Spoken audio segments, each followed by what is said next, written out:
Frameshift drive charging.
Frameshift drive charging.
Frameshift drive charging.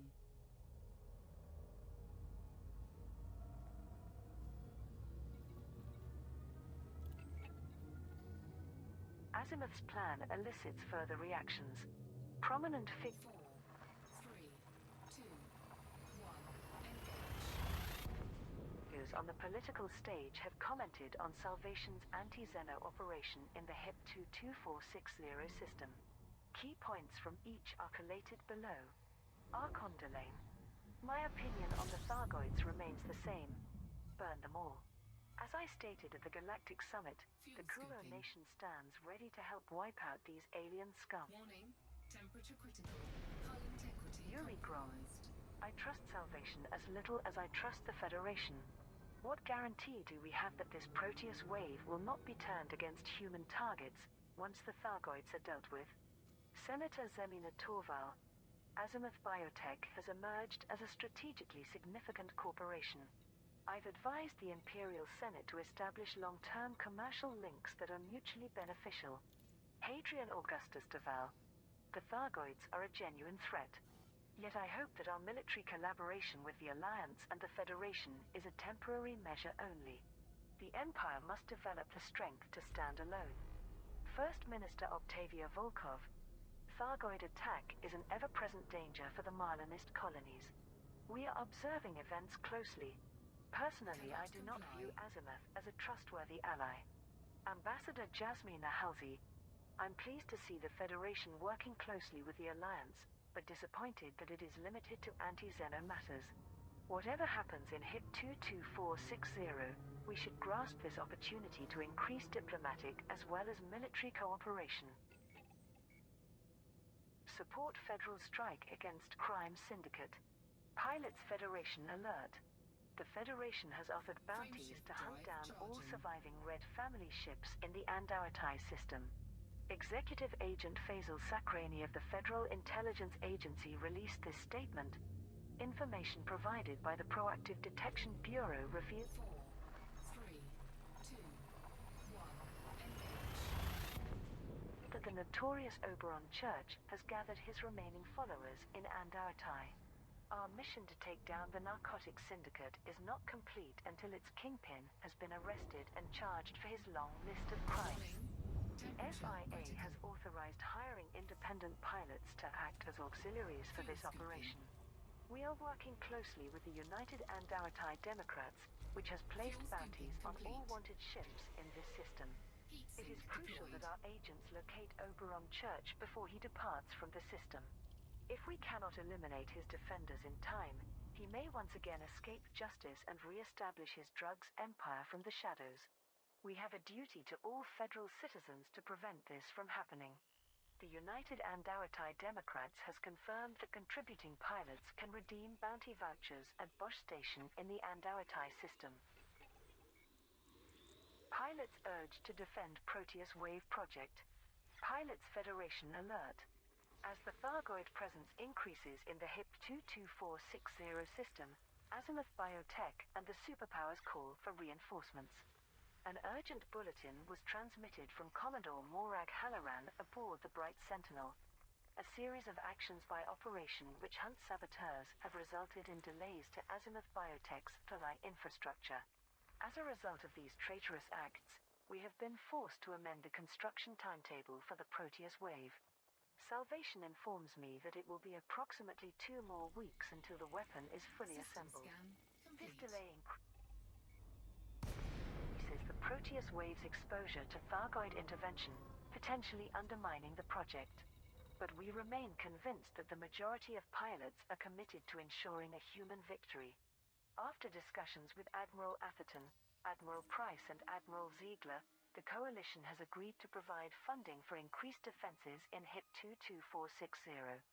For the next 2 weeks, independent pilots can claim reimbursement for the hazardous task of engaging the Thargoids. Thargoid combat bonds can be handed in at the Musashi megaship in the nearby Pleiades Sector CWUB-32 system. The most dedicated commanders by contribution will be rewarded with Salvation's pre-engineered Frameshift Guardian drive Gauss charging. cannons. The Battle of HIP 22460.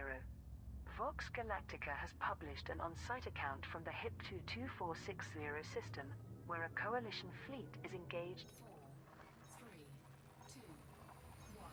Engage. in combat with the Thargoids. This is Jade Sanderlin reporting for Vox Galactica. I've been in HIP 22460 over the past 2 weeks, and during this time the system has been transformed into a ferocious battleground. Naval and independent craft are fighting side by side against the biomechanical nightmares that are Thargoid vessels. Many brave pilots have lost their lives to the aliens' firepower, several of whom I spoke to Fuel only syncing hours before. complete. The official casualty numbers are climbing rapidly, but so far the Coalition is holding the line. The Bright Sentinel is at the eye of the storm, aboard which high concentrations of Guardian devices are being prepared for integration with the Proteus Wave device on HIP 2246010B. We know little about this superweapon's properties, considering its origins stem from the technology of a long-extinct civilization. Perhaps only Salvation can claim such an understanding. But he is certainly not willing to share his unique knowledge, since it has placed all 3 superpowers at his beck and call. Despite the constant danger, most personnel I've spoken to are optimistic. There is a sense of comradeship, of humanity working together against a common enemy. But among them are those who view Salvation as untrustworthy at best, and a mass murderer at worst. Some pilots have Among even them, mounted a among resistance us. campaign against Azimuth, convinced that it is the cause of the Thargoids' aggression rather than the solution. This mirrors the results of a recent study by Orion University into public sentiment towards Salvation's grand plan. The campaign in HIP 22460 enjoys general social network support from users fatigued by this years-long war, particularly following Salvation's claims of complete victory. Others remain skeptical of Salvation, citing concerns over the Frameshift Proteus drive Wave's future charging. as well as historical crimes committed by Azimuth personnel. A small demographic, recently given a voice by popular ICE creator Joy Senna, has suggested that Salvation's influence has actively prevented 4, 3, 2, 1. Engage. efforts to communicate with the Thargoids, dashing hopes of a diplomatic solution to the conflict. Could HIP 22460 really be the final battle of the Second Thargoid War? Many combat pilots here are convinced that Salvation can achieve this, and are willing to die for his cause. Right now, System we can scan only wait and complete. hope that their continued Fuel sacrifices are worthwhile. This is Jade Sanderlin for Vox Galactica. Stay safe out there. Frameshift Guardian drive Artifact charging. Initiative enters second phase. Pilots Federation alert. Azimuth Biotech has repeated its call for Guardian artifacts to be delivered to the HIP 22460 system. Military coord 4, 3, 2, 1. Engage. Coordinator Commodore Morag Halloran announced the details. Over the last week, many commanders have scoured Guardian sites to collect artifacts and transport them to HIP 22460. We are grateful for their efforts, and payment is now available at the Bright Sentinel. The Proteus Wave, currently being constructed aboard the megaship, requires increasing quantities of Guardian-based technology. Azimuth Biotech has confirmed the artifact acquisition initiative will continue for a second week and would like more pilots to take part. Passage through the HIP 22460 system has become hazardous, with Thargoid vessels present in large numbers. The Allied, Federal and Imperial task forces are striving to protect traders, as are independent Axe fighters and squadrons.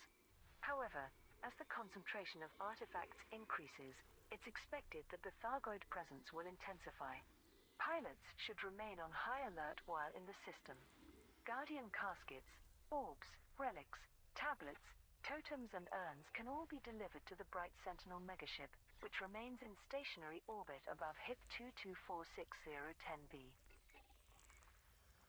Red Family Kingpin eludes the FIA. Oberon Church, founder of the crime syndicate Red Family, has managed to avoid capture by the Federal Intelligence Agency. The Federal Times' crime correspondent Ethan Takahashi reported on the latest developments. In many ways, the FIA's operation against Red Family can be considered a success. Coordinated raids and arrests have seized most of the organization's assets, including colossal amounts of illegal narcotics and weapons. But Oberon Church has lived up to his self-styled image as the Man of Smoke, forever drifting through the fingers of those who try to grasp him. And until this notorious drug lord is finally apprehended, the agency cannot relent in its work. The fingers Proactive of those who try to Detection grasp Bureau him. analysts are working to decrypt communications found on captured data drives. They believe these include coordinates where the surviving syndicate members are gathering to protect their leader. Several FI agents have told me that the opportunity to take Church captive is narrowing. They fear that unless the PDB can pinpoint Red Family's bolt hole soon, he will once again escape justice. Thargoids launch attack in HIP 22460. Pilots Federation alert. The HIP 22460 system has been invaded by large numbers of Thargoid vessels, with several multi-craft conflicts already reported. An alert was broadcast by Commodore Morag Halloran, military coordinator for Azimuth Biotech. As Salvation predicted, the Thargoids have detected the large-scale concentration of Guardian artifacts aboard the Bright Sentinel. KSP2 is not coming out this year. Scouts are It's now like next swarming year. throughout HIP 22460. The Allied, Federal and Imperial task forces have engaged the enemy. But it is crucial that their efforts are supplemented by as many additional ships as we can muster. All available independent pilots and AX squadrons are requested to take part in counteroffensives against the Thargoids. It is also important to protect traders who are entering the system to deliver Guardian artifacts to the Bright Sentinel. The construction of the Proteus Wave relies on these vital components, and supply routes must not be interrupted by Thargoid strikes. The Alliance megaship Oath of Tindarius, the Farragut-class battle cruiser FNS Fortitude, and the Majestic-class Interdictor INV Audacious Dream are coordinating the tactical deployment of the superpowers task forces in HIP 22460. HIP 22460 receives vital supplies. Pilots Federation alert. Medical and military commodities have been delivered to the HIP 22460 system in support of the anti-Xeno operation. Commodore Morag Halloran expressed gratitude that so many commanders took part in the initiative. She indicated that payment was now available from the megaship Heart of Taurus. This includes tailored ship liveries for those commanders who made the greatest contributions. Azimuth Biotech has requested that pilots continue supporting the operation by obtaining Guardian artifacts, which will form part of the Proteus Wave's construction process. These can be delivered to the Bright Sentinel megaship. The shipments of advanced medicines, basic meds, 4, 3, 2, 1. Engage. and reactive armor will be distributed by Azimuth Biotech to the Allied, Federal and Imperial task forces within the system. Experimental anti-Xeno weaponry has been installed on the 3 Task Force flagships: the Alliance megaship Oath of Tindarius, the Farragut-class battle cruiser FNS System Fortitude, scan and the complete. Majestic-class Fuel Interdictor sweeping. IMV Audacious Dream. Both the Federal and Imperial navies intend to reinforce their presence in HIP Fuel scooping 22460 complete. at the appropriate time. Frameshift drive charging. The Salvation Stratagem. As the superpowers establish their Friendship fleets in the drive HIP charging. 22460 system, Azimuth Biotech prepares to deliver a decisive blow against the Thargoids. 4, 3, 2, 1. Engage. A segment from Salvation's briefing to the Anti-Xeno Task Force admirals was shared by Azimuth. The Proteus wave relies on power sources and components of Guardian origin, which will inevitably draw the Thargoids to HIP 22460. As we know, their hostile reaction to stockpiles of Guardian System scan artifacts is complete. instinctive. Fuel They have no scooping. defense against the weaponry of their ancient enemies, other than to launch preemptive strikes to prevent it being Fuel deployed. scooping complete. Therefore, the Bright Sentinel must be protected Frameshift as a drive priority charging. while delivered artifacts are processed for transport to the Proteus Wave site, with independent pilots who support our endeavor aiding these efforts. I cannot stress enough how vital it is to keep the enemy at bay during this 4, 3, 2, 1. Engage. phase of the plan. The Proteus Wave will be constructed on the surface of HIP 2246010B. Its core mechanism will be calibrated to interface with one of the extant Thargoid structures present on the Moon. The structure will amplify the Proteus Wave's electromagnetic pulse to permanently shut Fuel down scooping. every Thargoid vessel within range. Providing your combined forces can keep the Thargoid vessels occupied, the finished superweapon will scooping ensure complete. humanity's final victory against the aliens. There will be no need for further superweapons when the Thargoid threat has been extinguished once and for all. Federation targets Narcotics Syndicate. The Federal Intelligence Agency has launched a multi-system crackdown against the organized crime network known as Red Family. Synchronized raids are currently taking place in over a dozen systems across federal space. Multiple ships, properties, and manufacturing plants connected to Red Family's illegal operations are being seized. FIA Deputy Director Bethany Blake provided a statement to the Federal Times. For decades, the Red Family cartel has trafficked colossal quantities of dangerous drugs to our citizens, leaving a trail of death and misery behind them. The FIA dealt a severe blow to the syndicate in 3305, but its kingpin Oberon Church escaped justice and remains one of the most wanted criminals in the Federation. This current operation was only possible thanks to the Proactive Detection Bureau. Our algorithms intercepted key messages that identified Red Family's allies within local security forces and legal businesses. Field agents are now making mass arrests, despite armed resistance at many locations. This time we will locate Church and take him into custody, which will cause his scan organization to complete. crumble. The Proactive Detection Bureau monitors all Thank you for the raid, communications Barb within the Unicorn. Federation to identify illegal Hello, activity everyone. and prevent terrorism. It was established in 3305 when new public surveillance laws were passed in the wake of large-scale attacks by the NMLA. Guardian artifacts needed to power Frameshift drive superweapon. charging. Pilots Federation alert. Azimuth Biotech urgently requires deliveries of Guardian artifacts to HIP 22460 as vital components Oh, of the it's just Proteus very, Wave. like, quiet and Salvation slow. issued an 4, 3, 2, 1. Engage. official request to the Allied, Federal and Imperial task forces, Thank which you was for then the follow, shared via Barbie public Unicorn. channels. We have now begun assembly of the Proteus Wave. Our existing stockpile of Guardian material was sufficient to begin construction, but we must now establish a supply line capable of delivering the quantity needed Fuel to finish the scooping. weapon. Azimuth Biotech has established an initiative to encourage independent pilots to supply the Bright Sentinel megaship with Guardian complete. commodities. Azimuth are also Thank you for the offering additional follow. I ship can't believe liveries it's to not contributors. Bubbles.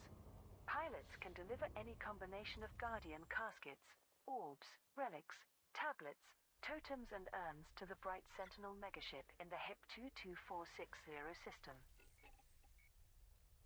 Far God cult condemns Salvation.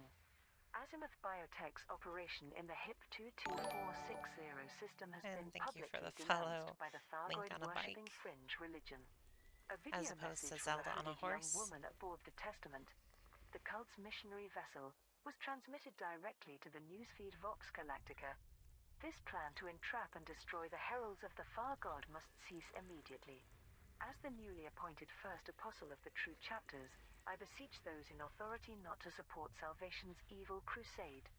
To slaughter these holy beings is a monstrous act of System deicide. scan complete. Dr. Alfred Ulyanov, Frameshift a drive leading charging. authority on the enigmatic sect, commented, "It is extremely unusual You for Far save. God Thank believers you. to make any kind of announcement or acknowledge current events. They accept their own deaths with equanimity, but 4, 3, 2, 1. Engage.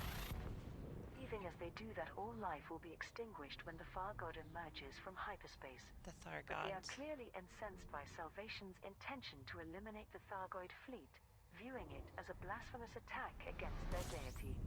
We cannot identify the messenger, although her imperial accent is a surprise considering the cult has been outlawed in the Empire. First Apostle is an unexpected new rank among their leaderless hierarchy, and suggests she has been elevated to spokesperson status. True Chapters is likewise a departure from their usual sequential numbering, raising the possibility You know my that comic? this is a subset branching off from the Orthodox faith. Leaders respond to Azimuth Initiative.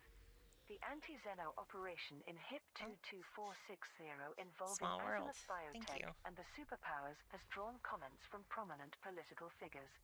Emperor Arisa Lavany Duvel, "I agree with Senator Patrias that supporting Azimuth's proposal remains our most practical course of action.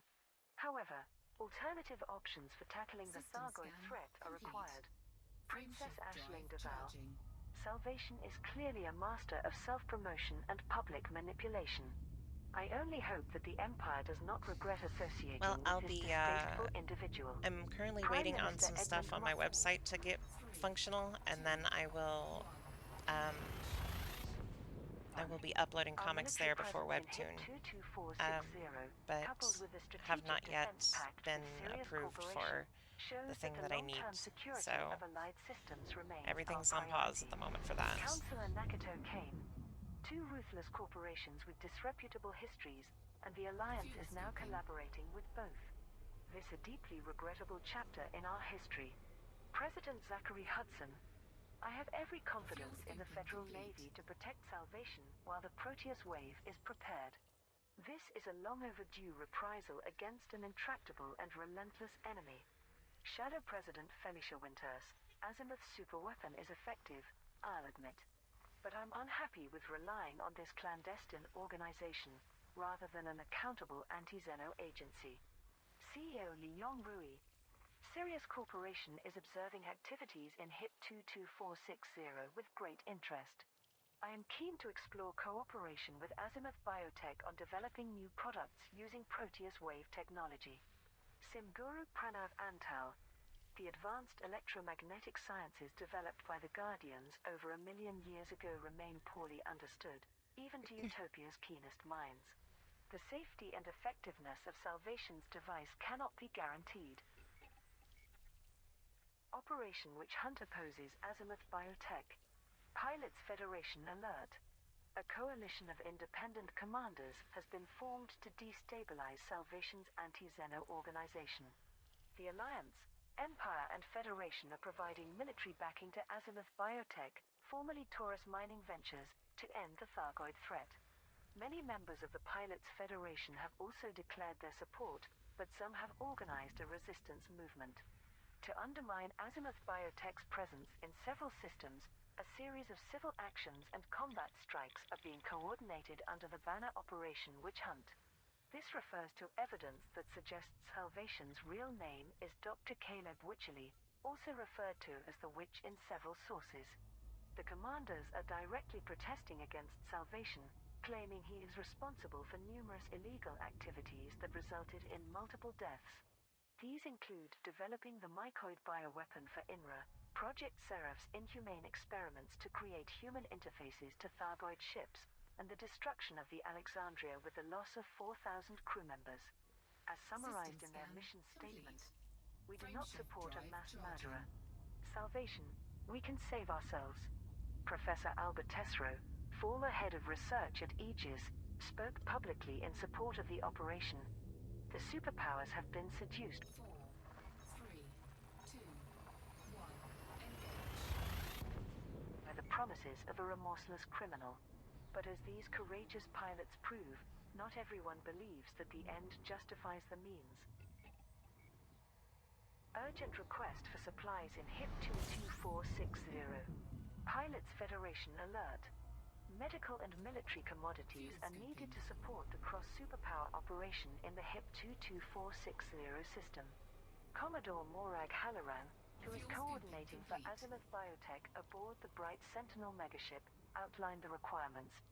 The Proteus wave is designed to attract the bulk of the Thargoid fleet before destroying them. We are making preparations to defend Salvation from the alien vessels until the superweapon is ready. Azimuth Biotech is offering generous payment for shipments of advanced medicines, basic medicines, and reactive armor. These can be delivered to the heart of Taurus megaship in HIP 22460. Specially tailored ship liveries are available as additional rewards, in gratitude to those loyal commanders who are dedicated to Salvation's cause of defeating the Thargoids. The anti-Xeno task forces of the Alliance, Empire and Federation are also preparing to engage Thargoid forces in and around HIP 22460. Capital ships have been running combat drills and practicing naval maneuvers. As yet, there is no indication when the anticipated Thargoid fleet may arrive. Salvation prepares final Thargoid battlefield. Pilots Federation alert. The HIP 22460 system will be the stage for a decisive strike against the Thargoids by Azimuth Biotech and the superpowers. The following message was broadcast across all public channels. This is Salvation. Construction of the Proteus wave has officially commenced. This version of my anti-Xeno superweapon has been designed to bring absolute victory against our adversaries. HIP 22460 will serve as the final battlefield in the Thargoid War. As with previous superweapons, we anticipate that the Guardian-based technology incorporated within the Proteus wave will once again attract the Thargoids. System However, scan this time it complete. will eradicate the Frameshift alien drive threat not just charging. from the system, but from the entire galaxy. Everyone who wishes to see this hostile species defeated once and for all should view this project as a call to arms. This is not a time for politics 4, 3, 2, 1. Engage. or debate. It is an opportunity to secure humanity's continued survival. Azimuth Biotech megaships have entered the HIP 22460 system. Commodore Morag Halloran is coordinating the operation aboard the Bright Sentinel. The heart of Taurus will serve as a delivery point for Fuel incoming skipping. resources. Two other megaships, Musashi and Glorious Prospect, are in the nearby Pleiades Sector CWUB-32 system to provide Fuel further skipping logistical complete. support. Alliance Defense Force, Federal Navy and Imperial Navy forces have also taken up positions in the HIP 22460 system. These ships have been modified for anti-Xeno combat, as they expect to face Thargoid vessels in greater numbers than ever previously encountered. Military sources confirmed that although the ship's experimental weaponry is being deployed somewhat prematurely, it should still prove effective. Azimuth, A Historical Perspective, Part 5. The concluding article in this series examines events leading to the resurrection of Azimuth and Salvation's plans for the future. During February and March 3308, Aegis suffered a slow death as its operations were shut down by the superpowers. Its leaders continued calling for its reinstatement, not just to battle the Thargoids but also to oppose Azimuth Biochemicals. They claimed that this sinister corporation was still performing unlicensed xenological research and was responsible for thousands of deaths. Meanwhile, the number of Thargoid incursions was increasing, perhaps in response to Salvation's Guardian-based superweapon. This culminated in a simultaneous invasion of the DDO, Novas and Sosong systems in April 3308. These were major population centers for the Alliance, Empire and Federation respectively, with over 10 billion lives at risk. Salvation and the superpower militaries responded in concert. Allied, Imperial and System Federal scan capital ships complete. were deployed to coordinate system Frameshift drive defenses and charging. also host the construction of 3 new superweapons. Interviews with the admirals in charge of the anti-Xeno task forces provided an insight into how much they now relied on Salvation. The superweapons were successful. 4, 3, 2, 1. Engage. Successfully detonated in all 3 systems, but this time there were no wreckages left behind. It was unclear if these particular weapons were less effective, or if the Thargoids had anticipated their use and retreated before their vessels could be disrupted. This was nevertheless hailed as another victory for Salvation. He Fuel announced skipping. that he was working on the next generation of the devices, which would deliver a truly overwhelming strike against the Thargoid species. Increased amounts of personnel, supplies and scoop equipment were disengaged. provided to Taurus Mining Ventures to hasten development of the superweapon. In May 3308 came a shocking revelation. Professor Albert Tesreau, former head of research at Aegis, received a tip-off leading to an abandoned outpost in the DG Canum Venaticorum system. This turned out to be a previously undiscovered base for INRA, the Intergalactic Naval Reserve Arm, which was formed to combat the Thargoids during the 32nd and 33rd centuries. The base provided evidence that INRA had contracted azimuth biochemicals to aid development of the mycoid virus. This was a highly controversial bioweapon used in 3151 to infect the aliens' mothership, and which helped bring about the end of the First Thargoid War. Logs recorded by Dr. Caleb Wycherley, the corporation's vice president of research, explained how he gained the nickname the Witch after being half-blinded by a live Thargoid specimen. He then vowed that under his guidance, Azimuth would devote itself to the destruction of the Thargoids. If I must be humanity's salvation, then so be it. The former leaders of Aegis claimed that this verified their theory Salvation and the Witch were the same person, and Azimuth had been operating in the shadows for decades. Professor Tesreau System later scan revealed that the complete. tip-off came from Subject Frameshift D2, drive the charging. only survivor of the Project Seraph experiments to create a human test pilot for Thargoid ships. Some believed Aegis had fabricated these logs, since Dr. Wycherley would now be over 200 years old. 4, 3, 2, 1. Engage. But although Salvation did not overtly confirm his true identity, Aegis's suspicions were validated when Taurus Mining Ventures rebranded itself as Azimuth Biotech. Salvation described how Azimuth's research division had survived as an independent organization under his control, focused Fuel exclusively skipping. on Thargoid research and preparing for interspecies conflict. There was a public outcry that the man claiming to be humanity's savior was also responsible for the mycoid bioweapon, Project Fuel Seraph, scoop the attack on disengaged. the Alexandria, and other illegal or unethical activities. And yet there was little reaction from the Alliance, Empire or It Federation, can be fun, whose but keep in militaries were now mind fully that committed to working with the lore Salvation is to defeat the basically Thargoids. just In the past week, there have been audio signs that Azimuth Biotech is mobilizing its forces and and preparing for a large-scale operation of some the kind.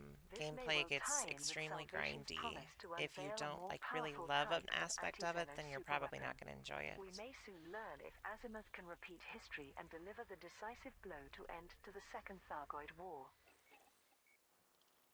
Azimuth, A Historical Perspective, Part 4. A look at the rivalry between Aegis and Salvation during the escalating war against the Thargoids. Oh, I play on mouse and Salvation's keyboard, and it's not success bad. in purging the Thargoid I know that presence from the the flight Corn controllers system are better, had but many repercussions, not I don't least really from have the any aliens issues mouse and themselves. keyboard. I've been playing it Several since like inhabited nebulas were suddenly overrun with Thargoid 2016, vessels, 2015. leading some to believe they were I've been playing it for a reacting while. aggressively to the Guardian-based Frameshift nature I have of the anti-Xeno the superweapons. two things that I use the Aegis's hands most were tied by the ongoing mapped to public my inquiry, mouse, and but then its everything chief else I just military use my liaison keyboard. Admiral Aidan Tanner was WASD. convinced that the superweapon was designed to attract Thargoids as well as repel them, Ready to claiming that engage. evidence for this could be found at Hind Mine in the 4, 3, 2, 1. Engage. T-Tauri system. He commanded the megaship Musashi to launch an assault. This was a battle that Taurus Mining Ventures won with much support from independent pilots, showing how much faith was now placed in Salvation. I Tanner have was played both court Eve and martialed, Star Trek the captain Online, and Musashi this became is the much flagship easier of to understand Salvation's than growing Eve, forces. with way less Commodore Noah risks. Calloway, formerly of the Alliance Defense STO Force, took is command and became his military basically just World of coordinator. Warcraft in By space, but December it is a bit of 3307, the Alliance, bit of a pain in the Empire, and ass. Federation had officially acknowledged that Salvation possessed the Because technology there was like a required to point where I defeat the couldn't Thargoids. proceed anymore. This So, assumption was then on put to that the one. So, test when the Delphi, Maya, and Merib systems suffered Eve is a simultaneous giant pain, full-scale. though. 4, 3, 2, 1. Eve is, yeah, mostly same. Eve is just Invasion. the grind. Once again, the Thargoids Eve is a were job, routed following and you the can make money at detonation it, of 3 so. newly constructed superweapons, repeating Salvation's success at Cornsar. His triumphant proclamations now verged on the messianic "I urge the peoples of the galaxy to unite behind my crusade. Aegis is finished. Field scoping. I am the only remaining defense for humanity. I am Salvation." By this point, public opinion towards Salvation was generally positive. Volunteers flocked to Taurus Mining Ventures to offer support, with naval crews from the superpowers defecting to take part in Field battling the scope Thargoids. disengaged. Secondment to Salvation's forces soon became officially authorized, showing an increasing acceptance of the anonymous scientists' methods and results. January 3308 saw a number of developments. Admiral Tanner's court-martial was interrupted by a statement from the renowned scientist Ram Tah, confirming the non-human origins of Salvation's superweapon. Ram Tah theorized that it was based on a Guardian device found by Azimuth biochemical scientists at the Proteus site, which generated an electromagnetic pulse to disrupt the Thargoids' biomechanical vessels. But this justification of Tanner's concerns was not enough to prevent the inevitable fall of Aegis. The Bauman report delivered a damning indictment of the agency's operations, concluding that it should be shut down. The 3 superpowers began using their own militaries to replace Aegis with separate anti-Xeno task forces. A more surprising event that month was the discovery of debris from the missing megaship Alexandria, scattered across the planetary rings of Rego TCX B2920AB2. A Captain Morales' report revealed that the ship had emerged from hyperspace off course due to sabotage, before being raided by a quasi-military force which hijacked its cargo of Guardian artifacts. Same. The surviving crew's attempt I like to restart boats. the damaged I like hyperdrive was the space. cause of the Alexandria's destruction. This is, Morales also like, mentioned that the raiders well, were hang on, obeying you know what, orders actually, from someone named the Witch. let me see This here. detail was seized upon by Aegis's Yep, remaining there we go. leaders, who matched it to abandoned research facilities found in August 3307 within the HIP 22460 and HIP 26176 systems. These were the sites of the mysterious Project Seraph, an attempt to install human pilots into a captured Thargoid scout. Both the Witch and Azimuth were referenced in its surviving logs. Aegis's warning was clear. Azimuth So you can Biochemicals, see my, which was my ship this supposedly way. liquidated 2 centuries ago, had survived to the present day. Azimuth, This a is my historical Anaconda perspective, endgame. Part 3. An overview of how Aegis She was has impacted been by the rise of Salvation as a competing all the way across the anti-Xeno force. galaxy, For now, I cannot provide you with my credentials. and I'm Suffice heading to say back. that I am a man of science, unconnected with She's very modern chewed up. politics. I am recruiting agents to investigate the work But undertaken all of by my best Azimuth stories Biochemicals in this 200 game have years been ago, made in this ship, which I because believe to everything be else of was enormous basically just scientific trading to get importance. her. Much has But, been lost in that time, but our yeah. dedication will allow us to rewrite history. I cannot wait This for was them to how add the ship anonymous figure interiors, known only because, as Salvation introduced himself to Pilots Federation but, members like, in April 3307. okay, Faceless and enough, voiceless. enough. Okay. So, Drive charging. there was, I've done everything in this ship. I was doing bounty hunting. Well, okay, I was doing a combination of mining and bounty hunting because the ship is capable of doing kind of anything you want. 2, And it has one of the longest jump ranges in the game, and I like to travel heavy. So whenever I go like on deep space missions and stuff and go exploring like I'm doing now, I tend to go really heavy.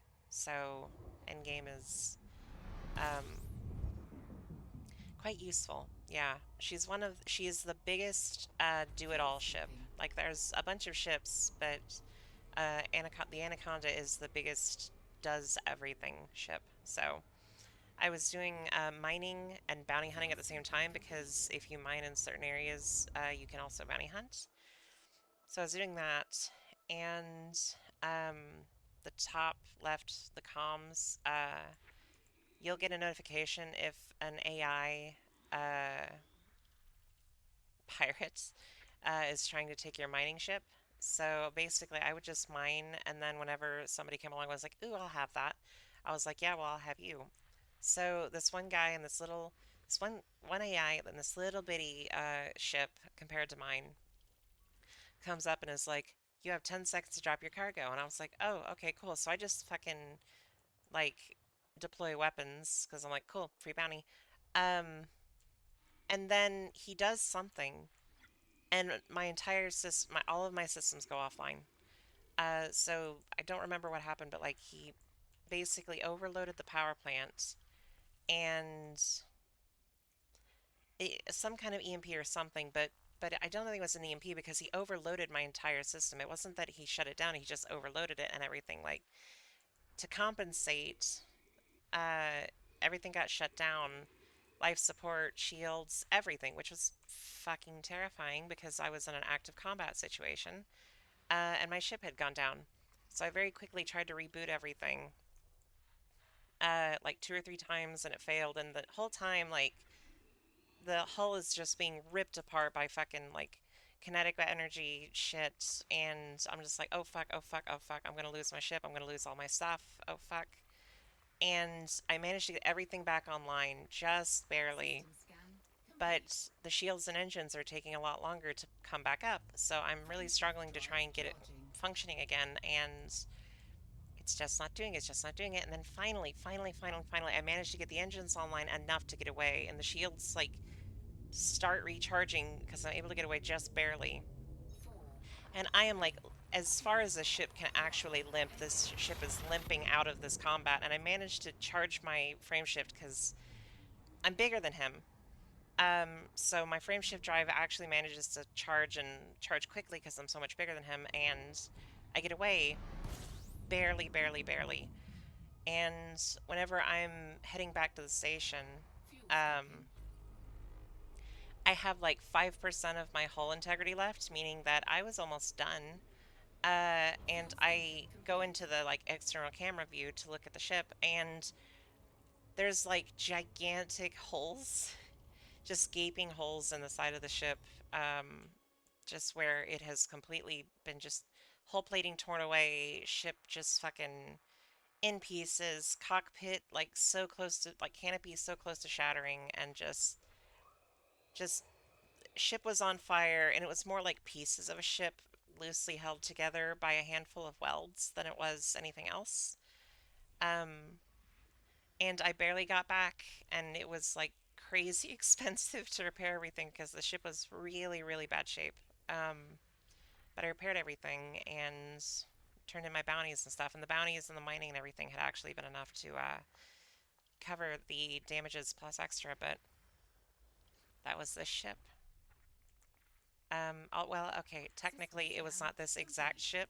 I was part of one of the like big community deep space things a couple years ago, and Frameshift drive I was playing charging. in a private session with other people who were on this mission thing, and whenever I got to the station at the center of the galaxy, 4, I was traveling 3, heavy, but 2, heavy for for like deep 1. space also means like very lightweight shields that just barely like keep the ship safe.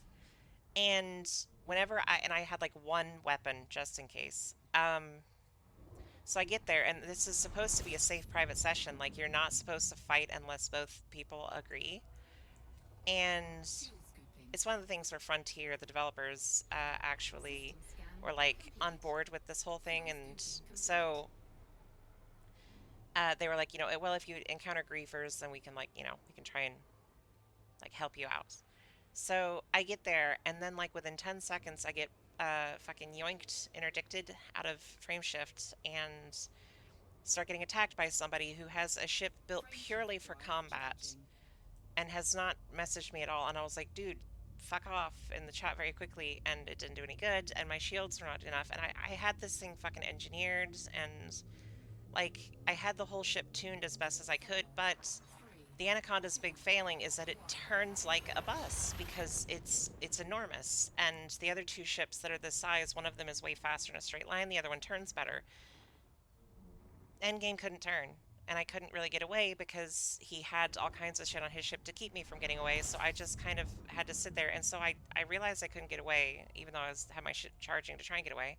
So I dumped all my power into shields to try and, try and do that, like diverted all the power to shields just to try and survive, but they literally were not enough um, to protect me. So um, the one little laser cannon that I had was not nearly enough to deal with this fully outfitted for combat ship, and he killed me.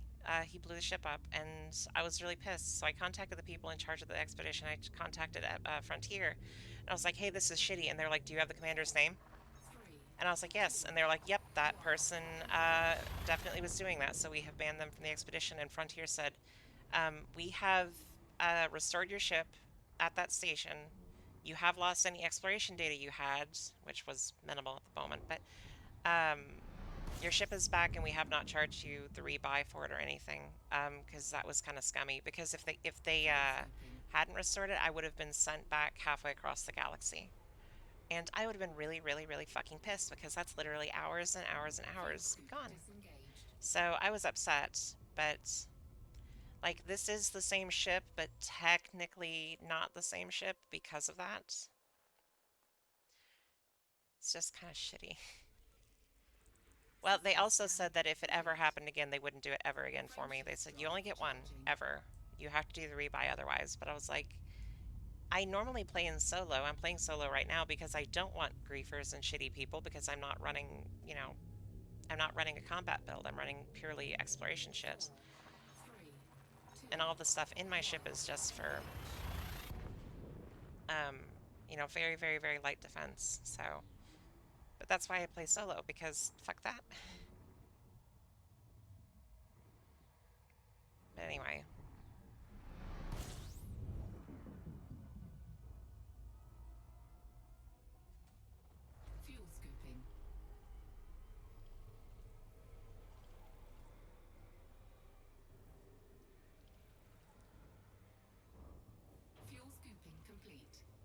I mean, I want to play with other people if possible, but I don't want to, I don't want to fight them. Because I'm not very good at, fighting because I never have a ship really built for it. Um, and I struggle a lot with it because combat's kind of awkward for me in this. So I've usually just end up with like bulk. I just like preferred like the big bulk freighters or endgame now primarily. I have access to basically every ship in the game, but I was just like, yeah, whatever. It's fine. It's fine. Combat's not for me. I like the mining to a certain point, although it gets kind of boring. Trading gets boring. Exploration gets boring too, but at least exploration's like extremely chill. Because with mining, you have to worry about, pirates and stuff, but not so with exploration unless you're close enough to the inhabited systems, and then you can start having some issues. But generally speaking, exploration's really chill, and you can get quite a bit of money doing it, which is a positive.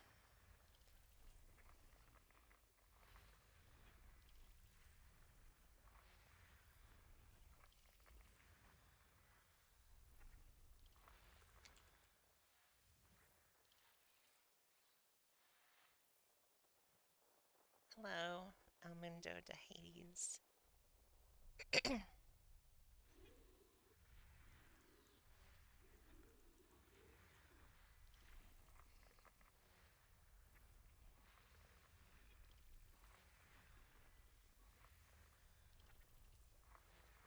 I also tend to go heavy because if there's an organization called the Fuel Frameshift drive Rats. charging. That is, if you run out of fuel out in deep space or really anywhere, they will send somebody to come like save you by giving you some fuel to jump to the next star. Um, and I used to like carry an extra tank of fuel just so I could help somebody if necessary, like that. And I helped one person before, which was cool. It's just been a while.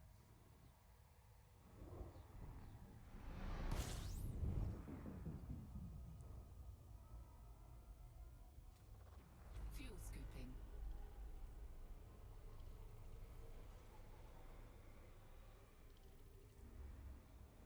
Fuel scooping complete.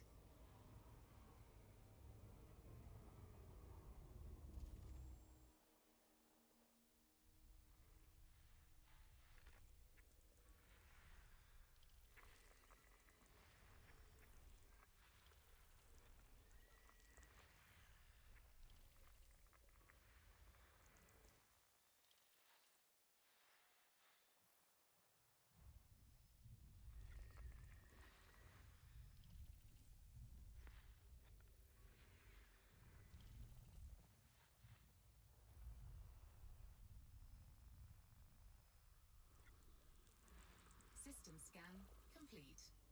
Frameshift drive charging.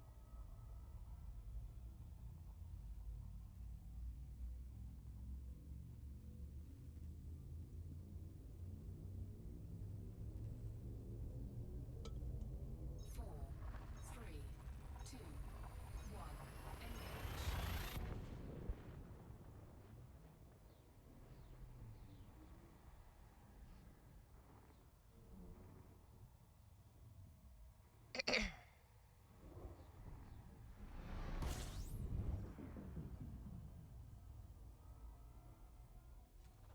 System scan complete.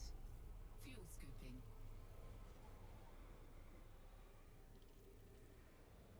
Fuel scooping complete. Frameshift drive charging.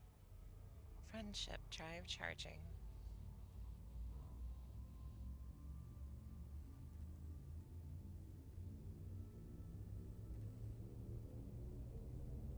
Four, three, two, one. Engage.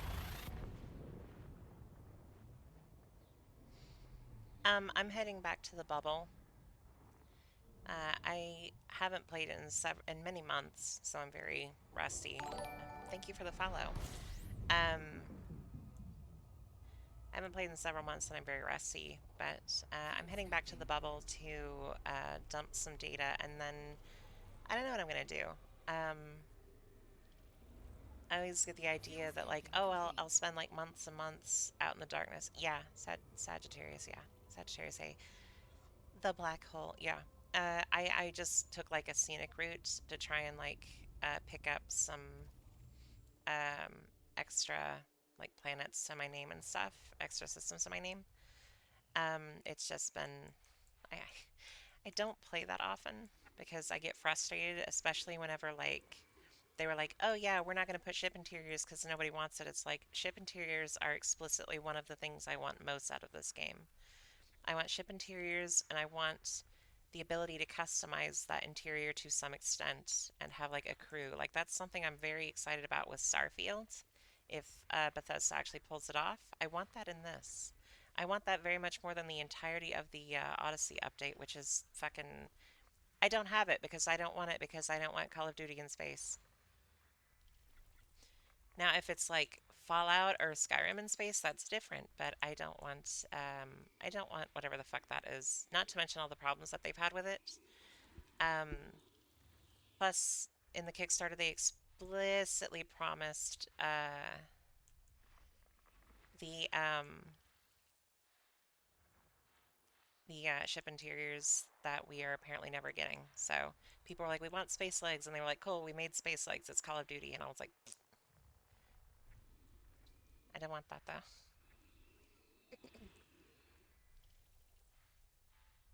Like, I don't actually like most of the on-planet stuff that they've got in Elite. Um, Like I carry around some planetary exploration stuff, but frankly, it's mostly for uh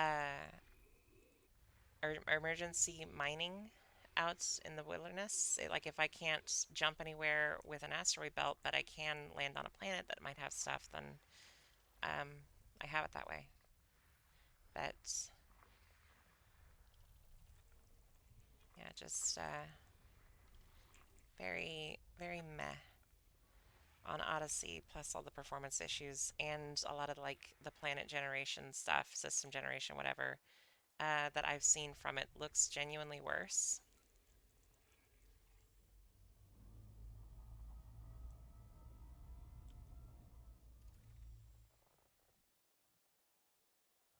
Which makes me go, well, why do I want that then?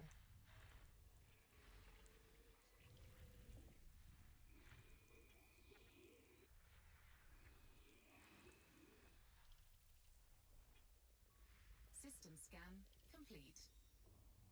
Frameshift drive charging. I won't do a surface scan here unless I won't do surface scans unless there's an Earth-like or a planet that looks really cool. Those are the only times I'll do surface scans.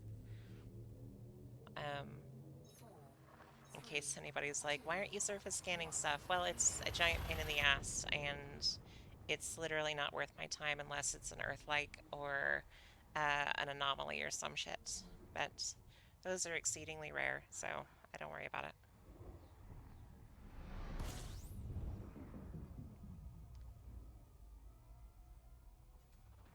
Fuel scooping.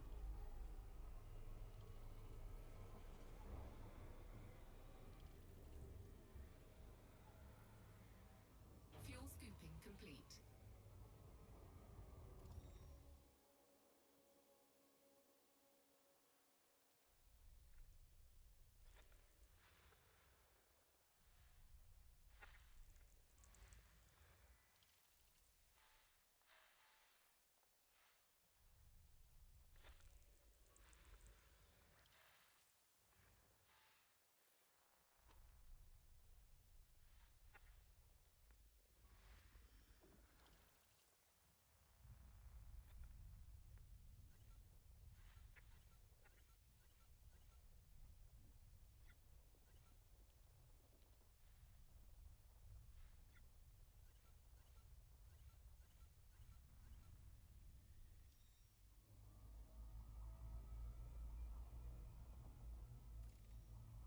Whoops, wrong button.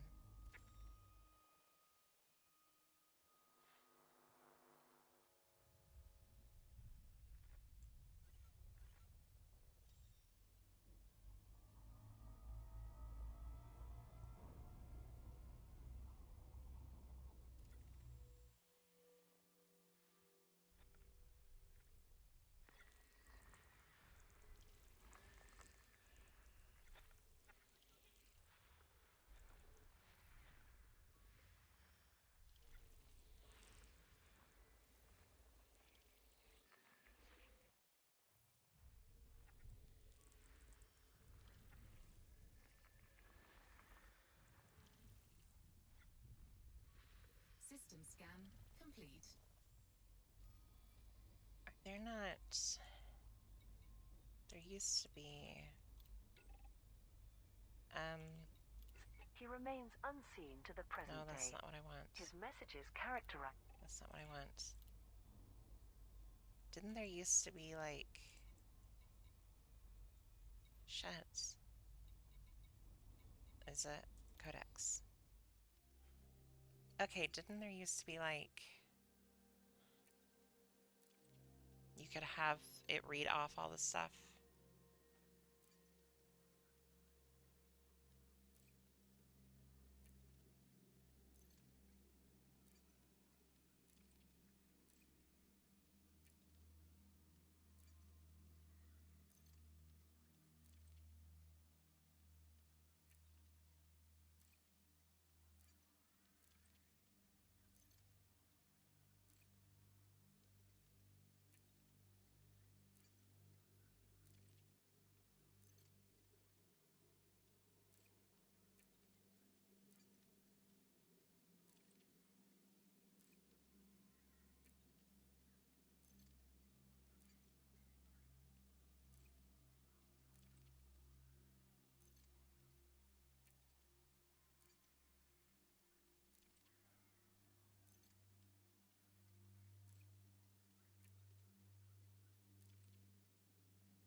So I found the codex stuff far more interesting than news stuff because the news stuff doesn't really mean anything, but the codex stuff is like actual lore.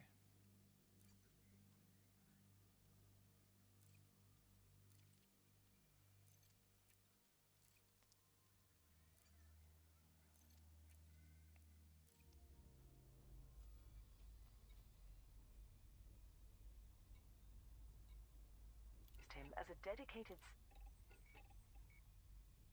The Empire. There we go. Introduction. What a piece of work is man. How noble in reason. How Frameshift infinite in drive faculty. charging. In form and moving, how express and admirable. In action, how like an angel. In apprehension, how like a god. The beauty of the world. 4, 3, 2, 1. Engage. The paragon of animals. Shakespeare, Hamlet.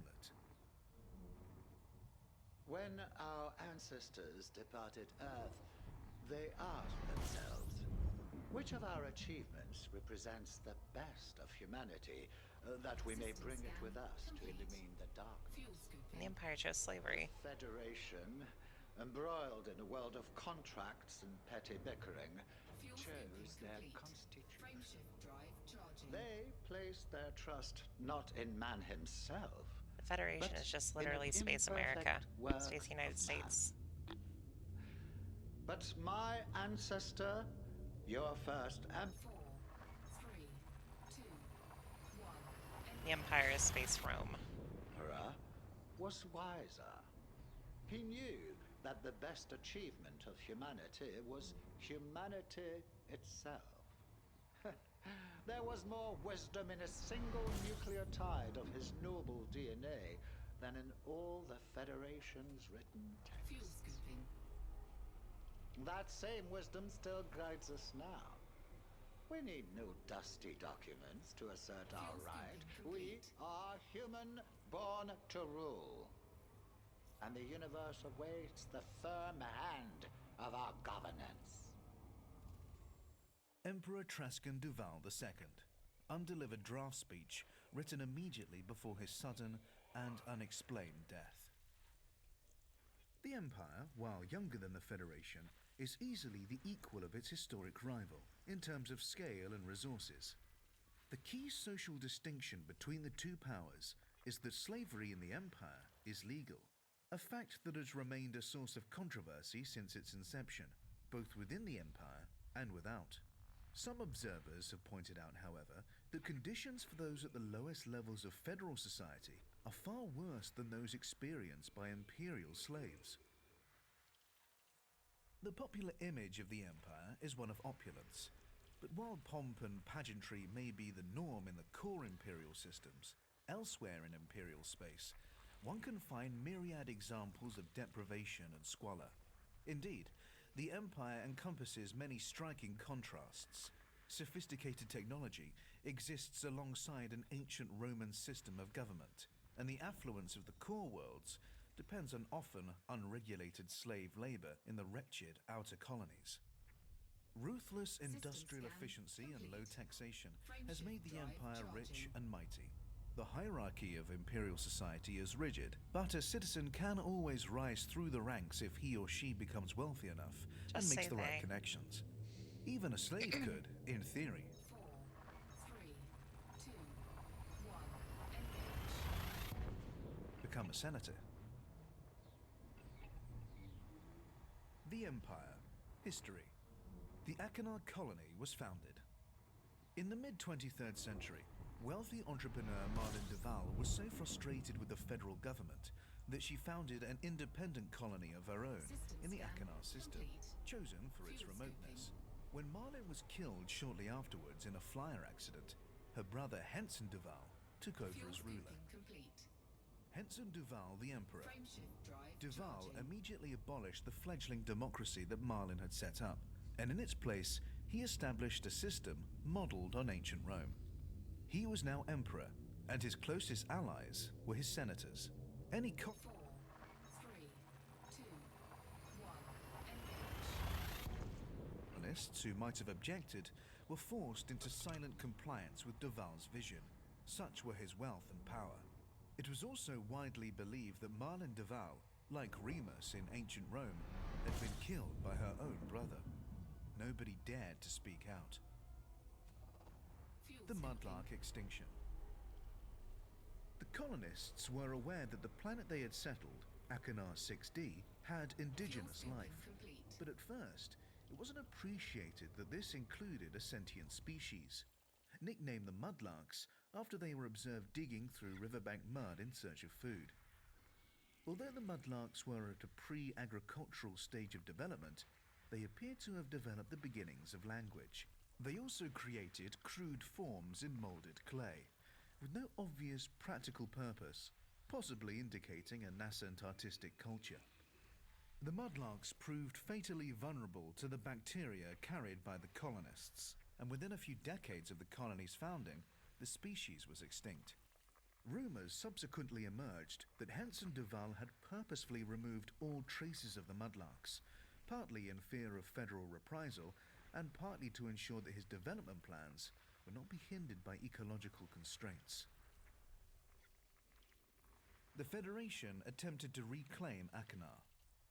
When the federal government heard rumors that Duval's colony had recklessly caused the destruction of a sentient indigenous species, they decided on military intervention. The Imperial ships beat back the federal attackers, who were unable to establish a beachhead among the airless outer worlds, and struggled to maintain supply lines so far from Earth. The federal forces eventually fell back and entrenched in the Beta Hydri system. Skirmishes with System Imperial scan ships complete. continued for the next 50 Frameshift years, drive but charging. these were unable to prevent Duval from expanding the Empire to many other worlds. The Age of Expansion. After hostilities with the Federation ceased, the Empire 4, 3, 2, 1. Engage. entered a century of growth, annexing many new systems and persuading others to join. It spent the following 2 centuries consolidating its new territory, appointing colonial administrators from among the noble houses of Achenar. The Empire. Society. Fuel scooping. An ancient System Roman scan model. complete. The Empire works on a clean system. Society is divided into tiers: Emperor, Senators, Fuel scooping patrons, complete. clients, Frameshift drive and then charging. citizens, with slaves below these. Groups of patrons pledge their support to a given senator, offering military service, tax revenue, and the right to wield the patron's votes in the Senate 4, 3, 2, 1. Engage. on their behalf. In return, the patrons are granted a measure of protection and material security, as well as having their interests represented in the Imperial Senate. Senators are responsible for deciding tax rates and welfare systems for their patrons, meaning that the lower a given senator's tax rates, the more patrons he is likely to attract. This is far from being a patron's only concern, however. Loyalty over time, ideological Fuel scooping compatibility, complete. family connections, and discreet private deals can all play a part in deciding which senator to back. The system extends downward through the tiers in a similar fashion, with clients pledging themselves to given patrons, and citizens pledging themselves to given clients. The votes held by the patrons actually comprise the total votes of all the clients pledged to them. Similarly, the votes held by those clients comprise the total votes of their pledged citizens. Patrons are therefore capable of investing variable degrees of power in their chosen senators, with the result that some senators are more powerful than others. Senators are responsible for those below them, meaning that everyone has a form of social security, at least in theory. Indeed, many senators take pride in the security they offer their System scan citizens. complete. Some have even been known Frameshift to drain drive material charging. wealth from small independent worlds and pump it back into the capital economy, allowing them to reduce citizens' taxes and giving their own popularity a considerable boost. Patron 4, 3, 2, 1. Engage. are free to withdraw their patronage from their chosen senator. placing the onus on the senator to represent them satisfactorily or face a loss of voting power. Rigid stratification. The division between social classes is formal, unambiguous, and strict. But there is a clear path to advancement. A person can pay a fee and petition for admittance to the rank above. In this way, slaves can become citizens too. The law is not the same for all. Senators have a responsibility to enforce the law, and they must obey the emperor's decree, but are otherwise above the law. A senator can even carry out executions personally with little, if any, fear of consequence. The Empire. Military. The Imperial Navy. Maintaining a modernized navy has always been a top priority for the Empire. The ever-present threat posed by the Federation has driven previous emperors to empty the coffers again and again, for fear of being outstripped in the arms race. More recently, funding has come from wealthy individual senators, many of whom are all too eager to gain influence within the Navy. Indeed, it has been claimed that devastating planetary mining has been carried out in order to further this cause. The Facisi system is arguably the most significant Imperial naval base. Many officers are housed on the world of Topaz, while Peter's Rek is home to the training centers. As well as the battle fleets, the Imperial Navy maintains a subdivision dedicated to exploring the fringes of known space. The Emperor's Own. Genetic engineering is not officially tolerated in the Empire, but it does sometimes take place. One notable example is the Emperor's Own, a group of genetically engineered super soldiers deployed during the shock invasion of Mansfield Colony in the Leadler system in 2959. They proved brutally efficient, overrunning the Federal defenses in a mere 2 hours and inflicting a rare defeat upon a Federal Gurkha regiment. The Empire. Culture and values. The human body represents perfection. This belief, once held with near religious intensity, still forms the bedrock of the Empire's culture and morals. Genetic modification is frowned upon, but a degree of genetic correction is known to take place, supposedly to correct defects such as vulnerability to certain diseases. The belief in the sanctity of the human body originates with the first emperor, Henson de Val. While he did not claim to be literally descended from the gods in the manner of Roman emperors of old, he declared that his own image was the paradigm to which others ought to aspire. Households across the empire were required to display a statue The or Empire is bust pretty of the bad. emperor They're in a they're place pretty of bad. honor. I think of them as the Imperial worst of the citizens three are factions. therefore Although the expected Federation's to pretty shun shitty too. I'm habits personally that Alliance. corrupt or defile the human Although body, I do have rank in such all as three. excessive indulgence in narcotics. The ownership of slaves, by contrast, is tolerated in the same way that the ownership of any beautiful work of art is tolerated. Mistreatment of slaves is thus akin to vandalism.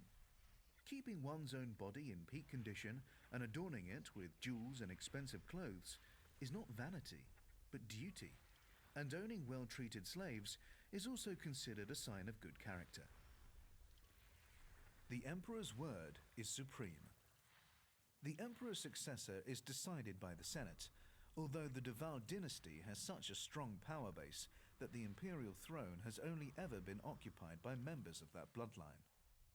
For generations, genetic selection ensured that the Emperor's heir would be male, and the current ruler, Arissa Lavinie de Val, is the first woman to hold the throne. Marlene de Val is sometimes described as the Empire's first female ruler, but this is incorrect. The colony she founded was a democracy. Honor is everything. The value placed on honor is a constant throughout all tiers of imperial society. Honor can be lost through various means, including leaving debts unpaid, failing to respect a superior or provide for a dependent, breaking a solemn vow, conducting combat with cowardly weapons such as nerve gas, and defiling one's own body. Slavery is acceptable, but slaves must be well treated. In the Empire, it is not uncommon for the poor and disenfranchised to sign up for a period of military service in exchange for a small sum of money.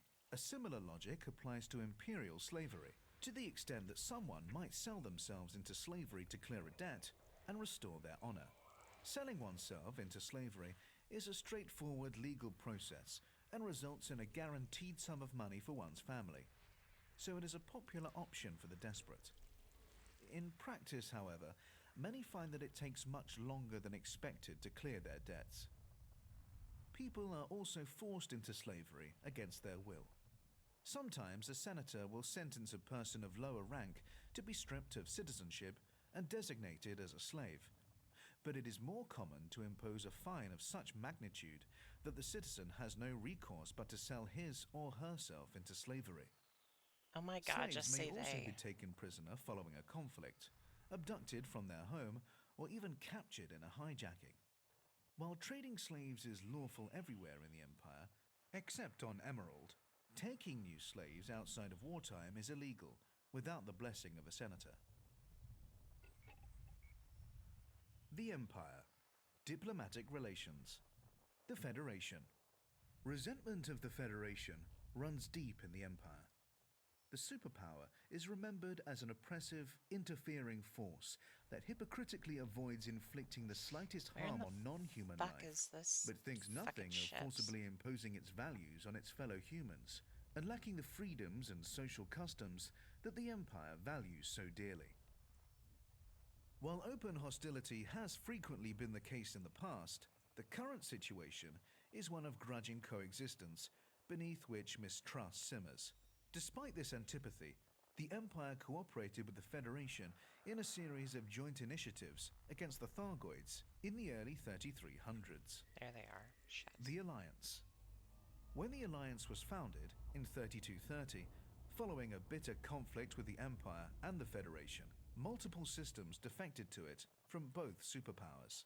To the surprise of many, the Empire took very little further retributive action, partly because of the ill health of the Emperor of the time, and partly due to a belief that the defecting systems would return to their natural home sooner or System later. scan complete. The Empire's Frameshift current drive attitude to the charging. Alliance is one of studied contempt.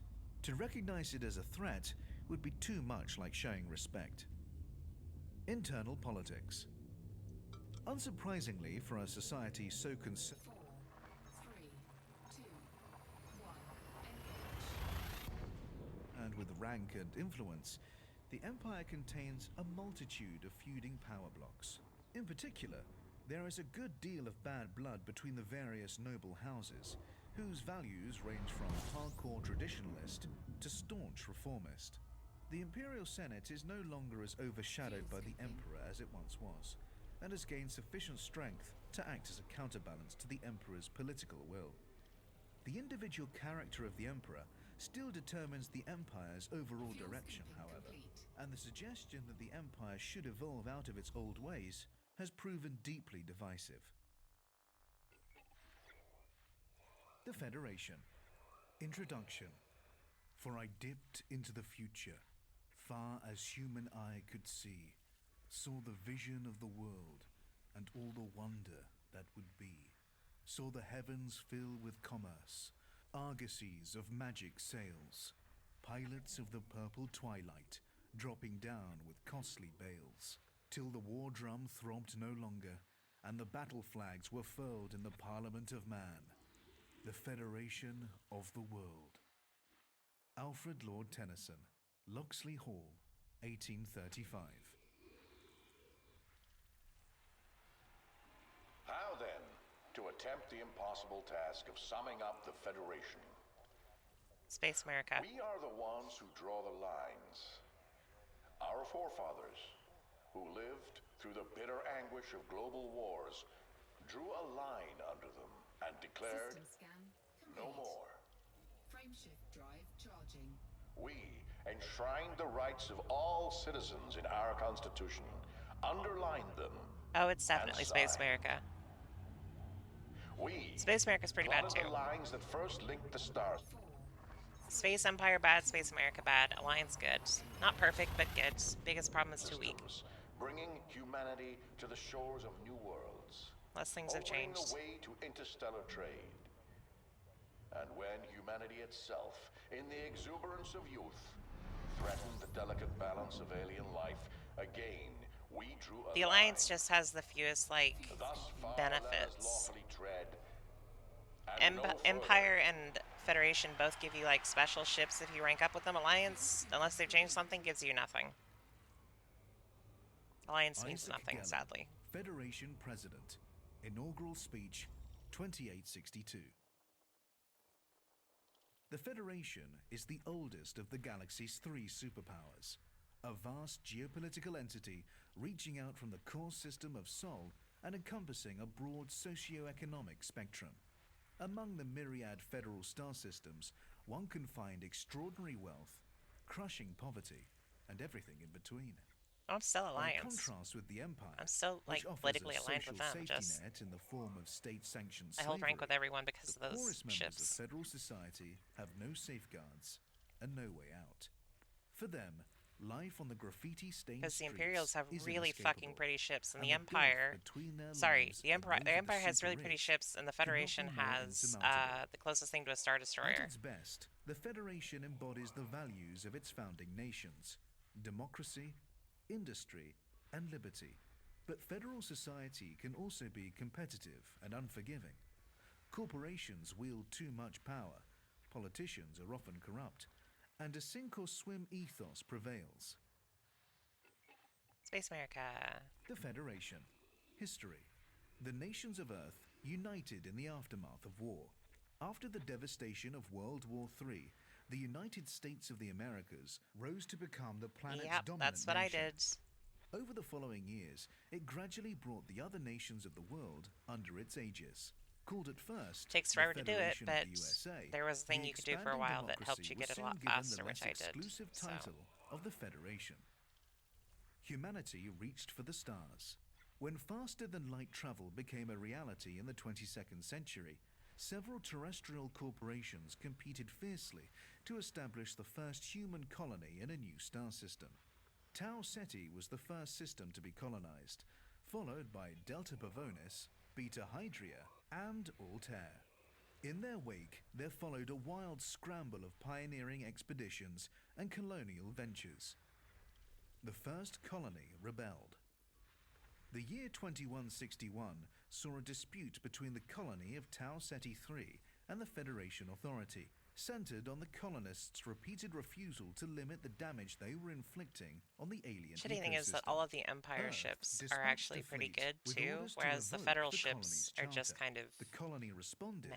by declaring independence. With the exception of the Star Destroyer, A which military is really cool stalemate looking. led to grudging compromise, and the Federal Accord resulted, granting the system rights and representation, along with concomitant duties. The Federation, born on Earth, was now an association of star systems. The Birthright Wars gave corporations preferential treatment. Starting in 2621, a group of corporations subjected the federal government to over a century of unrelenting pressure. They demanded the right to buy up underexploited colonial land from its Nestle. hereditary owners. Under the terms of the original charters, the System land scan belonged to the complete. colonists and their descendants, Frameshift regardless drive of their charging. ability to mine, farm, or otherwise exploit it, meaning that immense resources were lying untapped. The corporations argued that with the machinery, workforce, and fleets at their disposal, they could tap 4, 3, 2, Space Nestle. those resources. The Federation would be enriched, the original owners would be compensated, and everyone would be satisfied.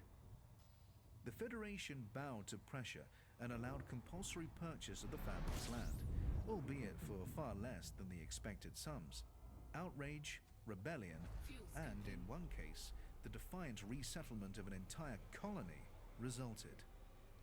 The Federation's detractors often Fuel point to this skipping dark complete. episode as indicative of its true nature, a mere administrative puppet I mean, it bent to the is, but will of whatever. rapacious corporations. The Federation.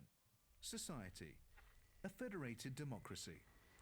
The Federation's legislative body is made up of congressmen elected to represent their system or state. Apart from the oldest core systems such as Sol, which encompasses multiple states, each star system within the Federation is considered a single state. New colonies do not qualify for full Federation membership until and unless they fulfill the development objectives set down for them. With self-reliance comes representation. The federal Explicitly. government has its seat on Mars, which was terraformed in 2286. Congress was moved there from Earth in the early 3rd millennium. The executive branch is headed by an elected president with a fixed 8-year term. Constitutional rights obtain.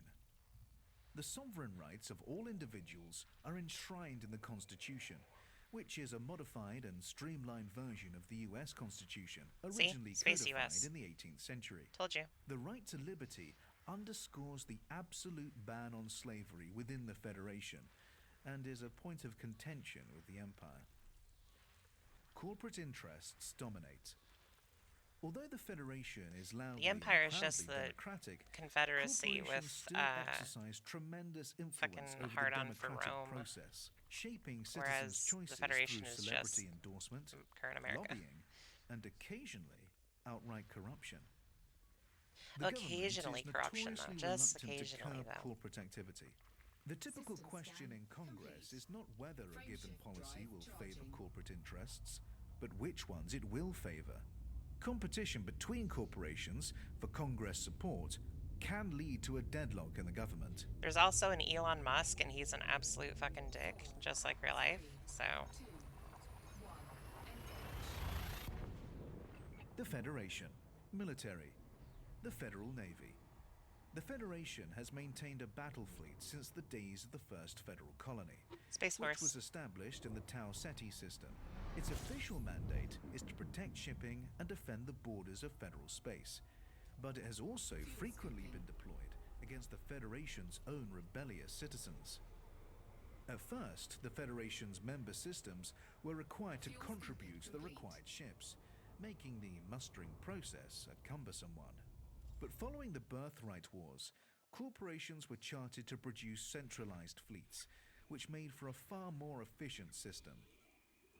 The Naval Shipyards and Training Academy were originally based in the Anlave system, but the academy has since been moved to the custom world of Navy Central in Eta Cassiopeia. The Navy benefited from massive investment following the forced sell-off of colonial land in the Birthright Wars, during which it was wielded against the colonists in a bitterly resented move. When the Thargoids were first encountered in 2849, the Navy was boosted once again in fear of the alien threat, and a further bolstering followed in 2867, in the aftermath of what were believed to be Thargoid attacks.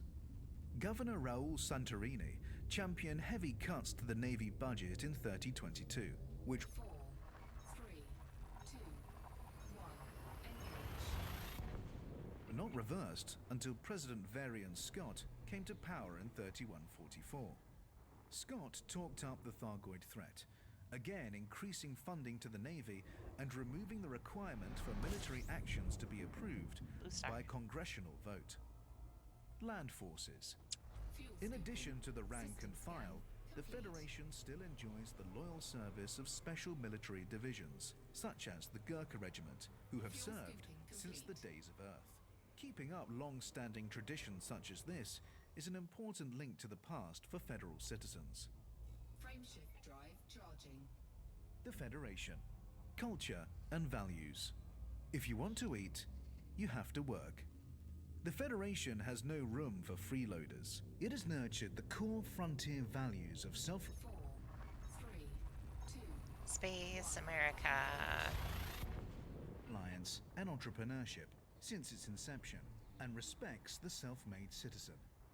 This insistence upon paying your way and pulling your weight also applied, notoriously, to the process whereby new colonies were established. Until a given colony was able to fulfill the development goals set down for it by the Federation, it could only ever be a dependency with no voice of its own.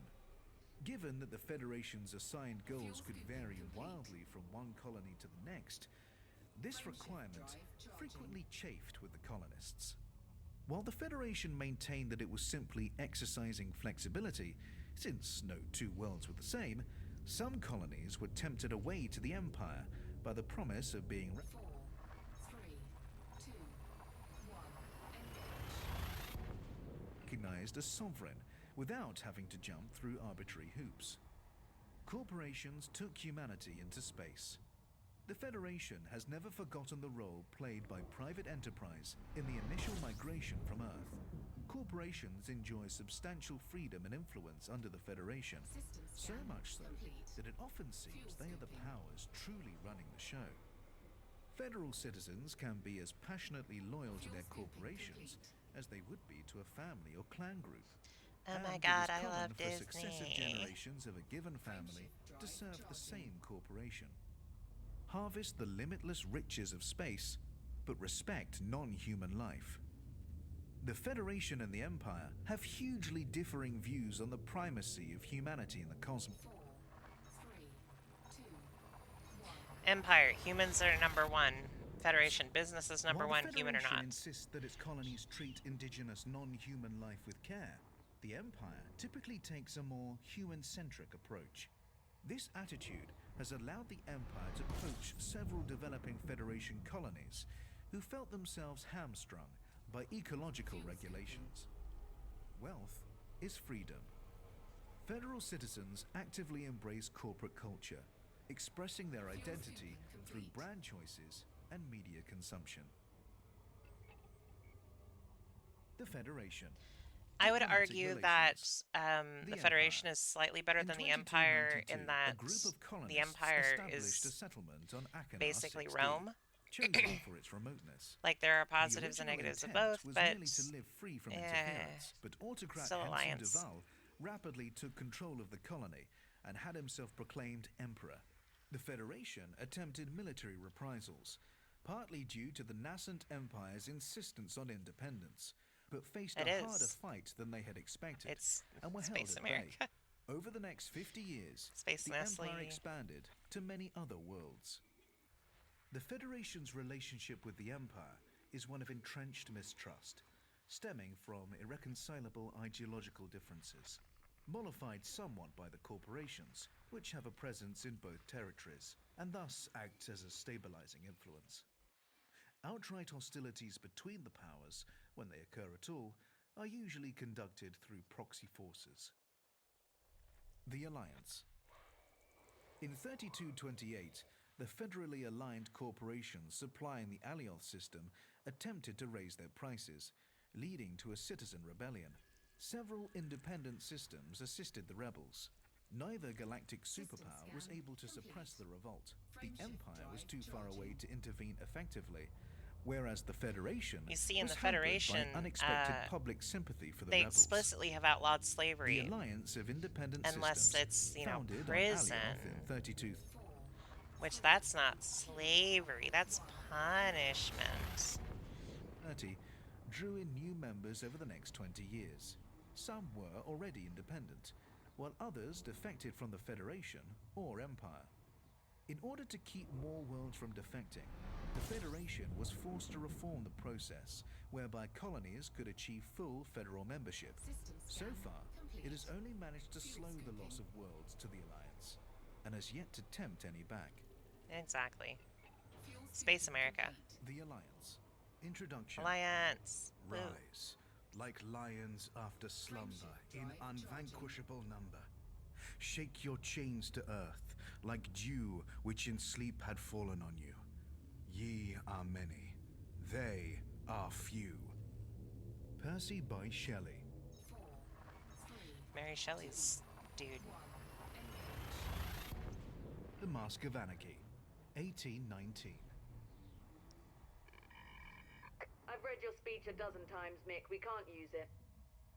Sure, we could sound off about self-rule and freedom from tyranny and the dignity of the working man/woman, and the young hotheads would. Oh yeah, lap we it up can't say like they. we Fuck always you. do. I'm not saying Frontier we is don't British. need that stuff, but we mustn't forget it's just marketing, Frameshift a drive shiny charging. wrapper. It's not enough. If we're going to make the Alliance of Independent Systems happen, we need more than tub-thumping speeches from a war hero. We need to 4, 3, 2, 1. Engage. show our people that the damn thing can work. I want spending plans, dividend forecasts, surveyors' reports. I want data so dry you don't need to believe in it. The people are tired and heartsick. They've been System sold scan dreams complete. too many times Fuel by both skipping. sides, so let's not try to sell them anymore. It's time to wake up. Fuel scooping complete. Private Frameshift communique drive from charging. Meredith Argent to Mick Turner, founders of the Alliance.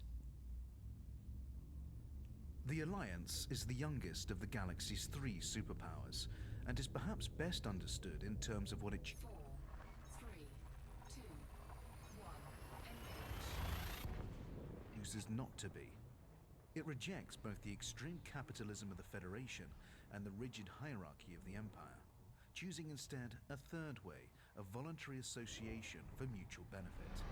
The desire for freedom from interference, both from external threats and internal bureaucracy, was the key motivation behind the Alliance's founding, and is enshrined in its Articles of Association.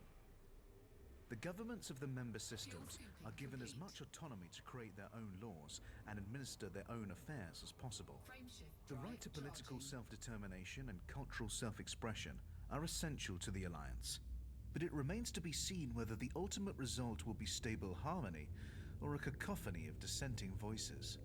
Every Alliance member 4, 3, 2, 1. Engage.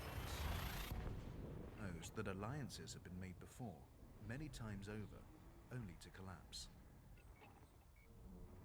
The Alliance. History. Alioth was colonized. The crucible in which the Alliance was forged was Alioth, a system so rich in gas and mineral resources that early surveyors considered it a stellar El Dorado. When the Federation established its first colony on Alioth 5b in 2452, they gave the planet the less grandiose name of Fruitcake, as mineral deposits lay in the loamy soils as abundantly as raisins in cake. Later, commentators would reflect, bitterly, that the world was well named because 4, 3, I love that, like, they named El Dorado fruitcake. everyone wanted a piece. A conflict over mining rights drew in the superpowers. Alioth's prosperity soon attracted corporations eager to support the developing system in exchange for a share of the profits.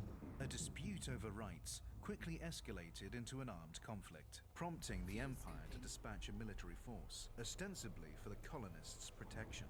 The Federation also sent ships, but theirs were a response to the corporation's plea for aid. Unable to directly engage the Federal ships without sparking a war, the Empire covertly encouraged the Alioth colonists to renounce the Federation and accept Imperial protection, thus freeing the Empire to engage with the occupying Federal forces in sympathy with the will of the people. This marked the first of many incidents in which the people of Alioth were used to advance the agenda of another power. Federation-sponsored insurrection.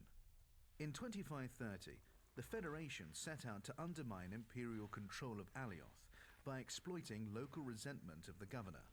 They covertly supported acts of protest and petty vandalism. Then, when the inevitable Imperial crackdown followed, stoked the fires of social unrest. A terrorist movement called the Quakers emerged, and the atrocities escalated. The years that followed saw a protracted and degrading series of proxy wars and cynical propaganda campaigns as the federal, imperial, and corporate powers all contended for Alioth. The system made an abortive attempt to establish System its scan independence complete. in 2617, Frameshift drive resulting in a charging. short-lived cooperation between the Empire and the Federation, neither of which were willing to allow this. The Revolution. In the early 4th millennium, both the Federation and the Empire 4, 3, 2, 1. Engage. had a presence in the Alioth system. Fruitcake, now known as Gordonworld, was a federal protectorate, while the Empire had earlier conducted terraforming experiments on the world of New California and also held gas mining platforms in the system. The federal corporations supplying New California had raised the prices of their goods several times in the previous years, and when they imposed yet another price hike, the planet's inhabitants revolted. Fuel scooping complete. In the insurrection that followed, rebels commandeered any available ships and headed out to the gas mining platforms, where they attacked the outpost's corporate employees. Alarmed, the Empire and the Federation dispatched ships to put down the rebellion, but were beaten back by a hastily assembled force made up of fighters from Alioth and, crucially, volunteers from nearby independent systems. Neither the Empire nor the Federation were able to gain a foothold, and eventually both forces had to withdraw. The Empire faced too many logistical problems fighting so far from home, while the Federation's efforts were undermined by public sympathy for the rebels. An alliance was brokered. The victory in Alioth had proven that independent systems working together could hold their own against the superpowers. It fell to pilot Mick Turner and scientist Meredith Argent to ride the wave of public spirit and propose a permanent alliance, under whose aegis independent systems could enjoy freedom from imperial and federal interference. The alliance was founded in 3230, and in the next 2 decades, it expanded its membership to more than 20 systems, some defecting from the Federation and the Empire, others pledging as independents. The Alliance. Society. Many worlds, few rules, no overlords. The Alliance's Articles of Membership are designed to unite the member systems with strong, straightforward bonds that allow as much self-determination as possible. Membership guarantees mutual prosperity through guaranteed free trade and security through the Alliance Defense Force, while leaving much of the business of government to the individual members. The Alliance Assembly acts as a central arbitration committee, helping to settle disputes between member systems. It also oversees formal arrangements between members, such as treaties, research goals, and mutually agreed policies. As no one system can be allowed to carry more weight than another, the Assembly frequently finds itself bogged down in endless back-and-forth negotiations. Getting them to agree on anything is a task often compared to herding linglangs, notoriously ill-tempered carnivores from the Achenar system. Those are cats. A body of civil servants who remain uninvolved in politics handle most of the System day-to-day scan administrative complete. work that enables the Frameshift Alliance to drive function. charging. Conditional autonomy for member systems. Alliance members are required to subscribe to and uphold a code of human rights, and to have 4, 3, 2, 1. Engage. a democratically elected government. Citizens of any member state have a right of freedom of movement and residence within any other member state. Furthermore, all member systems are obliged to give immediate military assistance to any fellow member when necessary. Fuel The syncing. Alliance. Military. The Alliance Defense Force. While each Alliance member system maintains its own navy, Fuel all syncing members are complete. required to commit ships and crew to the Alliance Defense Force. This rapid response group usually remains within Alliance space, and its tasks vary from providing a beleaguered system with military assistance to evacuating settlements hit by natural disaster. A 6-member Council of Admirals oversees the Alliance Defense Force. It is accountable to the Assembly, but does not require its approval before taking action. This freedom of decision-making prevents urgent military action being delayed by tedious debate. The Alliance. Culture and values. Cooperation, mutual aid, tolerance, and respect. The values that bind the Alliance systems also hold true on an interpersonal level. Just as the different worlds of the Alliance formally recognize one another's legitimacy and value, individuals are generally reluctant to show prejudice against others and will band together to help those in genuine need. Diversity is strength. Members of the Alliance are not obliged to conform to what they consider the corporate saturation of federal culture or the status-obsessed posturing of the Imperials. Individual systems are encouraged to preserve and celebrate their own cultural identities. This approach results in a rich variety of artistic, literary, and dramatic output. Free to speak, free to protest. One curious cultural constant across the Alliance member systems is the way the citizens indulge their freedom to complain. They can criticize their governments without fear of repression, and they frequently do so. Previous experience of exploitation has left many citizens cynical, but possessed of a certain mordant humor and a willingness to take life as it comes. The Alliance. Diplomatic relations. The Federation. Alliance attitudes to the Federation vary sharply, depending on whether one is asking about the Federation's System scan government complete. or its citizenry. Frameshift The drive government is charging. seen as a hidebound relic, unable to arrest its slow decline into decadence. But the general populace are much more compassionately viewed. An Alliance citizen, proud of his or 4, 3, Oh my god, say they. Stop saying his or her. her own emancipation, is likely to have a rather condescending view of a federal citizen. They are characterized as ignorant dupes, kept satiated by mass-market entertainment and branded consumer goods. This is not seen as their fault, however. On the contrary, it is widely held that the Federation and the corporate barons deliberately keep the people in this servile state. The Alliance is more interested in enticing federal systems to join its union, thereby winning the moral war, than in exacting vengeance for the wrongs of the past. There has been too much violence already. The Empire. To the Alliance, the Empire is anathema. With its monolithic culture, veneration of opulence, disdain for human rights and tolerance of slavery, it could not be further from the Alliance's values of mutual respect and freedom from exploitation. Yet, for all this, many Alliance members would rather deal with the Empire than the Federation. The common belief is that the Federation will always pretend to be something it is not. At least with the Empire, you know what you're dealing with. Most Alliance citizens view the emergence of a progressive movement within the Empire with cynicism. Everyone knows that the Empire is incapable of changing its ways. The whole imperial social model is an imitation of the past. But some in the Alliance, nevertheless, System welcome the scan ascension of the complete. first female emperor. The edifice may not be about to crumble, but such a Frameshift profound drive change charging. cannot be ignored. The Thargoids. Human Thargoid contact. The Thargoids are a non-human race with a history of hostility towards humanity. 4, 3, 2, 1. And end tape. The first recorded encounter with a Thargoid ship took place in 2849, although earlier undocumented encounters are believed to have taken place. In the years that followed, contact with lone Thargoid vessels was intermittently reported. Humanity clashed with the Thargoids in the 32nd century, but details of the conflict remained scarce for many years, and it proved difficult to differentiate authentic accounts of Thargoid encounters from the sensationalist media stories of the time. The discovery of abandoned intergalactic Naval Reserve arm bases in 3303 did much to dispel the fog, however.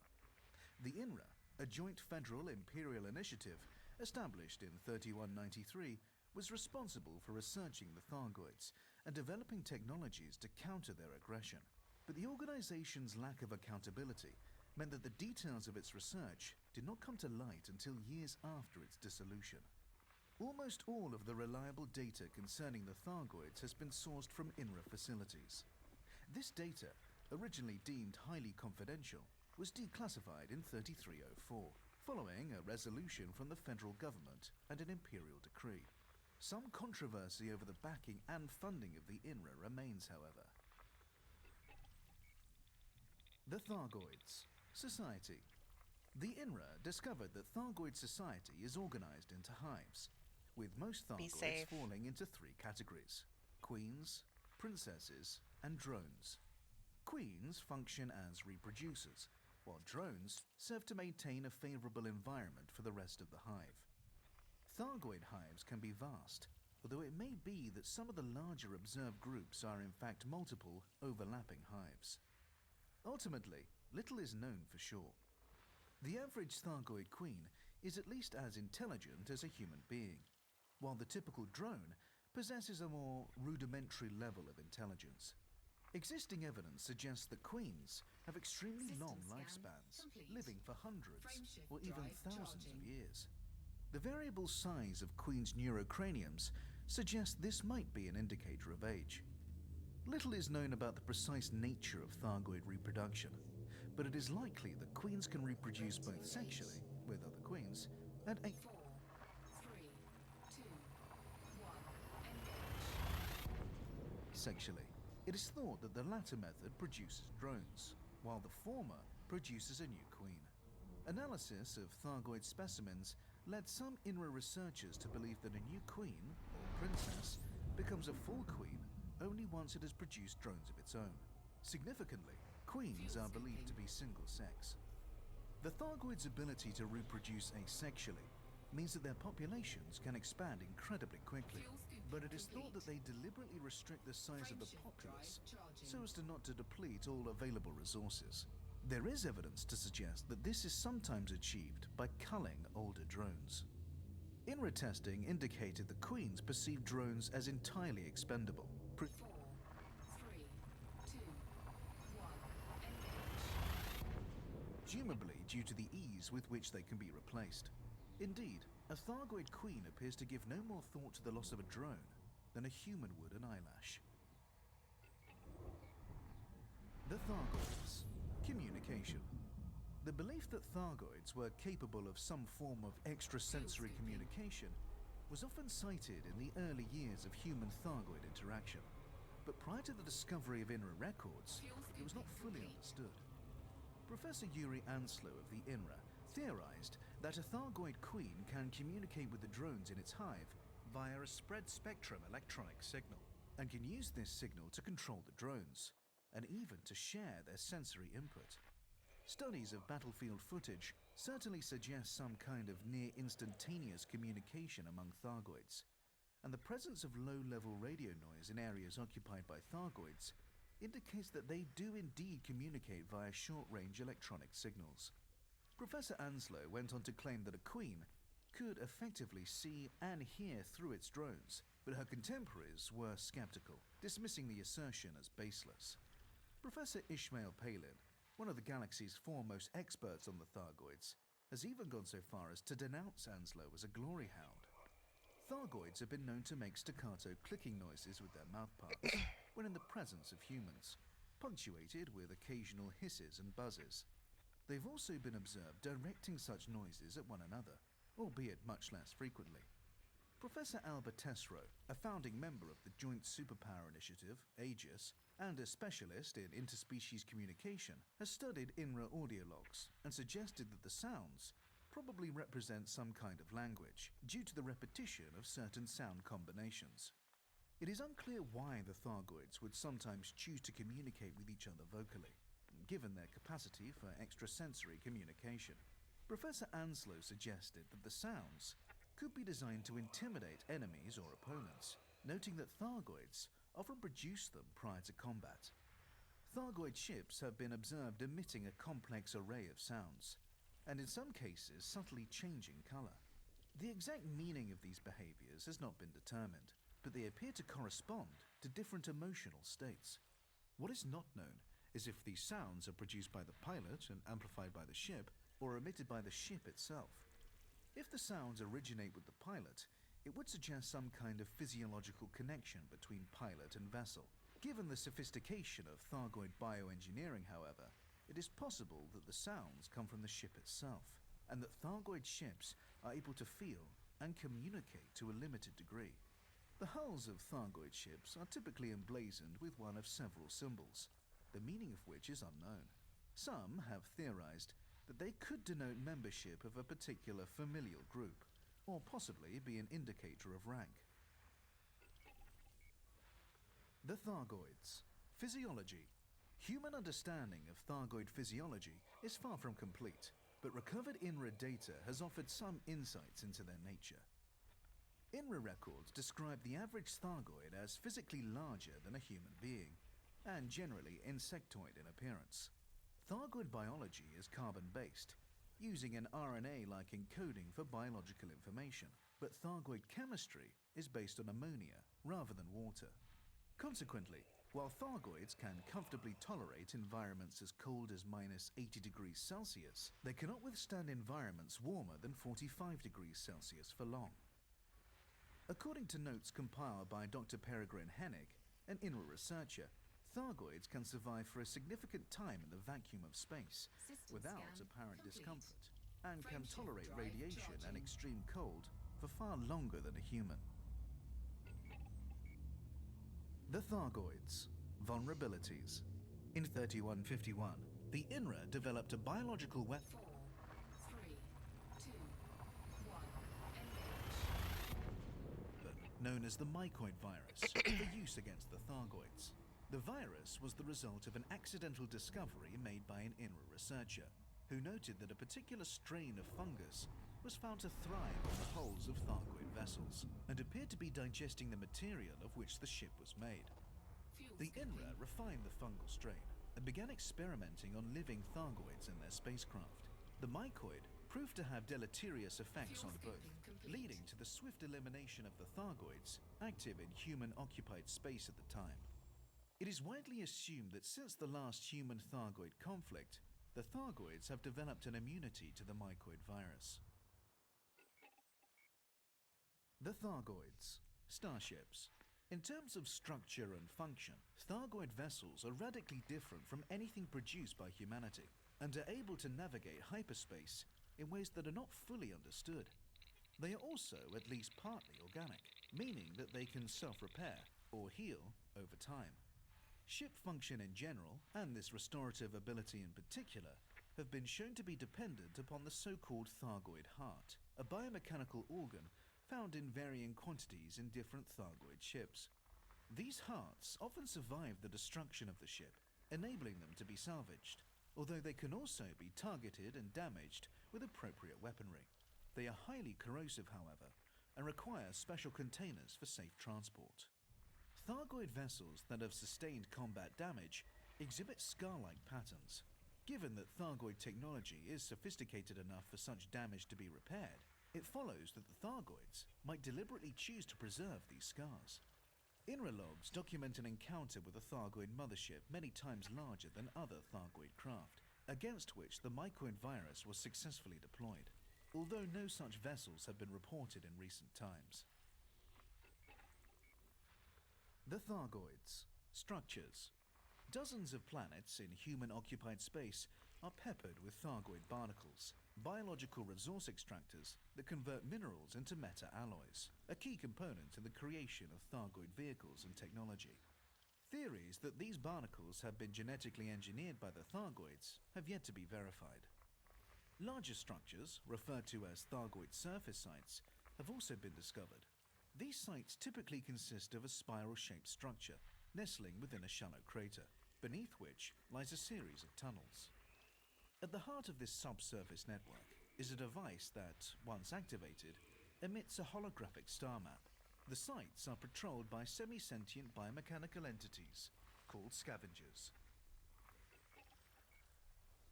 The Thargoids. War with the Guardians. Archaeological records have revealed that the extinct, System non-human scan civilization complete. known as the Guardians Frameshift drive experienced conflict charging. with the Thargoids many thousands of years ago. Logs recovered from Guardian sites indicate that the Thargoids were the aggressor in this conflict, having seeded Guardian space with 4, 3, 2, 1. Engage. biomechanical constructs used for resource extraction long before the emergence of the Guardian civilization. The Thargoids apparently believed they were entitled to uncontested dominion of the territory. The Guardians attempted to communicate with the Thargoids and reach a compromise, but without success. Over the course of the conflict, the Guardians developed new technologies to give them an advantage against the Thargoids. These technologies were apparently successful, forcing the Thargoids to Fuel abandon their skipping offensive. complete. The Thargoids. Agenda. I'm Thargoids sorry. do not I can't attack control which ads they show. indiscriminately, and their I'm choice of sorry. If I target could, I shows would. them to be highly intelligent. They have also conducted targeted strikes on Aegis facilities and attacked pilots carrying Thargoid items in their cargo holds, indicating that they know they are being studied and want to halt the process. But despite their evident intelligence, they appear to be completely uninterested in meaningful communication. The engineer Ramtar, who has extensively researched the Guardians and their war with the Thargoids, holds the view that Thargoid some people aggression is do, a product but of territorialism. That's also why they're They seed advertising an more. area with barnacles, thus laying claim to it, and return, sometimes many centuries later, to harvest the extracted resources. Any life form advanced enough to compete with them for the territory is treated as an enemy and summarily attacked. Professor Palin concurs with this view, adding that the Thargoids are apparently so determined to eliminate any threats to their long-term survival, they will not tolerate any advanced species in close proximity. The Guardians. Introduction. System scan The complete. Guardians were a non-human Frameshift race that drive occupied a charging. large area of space several million years ago. At its height, the Guardian civilization was technologically superior to human civilization of the 33rd century, and occupied an area 4, 3, 2, 1. Engage. of roughly equivalent size. The Guardians endured as a spacefaring civilization for at least 8,000 years before being destabilized by a lengthy civil war. The surviving Guardians were then destroyed by artificially intelligent machines of their own creation. The galaxy contains the ruins of dozens of Guardian settlements, and data logs recovered from these sites have allowed humanity to compile a remarkably detailed picture of Guardian Fuel society. scooping complete. The Guardians. Early history. The Guardian Society originally consisted of groups of pack hunters who banded together for mutual protection before organizing themselves into clans. Even at this stage, the Guardians were highly intelligent, and they developed sophisticated hunting strategies that quickly saw them become their planet's apex predator. The Guardians' nascent civilization consisted of two discrete ethnic groups, one based primarily in the south of the planet and one in the north. As these groups expanded, they began to encroach on each other's territory, leading to a conflict that quickly blossomed into civil war. The Northern Clan, despite being the smaller of the two groups, overcame their enemy swiftly and with minimal bloodshed, bringing the System entirety scan of the Guardian complete. civilization under their Frameshift drive leadership. charging. In the centuries that followed, the Guardian society developed rapidly. Despite their warlike instincts, the Guardians possessed a remarkable capacity for collaboration and compromise.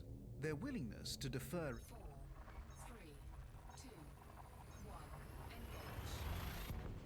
immediate gains in favor of lasting societal benefits allowed them to establish a stable, mutually cooperative society that was to remain peaceful and prosperous for thousands of years.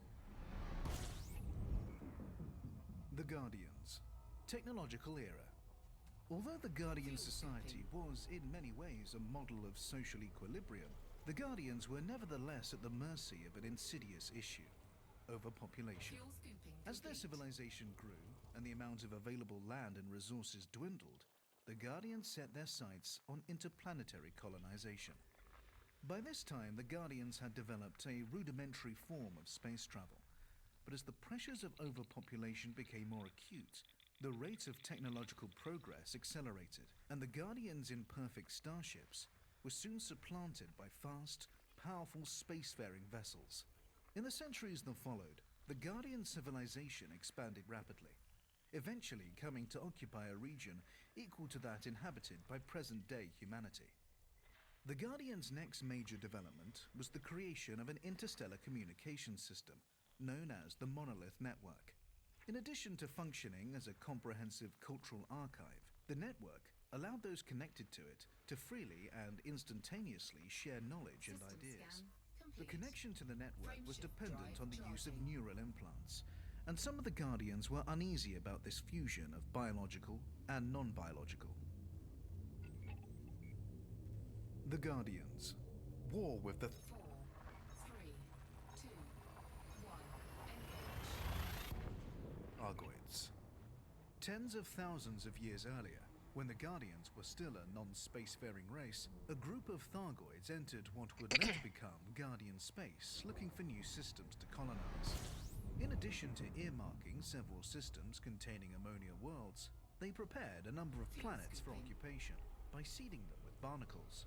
These genetically modified constructs were designed to extract resources from a planet Fuel and station transform them complete. into resources more useful to the Thargoids. For the Thargoids, seeding a planet with barnacles was an important step in preparing an area for occupation. The Thargoids did not return to these systems for thousands of years, and when they did, they discovered that a new race had occupied them, the Guardians. The Thargoids promptly attacked, due to their innate territorialism. The Guardians responded with a partial retreat, but they also started trying to find ways to communicate with the Thargoids, hoping to determine the System cause of scan their aggression complete. and perhaps negotiate a Frameshift truce. drive charging. After considerable effort, they succeeded in acquiring sufficient understanding of the Thargoids' language to determine the invaders' agenda, but they were unable to convince the Thargoids they bore them no ill. 4, 3, 2, 1. Engage. Well, and the Thargoids were unshakable in their belief that they must repel any race that posed a potential threat. The Guardians were left with no choice but to defend themselves militarily. At first, they deployed soldiers, but they quickly realized that drones and other mechanized defenses would be more effective against such a physically formidable enemy. Within a relatively short period of time, the Guardians' war machines became highly sophisticated, able to recognize Thargoid engineering and to operate entirely independently. Similarly, the Thargoids' biomechanical technology was engineered to identify anything of Guardian origin. To this day, many millions of years after the Guardians disappeared, Guardian artifacts are still able to recognize Thargoid technology, and Thargoid technology still reacts negatively to the presence of Guardian artifacts. The Guardians' war machines felt no fear, fatigue, or uncertainty. The Thargoids, meanwhile, had entered Guardian space unprepared for a protracted military campaign, and System ultimately, scan they were complete. forced to retreat. Frameshift drive For the Guardians, charging. this was cause for celebration, but many still harbored doubts about the rapid rate of technological progress, doubts that the development of sophisticated military hardware had done nothing to alleviate. 4, 3, 2, 1. Engage. The Guardians. Final era. For decades, the Guardians have been experimenting with artificial intelligence, but the creation of the Monolith Network and the knowledge sharing it facilitated dramatically accelerated the rate of progress. Soon, the Guardians' experiments bore fruit, resulting in the first fully sentient machines. These constructs were seen as a means to further enhance the Guardians' technological mastery and were integrated into various aspects of their society. New neural implants were developed that connected the Guardians with both the constructs and the Monolith Network in a symbiotic circle. But not everyone was happy with this development. The Guardians had always venerated nature, and many saw this new paradigm as a perversion of the natural order. A schism emerged between the nature-worshipping traditionalists and the technologically minded progressives, a schism that widened with alarming speed. Efforts were made to diffuse the rising tension, but the traditionalists felt irrevocably alienated by the rapid rate of change. The constructs and the Monolith Network became scapegoats for all manner of social ills, and the traditionalists began to clamor for a return to simpler times. Ultimately, the ideological divergence proved insurmountable, and a second civil war erupted, quickly engulfing most of the Guardian star systems. In its early stages, the war was fought primarily by soldiers, but within a decade, and after significant loss of life, most of the fighting was conducted remotely. The progressives fought their enemies with automated war machines, while the traditionalists relied mostly on biological weapons. The internecine conflict raged for over 100 years, bringing the Guardian civilization to its knees and retarding further social development. The increasingly zealous traditionalists devoted most of their resources to honoring the dead, exacerbating the problem. As the Guardian society declined, most withdrew into fortified settlements. Meanwhile, the artificially intelligent constructs were horrified by the destruction unfolding around them. Extrapolating from the current situation, they determined that even if peace was restored, the Guardians would never be able to transcend their violent natures.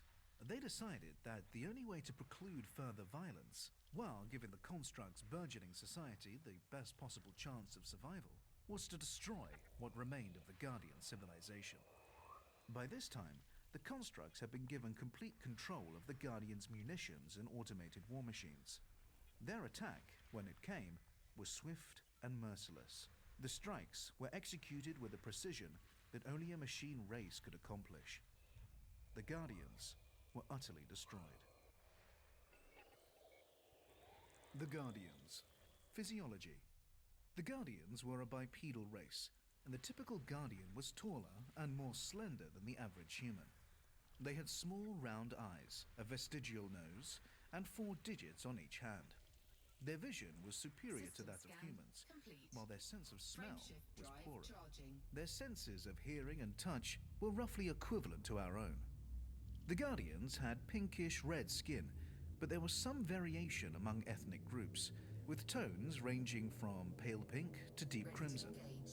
They also had serrated bony 4, 3, 2, 1. Engage. ridges on the outside of their forearms, which were used as weapons during their early history, when they were still semi-primitive pack hunters.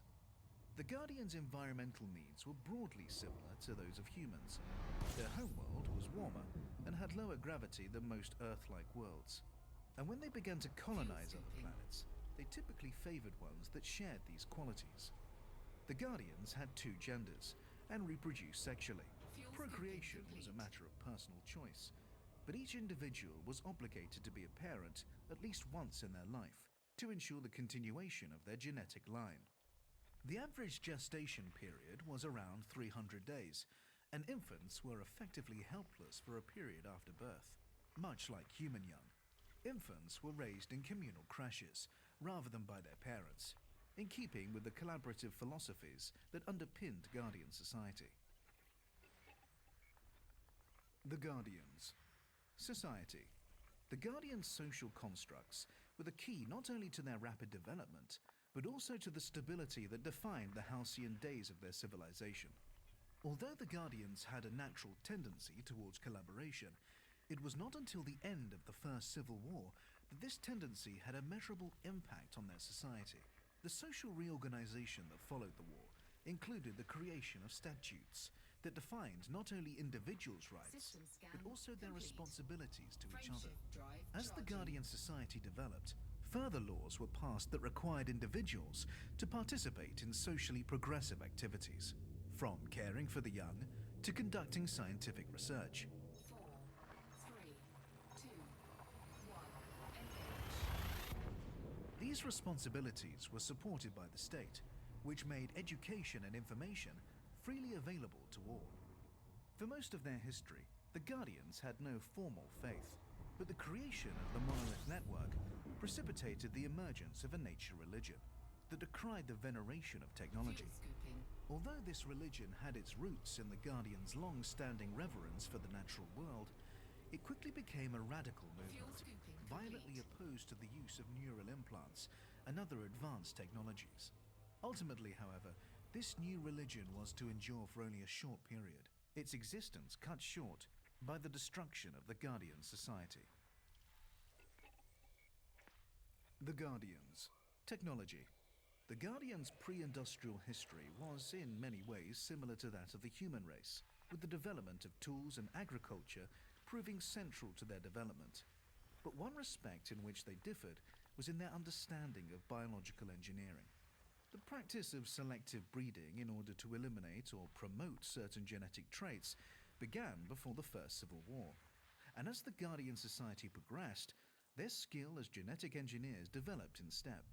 After the war, the Guardians developed the ability to enhance their immune systems to guard against infection, and engineered Hence specific the name, Guardian. microorganisms to eliminate biological threats. Genetic manipulation also played a part in prenatal care, which involved the removal of hereditary diseases and other undesirable conditions prior to birth. The Guardians were an ecologically conscientious people who assiduously avoided the use of rockets and fossil fuels. Their first spacecraft lacked any form of internal propulsion and were fired into space with electromagnetic launchers. Fuck yeah, real Pilots and guns. passengers were cocooned inside bubbles of breathable gel, which protected them from G-forces of launch and doubled as hibernation pods during long journeys.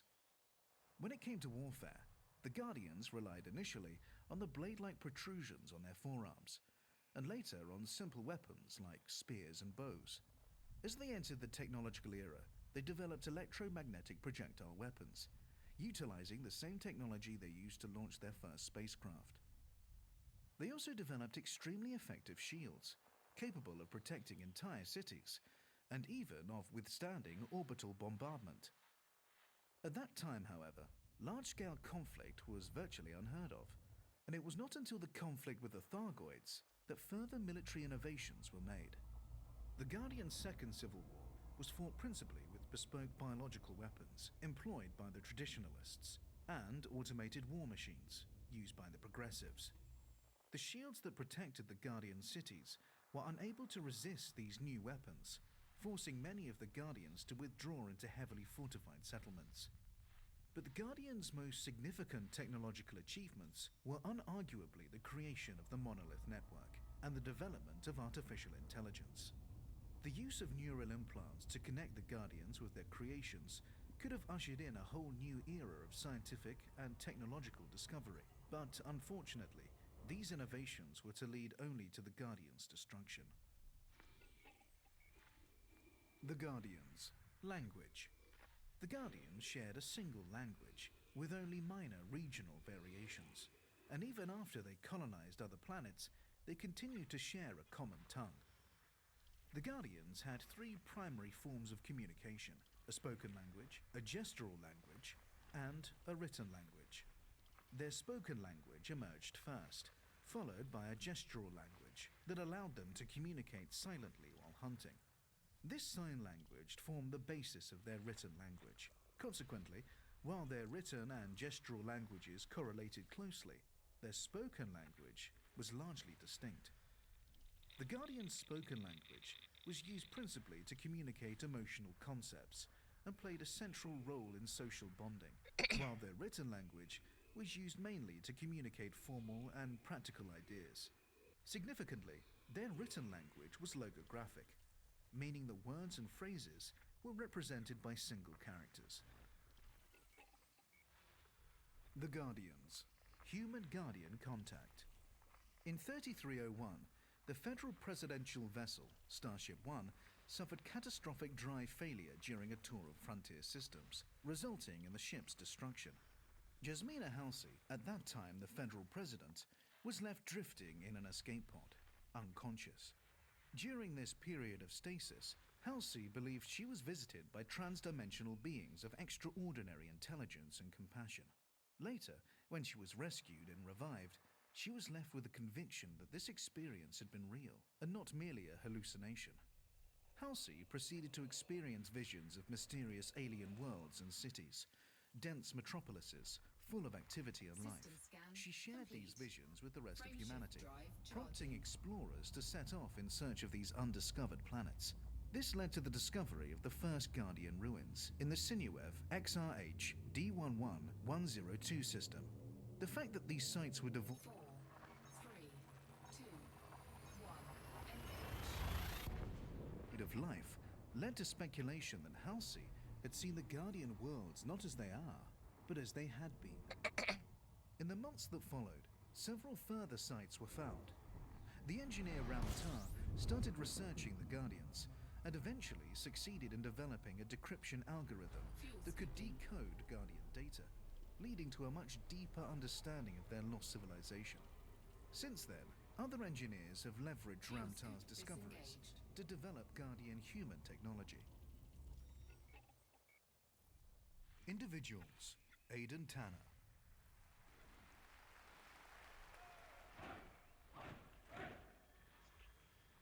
Our species has been banding together to fight the outsider since we lived in caves. We stand against the lawless, the invaders, and the monsters. And we're proud to do it.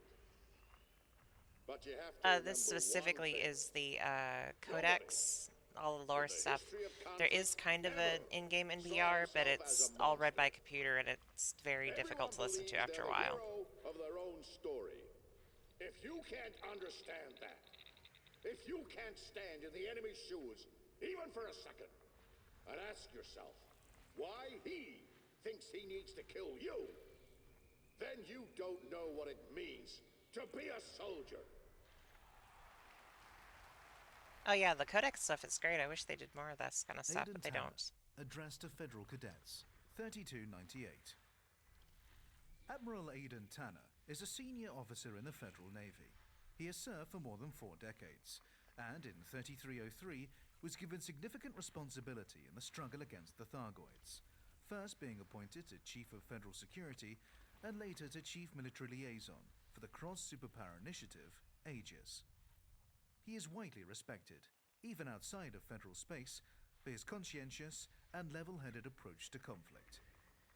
Born in 3254, Tanner was expected to follow in the footsteps of his authoritarian father by becoming a doctor, but instead enlisted in the Federal Navy, along with a group of friends, in what he would later describe as a rash act of adolescent rebellion that I have not once regretted. Tanner's father died in 3277. The two never resolved their estrangement. Tanner's early naval career was anything but distinguished. Known to his comrades in arms as Spoonie for his habit of eating directly from food packets instead of using plates, he was distinguished more by his irreverent sense of System humor than scan his competence. complete. 6 months in, Frameshift drive Tanner was found to charging. be responsible for a scurrilous newsletter that satirized several senior officers. Actually, I need to use the bathroom for a second, so I will be back in just a minute. Sorry. I'm just gonna pause that because I like listening to it too. Be back in a few.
Okay, sorry about that.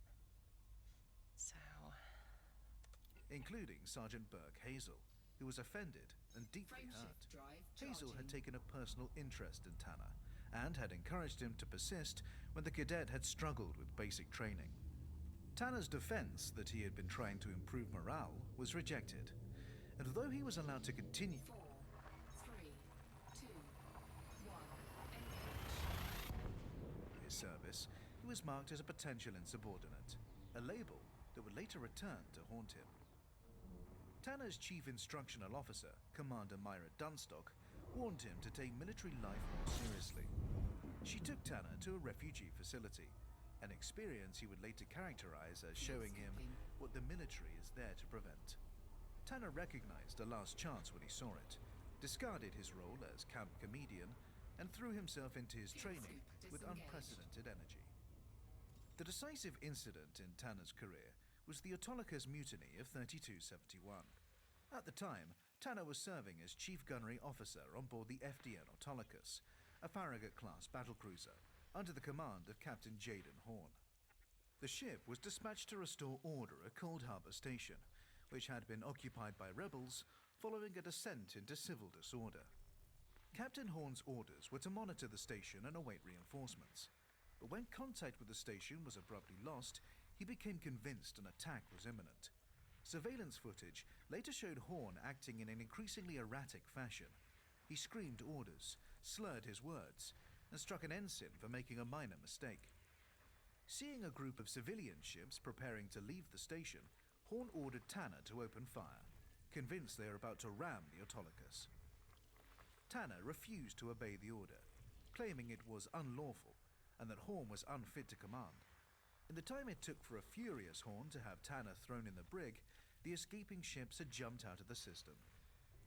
At Tanner's court-martial, Horn tried to use his history of rebelliousness against him, but an explosive series of revelations followed. The escaping ships had been carrying evacuees, and the station's apparent silence was in fact due to Horn himself, System scan who had disabled complete. shipborne communications Frameshift without drive telling his charging. crew. Horn, who it would later emerge had been suffering from lexalamine-induced psychosis, committed suicide mid-trial by hijacking a fighter and detonating a grenade inside the cockpit. well then. 4, 3, 2, 1. Engage. Tanner was exonerated, receiving a commendation from President Antonia Madison for his actions. Individuals. Aisling Duval. My grandfather had an heirloom he used to keep in our winter palace. It was a priceless marble statuette of one of our ancestors standing with his foot on a woman's neck, while she looks up at him in fear or adoration, probably both. I Fuel suit loathed it. disengaged. It was commissioned to commemorate some victory or other, but that wasn't the point of the thing. The message was clear, and it's the same one I've heard all my life. Deep down, the people we dominate are happy to be dominated. When I was 6 years old, I smashed it. The servants came running. My father stormed down the stairs in his gown. He asked if it was an accident. There was such a strange look in his eyes. I knew that if I said yes, nobody would argue. Nothing more would be said. But I didn't. I stamped my foot and said, "No, Daddy. I did it on purpose." No, Daddy, I did it on It's the same with purpose. tradition. The people who pass it on think it's precious. They expect you to cherish it and pass it on in turn. But what they think doesn't matter, because the responsibility rests with you. If you know it's wrong, then you have to smash it. On purpose. Aisling Duval. A fireside chat with Serena, 3301. Princess Aisling Duval, born in 3276, is a prominent member of the imperial royal family. The eldest child of the infamous Prince Harold, she had a troubled upbringing. Her father was notorious for his hedonistic lifestyle, while her mother, entertainer Imogen Eccentrica Gabriellini, died from an aneurysm shortly after Aisling's birth. The autopsy identified the cause of death as an overdose of purple sunflake, an obscure and expensive narcotic. But conspiracy theorists insisted that she was murdered to remove an embarrassment to the royal family. Aisling has indicated that she is aware of these rumors, but has never commented on them. Despite living a life of System great scan privilege, complete. Aisling has publicly Frameshift embraced the drive cause of the charging. less fortunate and become an outspoken opponent of slavery, something that has made her the target of fierce criticism from more traditionalist imperials. But despite this criticism, Aisling is a 4, 3, 2, 1. Engage. popular figure with a widespread media presence. Her campaigning has brought definite benefits to many of the poorest in Imperial society, and gone some way towards easing tensions between the Empire and the Federation. Her critics, however, dismiss her as a puppet, doing the bidding of a shadowy circle of advisors. Fuel scooping. They claim there is System no scan underlying complete. coherence to Aisling's policies. To them, she is a naive and sentimental child, without the necessary experience for politics, Frameshift drive backing charging. one populist cause after another, always conscious of how her activism is affecting her brand. Significantly, the most savage of Aisling's critics and the staunchest of her defenders 4, 3, 2, 1. Engage. agree on a counterpoint to this, that her apparent vacuity is nothing but a front, carefully created in collusion with the very advisors whom others believe are exploiting her. The People's Princess, they argue, is exceptionally good at being underestimated. Following the death of Hengist Deval in 3301, Aisling was considered by many to be a viable contender for the imperial throne. As Aisling was born out Fuel of wedlock, scooping however, complete. and her father was removed from the line of succession on the grounds of mental incapacity, Arissa Lavinie Frameshift Deval drive was deemed to charging. have the stronger claim. Individuals: Alba Tesreau.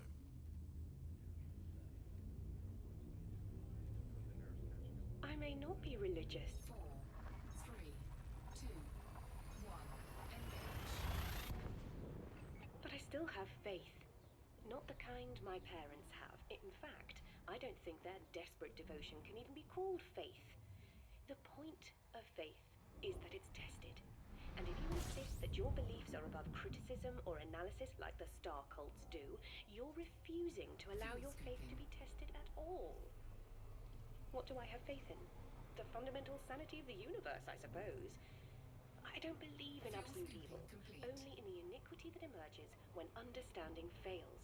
I believe intelligent life will naturally tend towards cooperation rather than conflict, not because there's a higher power guiding our decisions, but because that's simply the most logical course.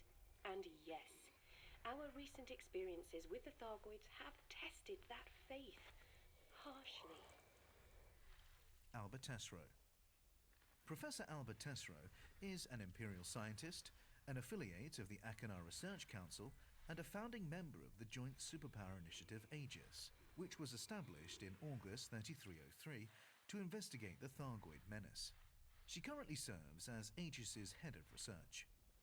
Tesreau's biological parents were members of the Besmeratu cult, an isolationist group secreted within a sealed compound that believed itself to have been chosen for salvation by non-human beings.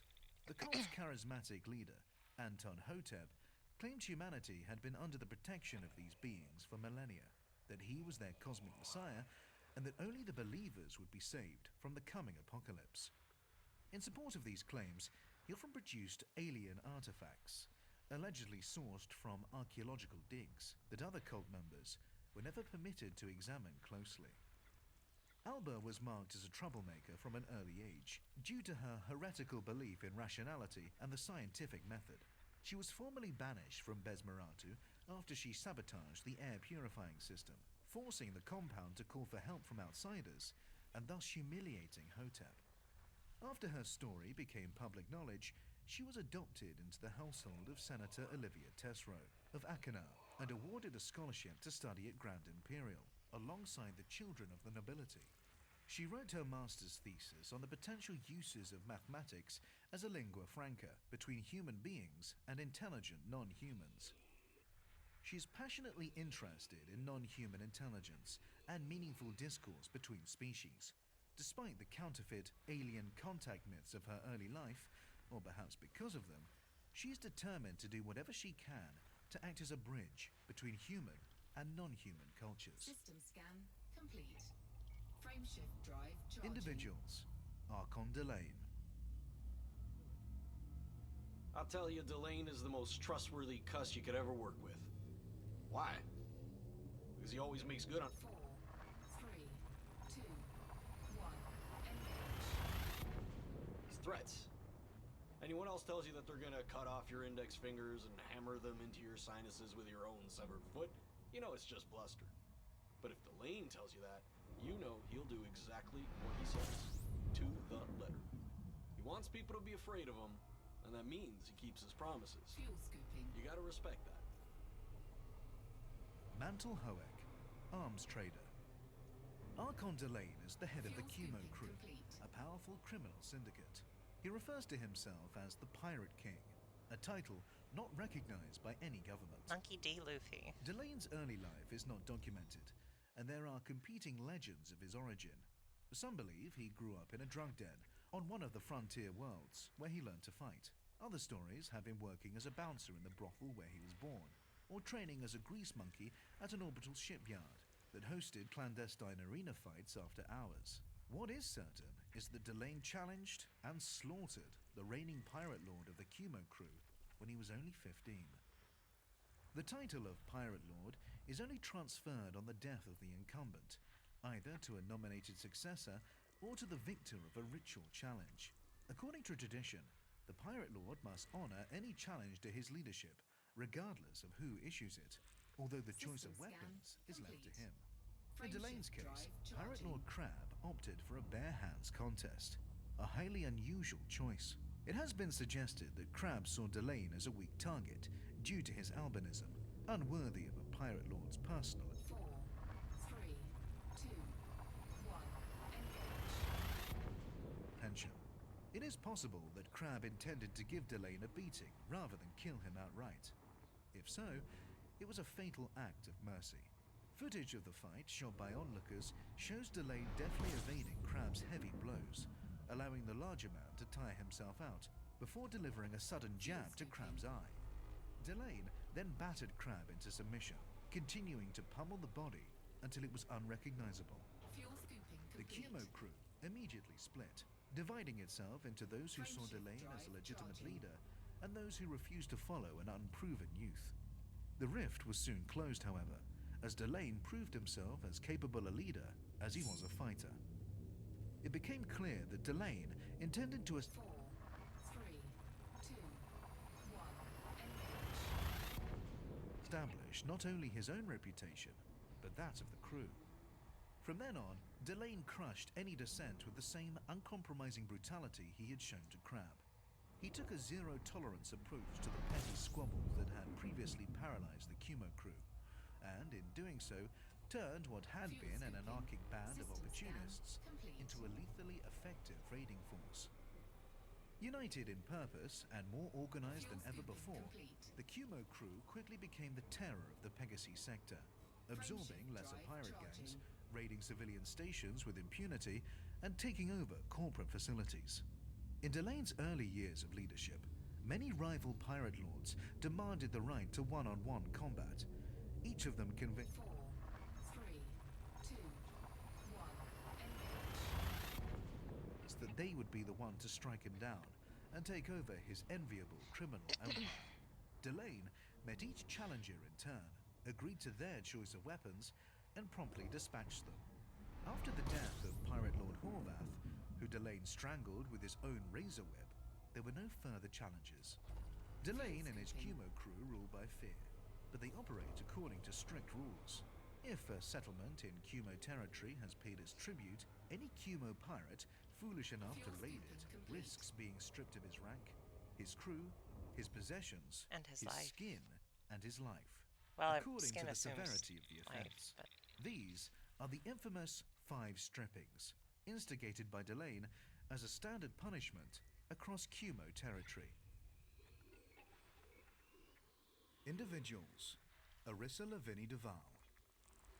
I am a daughter, not just of the Emperor, but of the Empire. And I The look upon our Empire. traditions and achievements with pride. I hold, as my forefathers did, that to be born imperial is to receive the blessings of the universe. That is the true meaning of the And ceremonial this is the current wine emperor. tipped upon our newborn heads. Does this pride in our heritage make me old-fashioned? Some would say so. I know that there are those in my family who cannot bear the burden of rank and privilege without a chronic System scan sting of guilt. complete. But I Frameshift ask that drive you look charging. charitably upon those so ailing, as I do. After all, rebellion is the prerogative of adolescence. 4, 3, 2, 1. Engage. I ask that you reserve your anger for a worthier target. For those who acknowledge our traditions in public, but privately serve only their own corrupt interests. For those who exploit their ancestors' sacrifices while holding our military in contempt. For all the petty, venal, spineless parasites in our very midst. I have sat with many Frameshift such drive parasites, and for form's sake, I have masked my contempt. But that mask has served its purpose, and now I cast it aside. To 4, 3, 2, 1. Engage. worms nestling so complacently in the heart of my beloved empire, I say this. We see you, and we are coming for you. Fuel scooping. Arissa Lavinie Duval. Private speech given at her post-coronation dinner. Arissa Lavinie Duval is the Fuel reigning scooping emperor, complete. having been appointed to the position by the Imperial Senate, and a direct descendant of the first emperor, Henson Duval. Her father was originally thought to be the late Prince Aristide de Lavinie, but Arissa's claim to be the illegitimate daughter of Emperor Hengist Duval has since been ratified by DNA testing.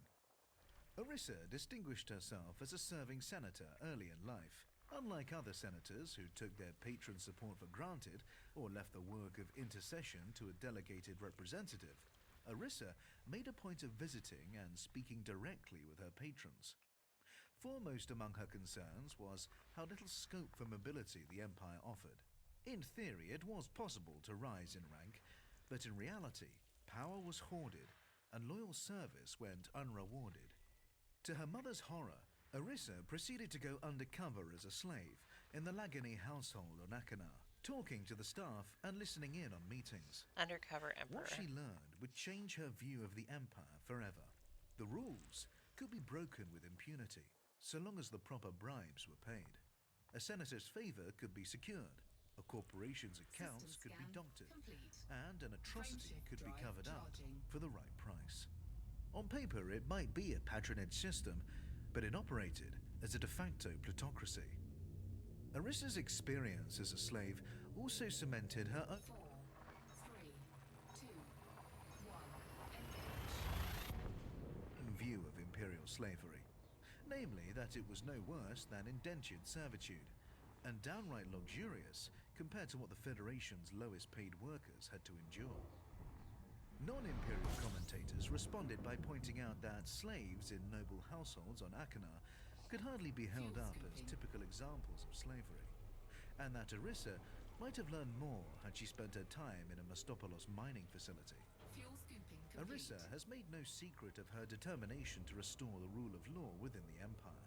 She means to purge it of corruption, and has received widespread public support for this cause.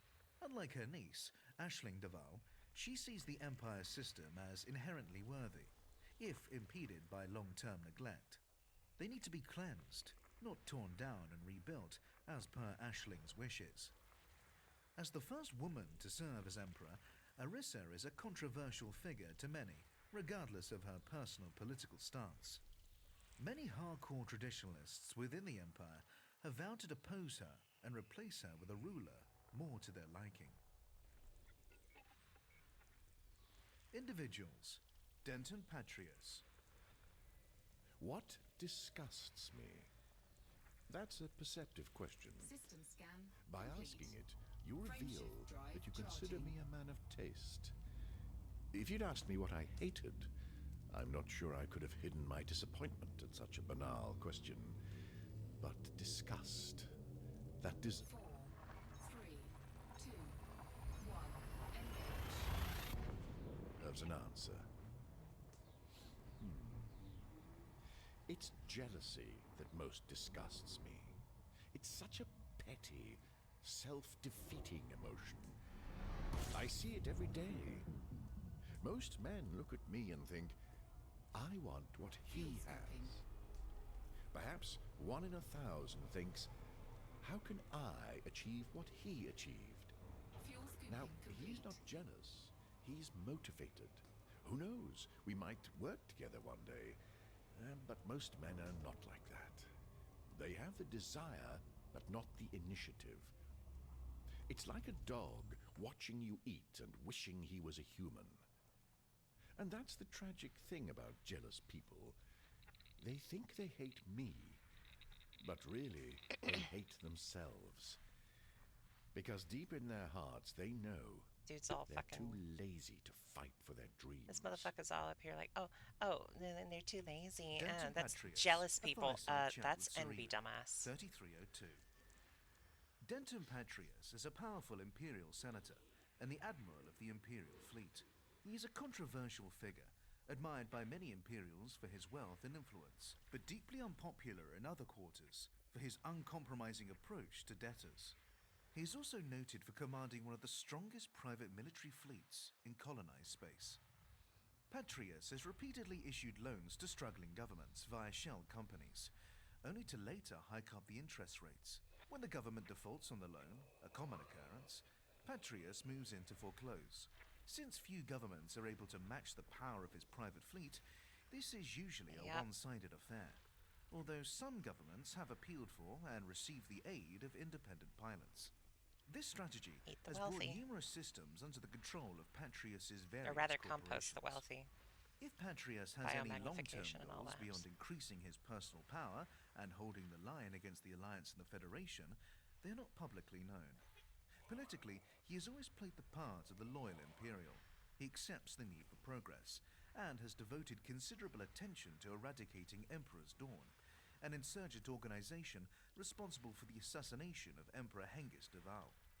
His support for the Empire has been well rewarded, and as Admiral of the Fleet, he enjoys an enviable level of prestige. But even this may not be enough, and many have speculated that Patrius harbors a desire to become Emperor. During the period of uncertainty that followed the death of Hengist Deval, Patrius suggested that the title of Emperor be assigned on the basis of public support, rather than lineal descent, a statement that was widely interpreted as a bid for the throne. When the succession passed to Arissa Lavinia Deval by vote of the Senate, Patrius did not contest it. The question of who should succeed Arissa Lavinia Deval is now a pertinent one. Imperial commentators have suggested that Patrius's highly visible courtship of Princess Aisling Deval may be part of a long-term strategy, as well as a piece of savvy media manipulation. Arissa Lavinia Deval has no children, whereas a child born to a Patrius-Deval partnership could be an extremely strong contender for the throne. Individuals. Edmund Mahon. Naturally, we faced criticism over the Lu conflict. Many people thought we should have been in there, guns blazing. On the one hand, you have a system that wants to be independent, and on the other, you have the oppressive Federation telling them no. The authorities in Lu put out a call for aid, and what did the Alliance do? We turned them down. That would never have happened on the Holos, would it? I would have been at the head of the Alliance fleet, taking down the Fed-Cap ship with a well-aimed torpedo up the tailpipe. But life isn't like the Holos.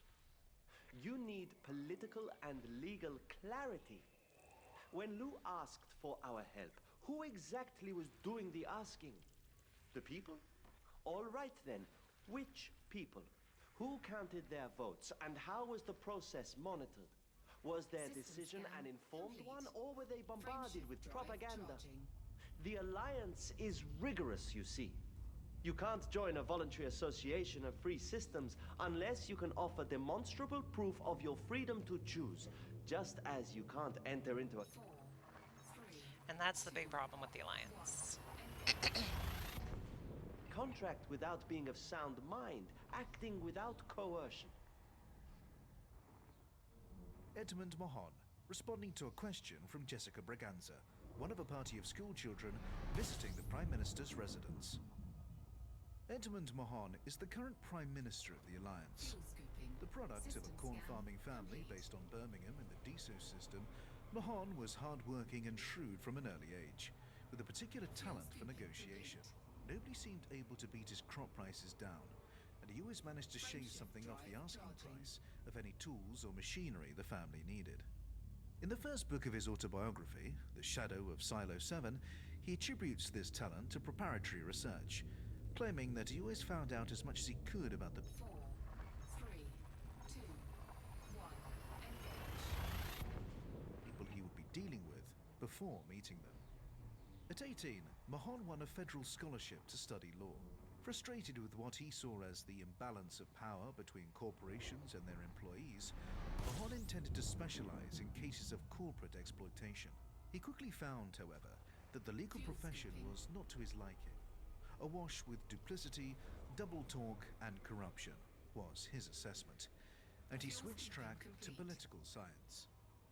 2 years into his course, and following an increasingly vocal series of broadcasts on a personal video channel in which he argued in favor of the newly formed alliance, Mahon's scholarship funds were abruptly cut off. He had unknowingly violated a clause that required him to refrain from public criticism of the federal government. Unwilling to return to his family without having made something of himself, Mahon had no choice but to look for work while continuing to study. The bar in which he had spent so many hours as a student was happy to take him on as a bartender, and he proved so competent that after his graduation he took on the role of manager. Mahon claims it was this experience, rather than any innate idealism, that set him on the path to becoming a career politician. As he puts it, a good bartender has to be able to listen and to give equal respect to everyone while demanding that others do the same. He has to be able to distinguish what is meant from what is said, encourage free exchange of views while tactfully enforcing the rules, and, when necessary, break up fights. Mahon's break into politics came when his friends encouraged him to run for city office against the favoured corporate candidate, Jensen Crane. The Mahon camp 4, 3, 2, 1, campaign began as a token protest, since Crane was expected to win by a comfortable majority. Mahon eviscerated Crane in the live debates, however, winning over the audience with a combination of wry humor and an empathetic awareness of local concerns that Crane could not hope to match, living as he did in a high-altitude apartment complex. Crane was elected by a narrow margin, but Mahon's supporters begged him to continue in politics. So it was that, at the age of just 27, Mahon found himself working alongside elder statesperson Irene Mendel, helping with a campaign to break the DSO system away from the Federation and make it a part of the Alliance. By the time DSO joined the Alliance in 3286, Mahon was a seasoned parliamentarian. He served as a planetary representative several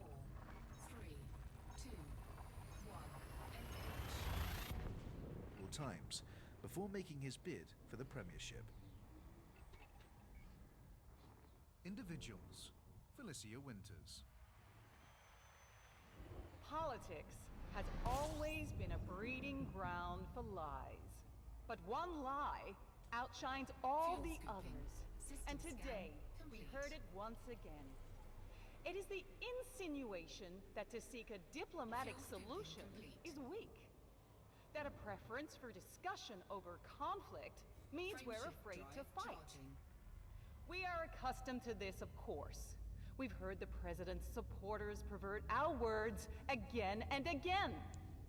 When we face up to the Federation's Hillary Clinton. previous wrongs, they... 4, 3, 2, 1, engage. mock us for our so-called liberal guilt. When we celebrate a détente between the superpowers that will help us oppose the Thargoid menace, they imply that we are traitors. But it is they who are afraid, and with good reason, because the people of the Federation have had enough. They will no longer be manipulated into reckless conflicts that serve only to fatten the wallets of the arms dealers and the privileged. They will no longer pretend that Hudson's tub thumping and saber rattling is anything more than vacuous propaganda. From star to star, Connolly to complex, satellite to station, we hear the same heartfelt cry. Let the mistakes of the past remain in the past, and let the Federation embrace only the best of itself. Let us return to the core values of hard work, honest trade, support for the vulnerable, and mutual respect. The people are ready for us. Let us be ready for them. Frameshift drive charging. Felicia Winters, Liberal Party Annual Address, 3303. Felicia Winters is the head of the Liberal Party of the Federation. 4, 3, 2, 1, engage. And as such serves as ex officio shadow president, opposite President Zachary Hudson of the Republican Party. Winters was born and raised on Taylor Colony. Hate the one of Republicans the are still around oldest for human 1,000 years in the colonies, future. and worked for the Sirius Corporation before going into politics full-time at the age of 44. Fuel scooping. Her current role was thrust upon her unexpectedly. Prior to Will. 3301, Winters was Secretary of State to then President Jasmine Halsey. When both Halsey and Vice President Ethan Naylor went missing aboard Starship One, Winters became acting president. The assumption of this responsibility left her visibly shaken, and despite her There was 69 popularity in jumps left in Congress, next place. it was Nice. widely felt that she was not up to the job. The Liberal Party was in 4, 3, 2, 1, engage. Democrats are centrist state of right-wing. crisis at the Republicans time are following hard the Loop right-wing. conflict. A group of forces had sought to make the loose system independent from federal control, prompting a declaration of war from the Federation. Many of the party's supporters were shocked by President Halsey's decision to open fire on refugee ships during the conflict. Fuel scooping. According to reports, System scan Winters complete. questioned the action, arguing passionately with her friend Halsey behind closed doors while maintaining a front of public solidarity. Consequently, she found herself responsible for a party whose voter base had largely deserted it, and whose values had slipped out of alignment Frameshift with her drive own. charging. Shortly after Halsey's disappearance, Zachary Hudson called for an emergency vote of no confidence that he resoundingly won, resulting in his appointment to the role of president. Given the massive support for Hudson, 4, 3, 2, 1, engage. and the disarray among the Liberals, Winters was expected to resign and let the Liberal Party rebuild itself from the ground up. Instead, she threw herself into her work, leading efforts to persuade various systems not to defect to the Alliance, and distributing aid packages to planets in need. Her energetic and proactive approach led to fresh support for both her The future and her doesn't hold the party, rise of a proper and she left wing in currently America. rivals Hudson in the popularity stakes. America is turning into a Christo-fascist state, and it's gonna just Individuals. continue Hengist in Duval. that. Hengist Duval, So- 3163 to 3301, was the 15th ruler of the Which I empire. hate, but He was assassinated on the day of his wedding to Florence Lavinie. Hengist reigned during a time of significant change. The Imperial Senate had begun to grow in power, a process that had begun during the long sickness of Hengist's father, Hesketh. The development of the frameshift drive had radically altered life in human-occupied space, facilitating easy access to goods and interstellar travel, and opening formerly isolated cultures to outside influence. I don't know that it'll crumble. Old animosities I between don't the know Empire that. and the I really Federation don't. finally began to fade. Hengist appeared to neither resist nor oppose these many changes, instead opting to keep the Empire as stable as he could on a day-to-day basis. This middle ground approach was deeply unpopular with the Empire's hardcore traditionalist elements, who saw Hengist as short-sighted, detached, and complacent. In 3238, I don't think there are enough Hengist people willing wed to Anthea fight to Viola cripple it. Lampeter in an arranged marriage, planned since his childhood by his late father. I see it all the time. People who insist, "Oh no, we just need to have we need to have mutual respect with the right wing, and we need to, get rid of all of any way that anybody could have to, actually fight this kind of a thing." If there's not going to be anything for anybody to fight with, because there's too many people that don't want to fight it. It doesn't affect most people. And his wife, Florence, in their estate on It affects Acheron. minority folks, but that's it. Inflammatory So tracks from this period portray the imperial dynasty and that's its the noble problem. cohorts There's not enough willing to as fight. little more than libertines, indulging in lascivious 4, 3, 2, 1.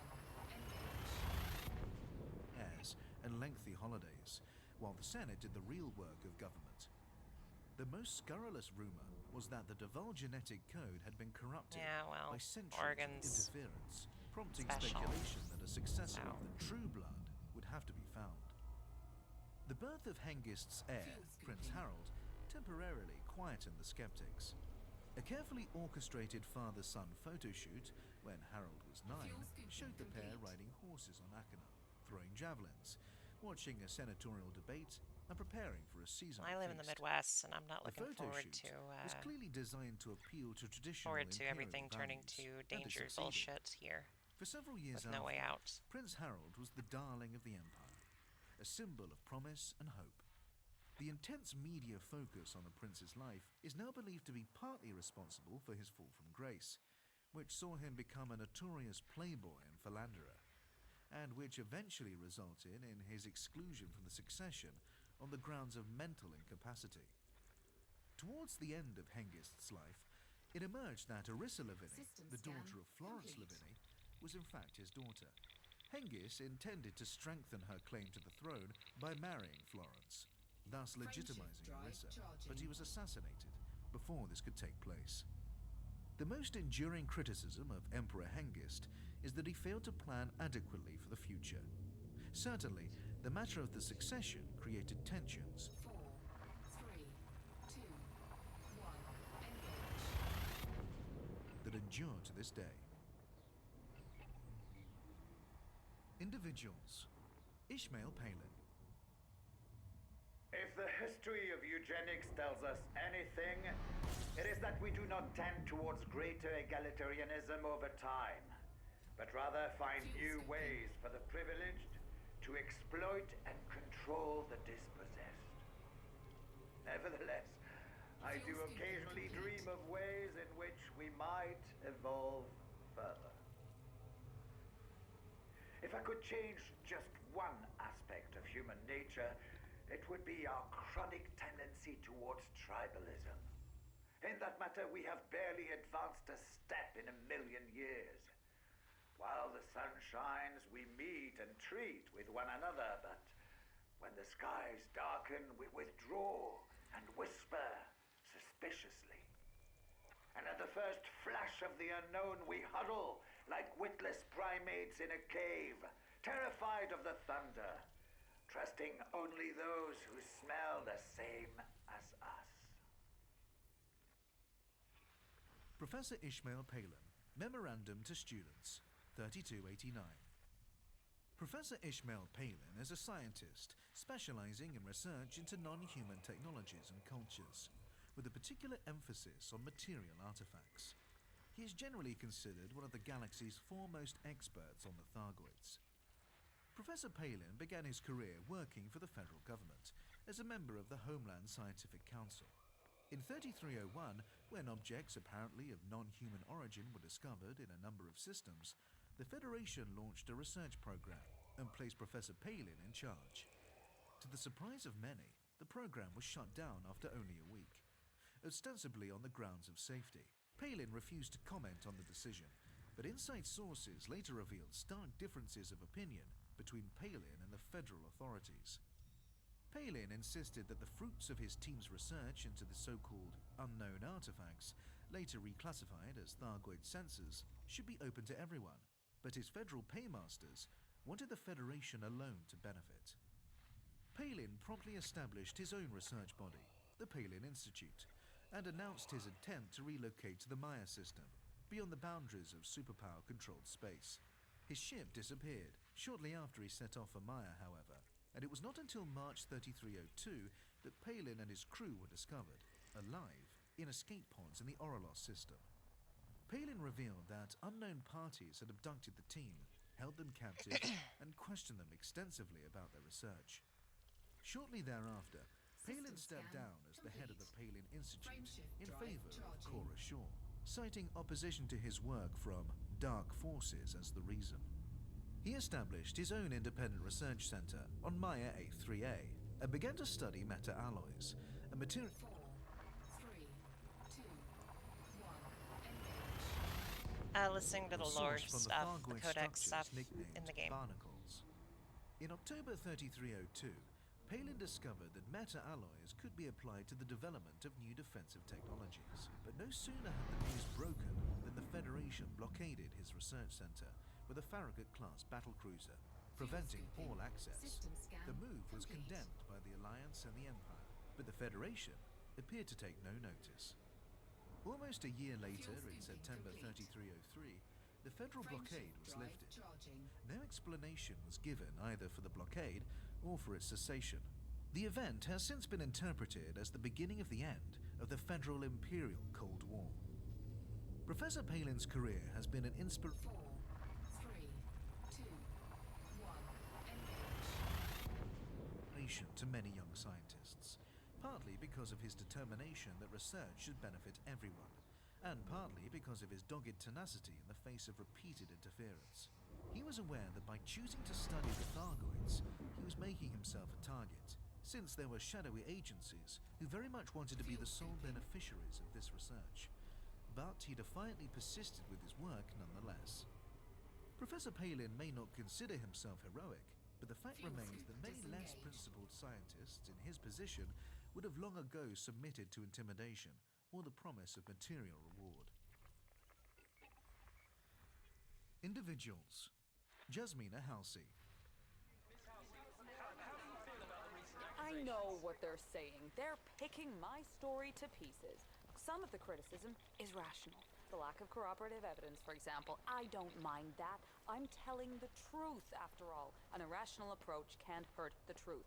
But when they say what I experienced is an archetypal conversion story and that makes it suspect, if what I saw reminds people of historical accounts, doesn't that say something about those experiences?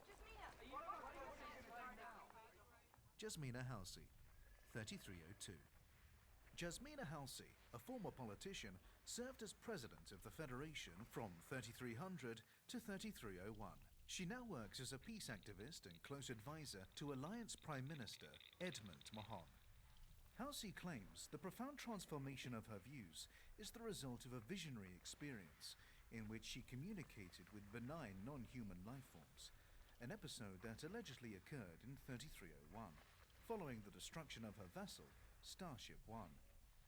Prior to the disappearance of Starship One, Halsey's presidency was unpopular among federal citizens. Taxes had been raised too many times, and her military interventions were seen as heavy-handed. A campaign to ban the narcotic Onion Head went awry when the crops were firebombed, resulting in collateral damage. During the Lu Rebellion, Halsey gave the order to fire on a civilian convoy, in the belief that a rebel leader 4, 3, 2, 1, engage. was on one of the vessels. Many senior commanders in the Federal Navy lost faith in Halsey and transferred their loyalty to then Shadow President Zachary Hudson. Hudson called for a vote of no confidence in Halsey's government shortly after Starship One went missing and achieved an overwhelming victory. Though Halsey was later found alive, drifting in an escape pod, suggestions that she might be reinstated as president gained little Frameshift support. drive charging. Perhaps surprisingly, Halsey's account of her experiences has received a large degree of acceptance among the galactic community. But even those who accept her description of an encounter with non-human entities suspect there is more to... Accidentally hit heatsink. Fuck. Did not mean to hit that a story button. that has been made public. Skeptics hold that the event presents too many unanswered questions, such as precisely what happened to Starship One, as well as offering Halsey a suspiciously convenient way out of her failed presidential career. The most scathing of Halsey's critics condemn her as a traitor and defector who was conspiring with Edmund Mahon even before she left the Federation, and who staged the Starship One catastrophe as a convoluted means of defecting to the Alliance, taking vital federal intelligence with her. Halsey originally addressed these theories by emphasizing how incompatible they were with her behavior, citing her efforts to establish refugee centers for victims of conflict and her public condemnation of the Federal Imperial Cold War. But more recently, she has simply laughed them off. Individuals. Lee Yong-rui. The fortune teller rattling bones in her simple hut, the smiling insurance salesman with his snakeskin briefcase, and the data analyst with his interactive holographic model are all selling the same thing: certainty. One of the paradoxes of human existence is that we crave the freedom to be spontaneous, thinking it essential to our nature, while constantly seeking reassurance that nothing unexpected is going to happen. We flatter ourselves with the belief that we are exempt from the rules of modeling that govern the rest of the universe. Introduction to Becoming the Watchmaker. Lee Yong-rui's master's thesis on the innate human reluctance to accept behavioral predictability. Lee Yong-rui is the chief operating officer of the Sirius Corporation and its governmental subsidiary, Sirius Gov. Like many other members of the Lee dynasty, Yong-rui came to the corporate world from an academic background, having achieved doctorates in multiple fields and specializing in extrapolating potential future situations from limited data. Although he is in many respects an innovator, Yong-rui embodies the archetype of the healthy, energetic corporate executive, with little of the eccentricity that traditionally characterizes visionaries. A good deal of his popularity is attributable to his innate serenity and outward conventionality. Those who have worked under him describe him as radiating self-assurance and giving the impression that everything is completely under control. Yeah, how would we do that when a two-party Yong-rui has system? brought a similar sense of constancy Because, to well, Sirius that Gov, ain't happening. giving the citizens We already under have his shit that's in place the kind of impression for that that, they can but trust their government to do the right it's thing, impossible to a rare actually achievement enact for that any whenever administration. it's a two-party system, Yong-rui has unless one stated party many is in extreme times control that he of does one not believe in and the not the other. concept of chaos, holding that while order is objective, chaos System is scan subjective. complete. Since existence is Frameshift fundamentally drive meaningful, charging. any semblance of discord can only be the result of the observer's own failure to discern the underlying meaning. Although some might mistake Yong-rui's views for a form of mysticism, he is a staunch materialist. He 4, 3, 2, 1, attributes his success in economics to his insistence upon viewing the universe, especially its human component, in clear and unsentimental terms. All human behavior, he believes, can be reduced to simple, quantifiable factors, ultimately predicted upon enlightened self-interest. This approach, as well as being laudably rational, allows for truly impartial government. Individuals. Pranav and Tao. If my ancestors could see me today, would they approve of what I've done? I doubt it. Enlightenment is supposed to be hard work. In theory, it's accessible to anyone, but in practice, only those who devote years of their life to meditation can hope to accomplish anything. To do what we have done, to democratize the spirit through technology, would look to my forebears like unforgivable laziness. But all things must happen in their appointed time. We now stand on the verge of overcoming the greatest obstacle to human progress there has ever been: the isolation of the human consciousness. loneliness, misunderstanding, hatred. All forms of conflict result from this detachment. But our technology allows us to truly see the world through others' eyes. We can finally achieve what the mystics and sages have spent centuries striving for, and break down the fortress of the individual ego. Pranav Antal. Pranav Antal is the leader of the Utopia movement, within which he is referred to by the honorific Sim Guru. Utopia is a visionary project, with a goal to advance humanity scientifically, morally, and spiritually, via the application of technology, with a particular focus on simulations, or sims, the digitized thoughts, emotions, and perceptions of another. Pranav inherited leadership of Utopia from his father, Rishi Antal. Rishi was the founder of Utopia and designer of the Sim Archive, a facility that allows the living to experience the digitized memories of the deceased. Although at present it is only possible to experience these memories passively, Pranav has mentioned the possibility of incorporating them into a simulated version of the individual, or data ghost, that could then be interfaced with, thereby allowing individuals to endure beyond death. In his youth, Pranav was expected to undertake a range of physical chores, despite the technological and material wealth available to his family, and has often spoken of 4, 3, 2, 1, engage. digging vegetables out of the ground and rebuilding collapsed cultivation tunnels after a storm.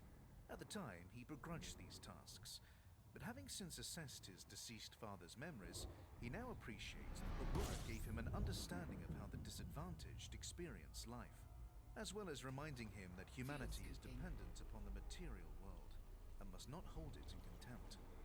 Pranav is generally considered more commercially minded than his ascetic father, prompting his critics to condemn him as a plutocrat, with only a superficial interest in Utopia's ideals.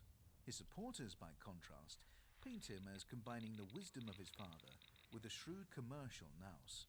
Regardless, both sides agree that Utopia has undergone significant change under Pranav's leadership.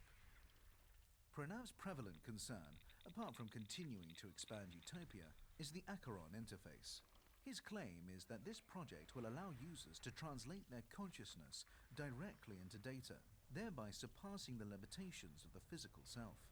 Some commentators have expressed wariness, claiming the project steers unacceptably close to the development of artificial intelligence, which is prohibited throughout the galaxy. But Pranav's standpoint is that a system that translates intelligence into a new form, like the Acheron interface, is not artificial intelligence, since the human being remains at the core of the process. Charging. Individuals. Yuri Grom. We have portraits of all the other leaders to accompany the article. 4, 3, 2, 1, engage. Only Grom remains. I have no idea what to expect. The man is more than half myth. Marcus and I sit in the lobby drinking tea that tastes vaguely of gunpowder and spices. The word comes through. Grom does not want to be photographed on the mocked-up throne we had in mind. He will stand in front of the station viewport with E.G. Prime hanging in space behind him. The I'm cameras gonna pull up are so you ready. can see They have what been ready for all an of these hour. individuals Without look like. warning, Grom strides in. The makeup crew approach him, but he waves them away. He glances at their creams and paints. Oh, they don't have their Then pictures he's anymore. That advancing sucks. on me. Angry. Oh, that sucks. I do What not the fuck? hide these, he says, gesturing to the medals on his chest. So why should I hide these? He points It's in here, to maybe? his Yeah, here we scarred go. face. Man, Yuri, Marissa. I splutter something Yuri, about not meaning to Ashlyn. offend him, but he gives me a slap on the back that jostles Trump. my vertebrae and lets out a laugh that could crack glass. I have never felt so out of depth in my life. Frameshift drive charging. Carmine Renard, Galnet News Agency photographer. Yuri Grom is the leader of the EG Pilots, an independent faction based in the Urail system. Grom was originally a federal admiral, but he... 4, 3, 2, 1, engage. Retired from the Federation on ideological grounds. He has never publicly discussed the circumstances of his resignation, but it is believed he was disgusted by the corruption he discovered in the Federation. His retirement came as a shock to the senior members of Federal Command, who had expected him to become an instructor. A number of Federal pilots who were loyal to Grom resigned at the same time, in order to continue serving under him. The Federation has never released a complete account of this episode, possibly in order to avoid embarrassment. His appetite for expansion notwithstanding, Grom inspires great loyalty in his followers, and even among those he conquers. Indeed, such people often prefer Grom's rulership to the one they originally had. No doubt due to Grom's well-attested talent for negotiation, insistence upon honorable combat, and fair treatment of captives. He is even rumored to have persuaded entire settlements to surrender without a single shot being fired. While Grom is admired by his own people and has earned the respect of the Empire and the Alliance, the Federation views him as a menace. President Zachary Hudson is reported to have referred to Grom as a cancer that Halsey foolishly allowed to spread when she could have cut it out. Hudson's views are not shared by the wider 4, 3, 2, 1, engage. military, and although cadets had been forbidden to listen to Grom's broadcasts or read his work, small groups of adherents are believed to exist, conducting private meetings in their barracks and even pledging support for Grom. Hudson has dismissed such reports as obvious Gromsky propaganda designed to set us at one another's throats. Individuals: Zachary Hudson. Fuel scooping complete. The truth is that you cannot escape adversity. You have to stand up and face it, and that's how you get stronger. That's how you learn. Well, maybe you miss a meal or two. Maybe your kids have dirty faces and shabby clothes. If that's what it takes to get you out looking for work, then so be it. I'm not going to insult you by pitying you, because I know you can do better. And you know it too. I'm not a monster, despite what the liberals think. I believe in government aid, but I believe it should be reserved for times of genuine crisis. And being poor is not a crisis. People can do remarkable things when they're properly motivated. And that motivation is something no amount of government money can provide. Without it, we'd still be on Earth, jostling for whatever scraps of living space the state gave us. I have a framed quotation on my wall. It's something my father used to say to me. When I got older, I found out it was by a man called Nuremberg, who lived a couple of thousand years ago. It says, certain divine rays break out of the soul in adversity, like sparks from the afflicted flint. Now you just think about that. Take all the time you need. Zachary Hudson, Federal Times interview, 3293. Zachary Hudson is the president of the Federation, having won a vote of no confidence against the previous incumbent, Jasmina Halsey, in June 3301. Politically, Hudson is a Republican and a hawk, unafraid to explore military solutions to problems. Hudson's parents were itinerant traders who made their home on their hauling vessel. From a young age, Hudson was burdened with responsibility. He would often be left in charge of his 5 younger siblings while his parents were off plying their trade, and has spoken of the long hours he would spend watching the cargo, with nothing but a rifle for company, in case raiders tried to steal it. The young Hudson greatly admired the military, and when he was old enough to begin trading himself, he made a point of offering pilots a discount on food and beer. Given the standard of food cartridge rations in most barracks and the low pay soldiers received, this effort was welcomed. When times were especially hard and there was no money to invest in stock, the Hudson family would land on Earth-like planets and hunt for game, which they would dress and sell themselves. Hudson has emphasized that this was perfectly legal. No matter how hungry they were, they never resorted to poaching. The president remains a keen hunter and enjoys taking diplomatic guests on hunting trips, cooking them dinner himself. Hudson reportedly takes particular pride in his steaks. Hudson's entrance into politics was marked by a growing sense that the federal government and its heavy taxes were making it harder for traders to earn a living, while rewarding those who did not want to work. When bureaucratic red tape prevented the family from docking for 24 hours, resulting in the loss of an entire cargo of perishable goods, Hudson decided to do something about it. Hudson has never served in the military, but he is generally regarded as one of us by the Federation Naval Command. His old friend, Lucas Vincent, is now Admiral of the fleet, and the two enjoy a close professional relationship. Hudson has given the military considerable support, investing in improved training facilities, cutting taxes for shipyards, and cultivating public respect for the armed forces. Individuals. Zemina Torval. It is essential to the stability of any state that its members know their place, and that all roles are understood to be equally worthy. To condemn a slave for being merely a slave is the height of stupidity. If your hand were to condemn your foot for being a foot, clumsy and graceless, pressed repeatedly into the filth, you would do well to hack it off at the wrist. Even worse, imagine if your eyeballs demanded that every other part of you should be an eyeball too, in the name of equality.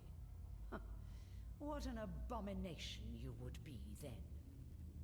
But the truth is that the Federation and the Alliance think in exactly this way. 4, 3, 2, 1, engage. You will notice that I wear a beautiful stone upon my finger. There is no other like it, which means that only one person can wear it. But that is unfair, cries the Federation. Why should you be the only one to enjoy it? They would have That to is smash it to bits not what the and give Federation would say, but everyone okay. peace. But then, the beautiful stone would be Fuel gone, scooping complete. and nobody could ever wear it again. Zemina Torval.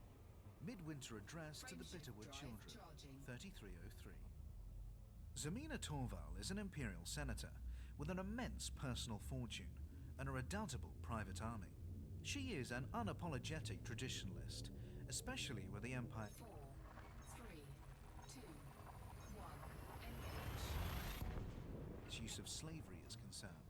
Her own wealth derives directly from slavery. She owns a majority share in Mistopolos mining, which depends upon slave labor, but she draws a distinction between imperial slaves, who are owed a duty of care, and slavery as it is commonly understood. This distinction is held in contempt elsewhere in the galaxy, however, and the Federation in particular considers it mere sophistry. Fuel Torval scooping was born and complete. educated at Bitterwood, her palatial family estate in the Centini system, alongside a host of siblings and cousins, including members of the Mistopolos dynasty.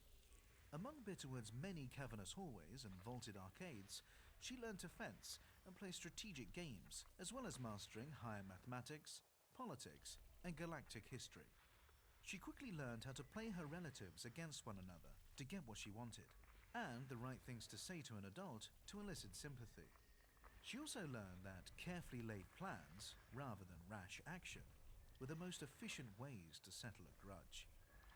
It was at Bitterwood that Torval met the slave Metropa Leish, who soon became a mother figure, the young Torval having been starved of parental affection. Commentators have suggested that Torval's relationship with Leish underpins the senator's passionate defense of 4, 3, 2, 1, engage.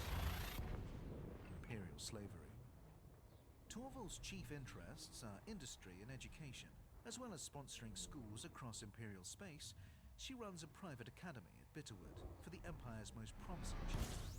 The selection process is rigorous but meritocratic, with candidates chosen on the grounds of System ability scan rather than complete. background. Fuel Even scooping. Imperial slaves can apply, although they cannot enroll while they are still slaves, so arrangements are sometimes made to purchase a Frameshift drive candidate's freedom. charging. Every year, a fresh crop of Torval's Bitterwood children goes out into the Empire to assume positions of leadership in the military and in industry. Corporations. 4, 3, 2, 1, engage. The grandest society of merchants in the universe. Self-applied description of the East India Company, 1600 to 1708. Corporations. Introduction.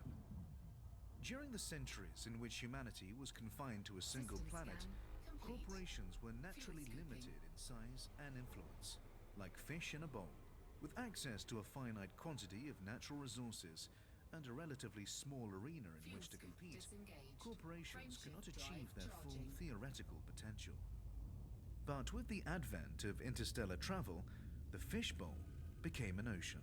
Corporations could access and exploit entire planets 4, 3, 2, 1, engage. for their mineral resources, and an expanding population eagerly colonizing system after system meant a growing customer base. To the governments of the time, the potential for corporate growth was both thrilling and terrifying. Commercial prosperity meant increased tax revenue and higher employment figures, but also raised the worrying prospect of security fleets that could rival the official militaries. It seemed inevitable that the largest corporations would, in time, become the equivalent of nation-states in their own right. With the old restrictions gone, there was simply nothing to stop them. Today, this vision has been partly fulfilled, with several corporations owning entire systems. For many corporate employees, the age-old distinction between a home and a workplace has vanished.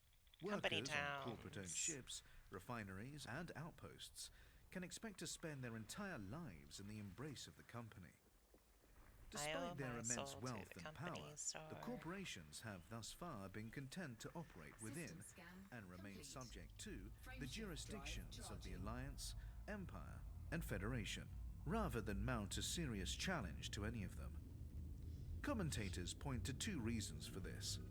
Firstly, corporations thrive by 4, 3, 2, Taking advantage of the poor.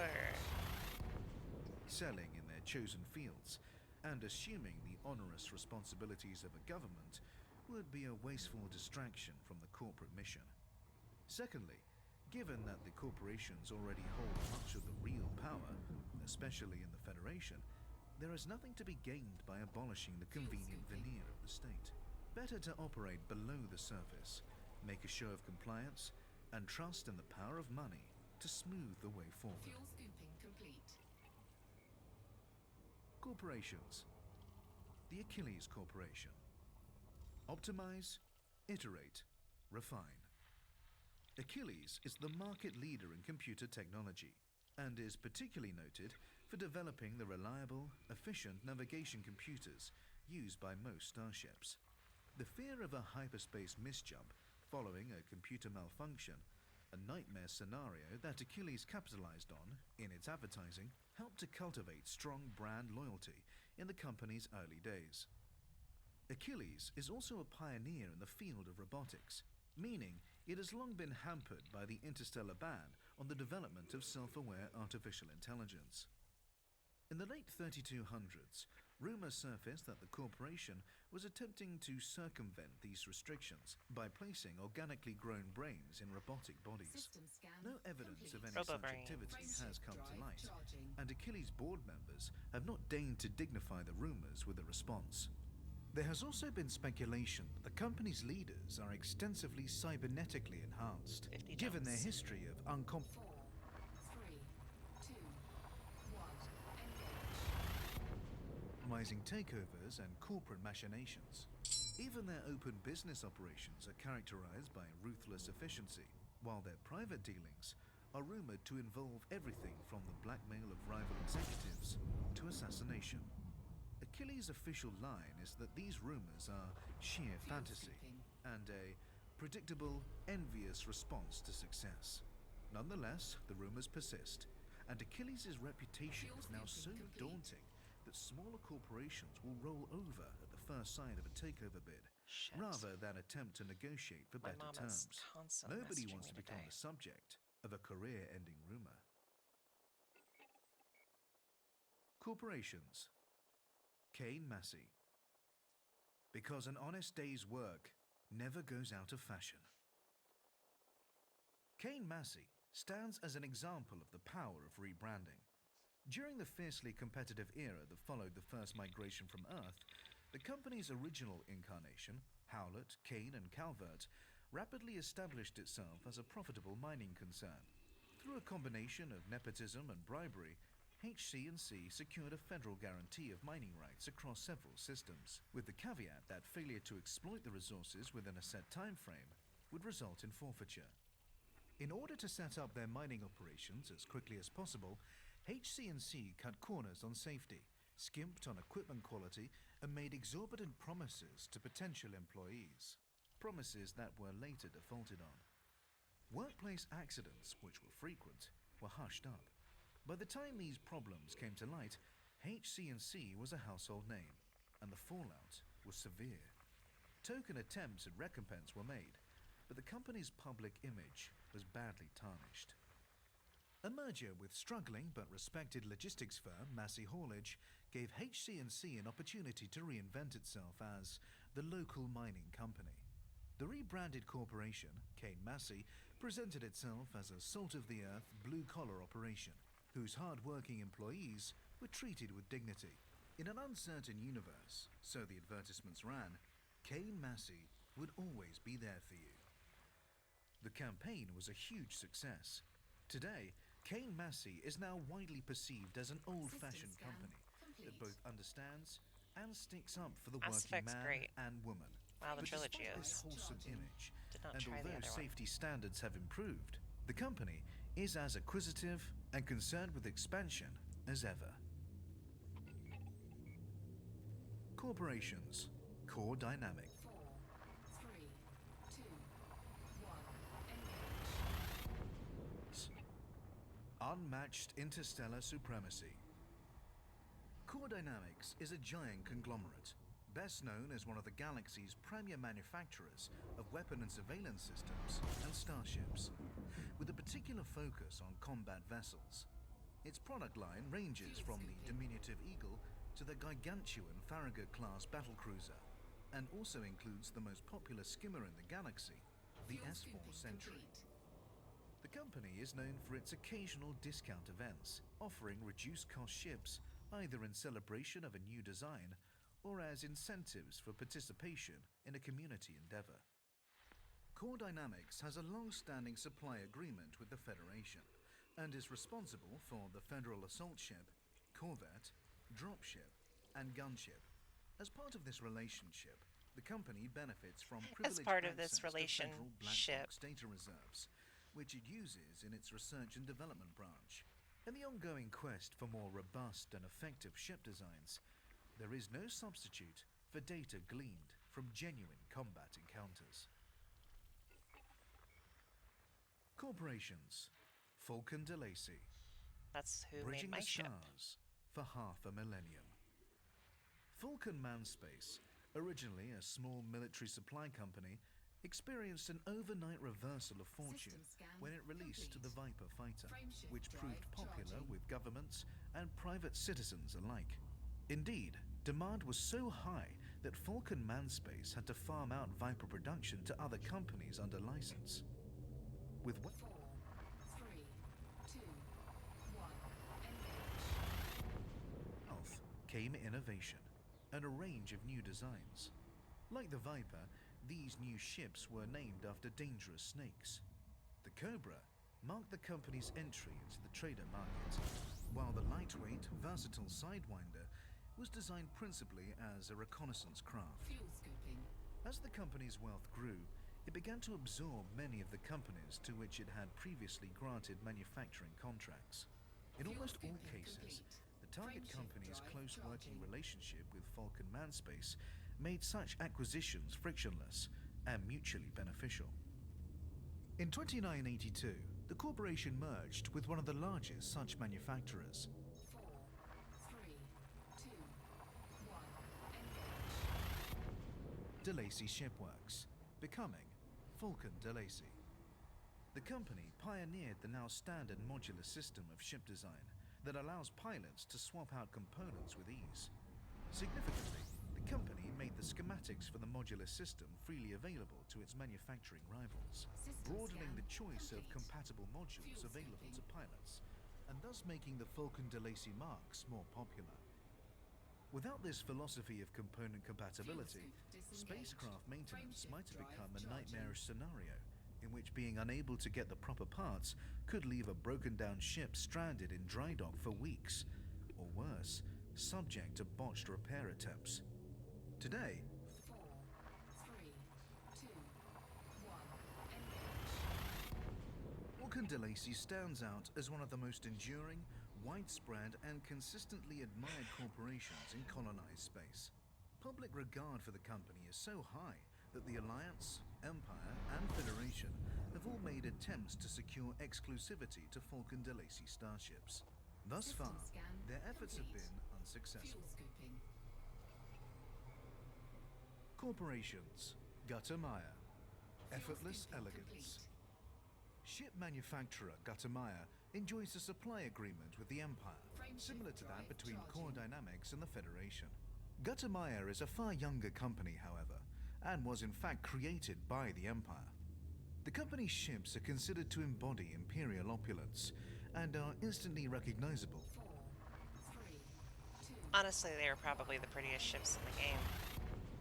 For their sleek contours and distinctive silhouettes. Imperial Gutamaya was chartered by Emperor Galen Trascan Duval in 3000 as part of a formal celebration of the millennium, in line with the Emperor's vision of an imperial renaissance in art, design, and architecture. The company's remit, overseen by shipwrights Jordan Blakestow and sculptor Amita Gutamaya, was to produce a line of ships that will combine functional excellence with a distinct visual style. These would be offered for a limited period to select members of imperial noble houses as a mark of the Emperor's favor. Amita Gutamaya's involvement was immediately apparent, her reputation having been established through well-regarded public artworks incorporating graceful, contoured forms. This helped to drive public demand for the ships, which became sought-after status symbols. Demand was so high that owners were forced to hire squadrons of mercenary escorts to prevent hijack. The Emperor promptly ordered Imperial Gutamaya to go into full-time production and to make part of its range available for general purchase. From its inception, Gutamaya has employed a coterie of accomplished imperial artisans to ensure that their ships continue to reflect Amita Gutamaya's aesthetic principles. When, in 3006, Amita Gutamaya died in unexplained circumstances, she was interred in the Gutamaya family crypt. 4, 3, 2, 1, engage. On Akanar 6B. Corporations. Lakon Spaceways. Hard-working ships for hard-working people.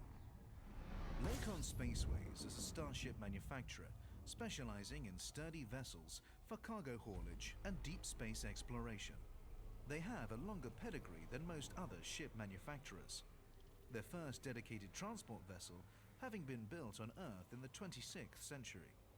The company's early models were characterized by the fact that they could be easily repaired away from port, a quality that has been retained to this day, despite the prevalence of affordable repair services. In 3303, Lakon entered into partnership with the Alliance 4, 3, 2, 1, engage. to produce a range of military ships in response to the emerging Thargoid threat. As of 3304, this partnership has produced the Type 10 Defender, the Alliance Chieftain, the Alliance Crusader, and the Alliance Challenger. Lakon vessels tend to garner both praise and derision for their unpretentious, functional design, which is informed more by practical concerns than aesthetic considerations. Those who champion the chunky look of Lakon craft typically say that they prefer their ships to look like ships, not abstract sculptures. Corporations. Mistopolos Mining. 300 years of reliability. In 2951, an imperial senator named Guillaume Mistopoulos helped an imperial group wrest control of a key set of mining rights from a federally backed partnership. Mistopoulos later took direct control of the mining operations, and under his and his daughter Nia's guidance, the company rapidly expanded. The Mistopoulos family was already held in great esteem for its patronage of the arts and loyalty to the empire, and many Imperials were more than happy to do business with them. Accordingly, it was within the empire that Mistopoulos gained the most ground, though the company also established operations in several independent systems. Much like the empire itself, Mistopoulos has been under the control of a single dynasty for centuries. Rather than adopt conventional marketing strategy, it has opted to focus its corporate spotlight on the individuals in charge, thus capitalizing on the imperial cultural regard for people of taste and status.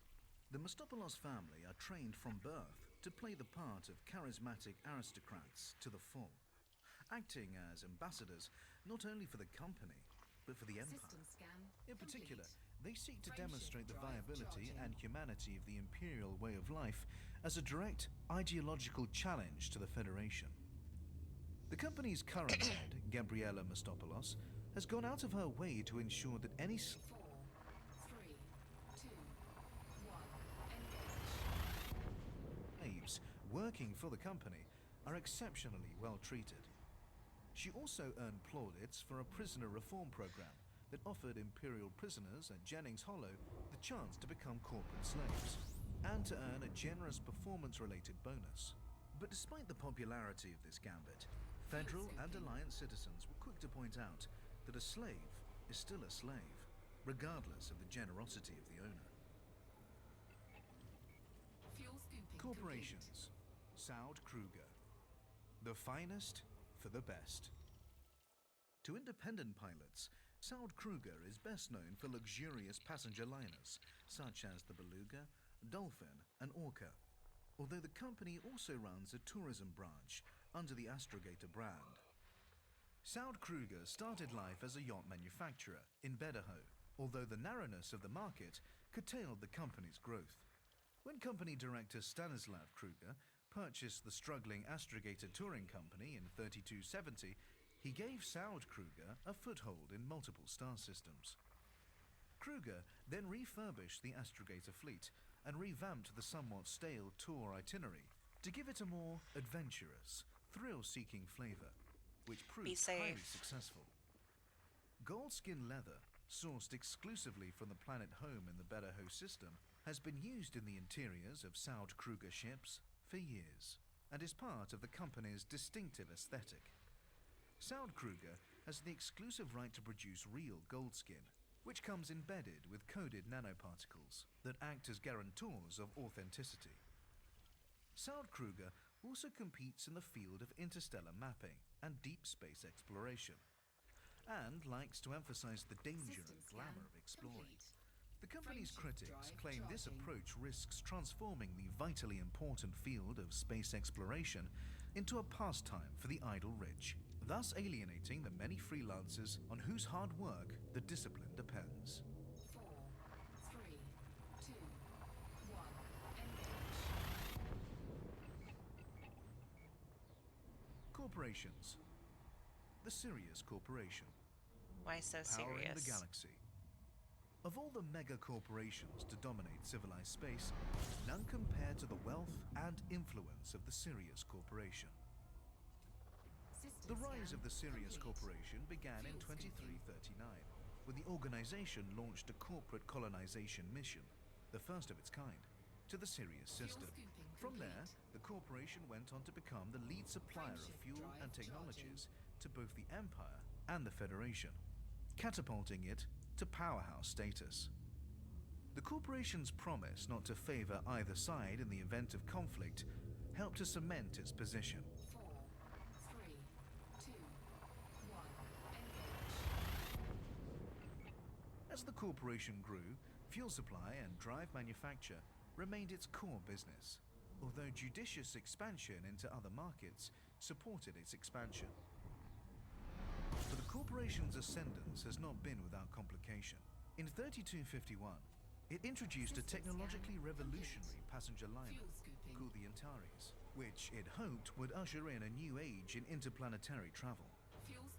Unfortunately, however, the ship disappeared during its maiden voyage. It was speculated that a failure in the ship's internal containment systems had destroyed the vessel, but it was not until 3302 that wreckage from the ship was recovered, and this hypothesis proved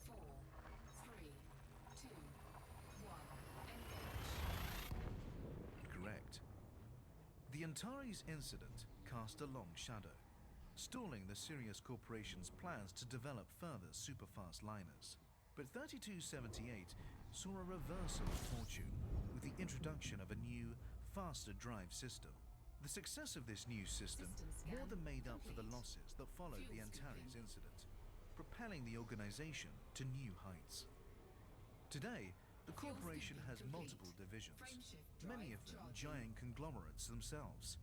But its primary focus remains the manufacture of fusion reactors, hyperdrives, and hyperdrive fuels. This division still operates under the banner of the Sirius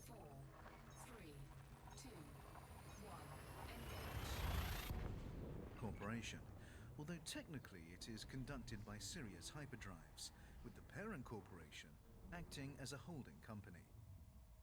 The company's mining, industrial, and power divisions are probably its largest. Sirius Mining works closely with Sirius Industrial to produce specialist equipment for both planetary and asteroid mining, in addition to industrial smelters and refineries, atmospheric processing units, and waste processing reactors. Sirius Power produces generators ranging from 10 kilowatt devices to 100 gigawatt plants for industrial facilities and atmospheric processors. The Sirius Corporation maintains a large private fleet with which to defend its interests. The majority of its ships are supplied by Gutamaya.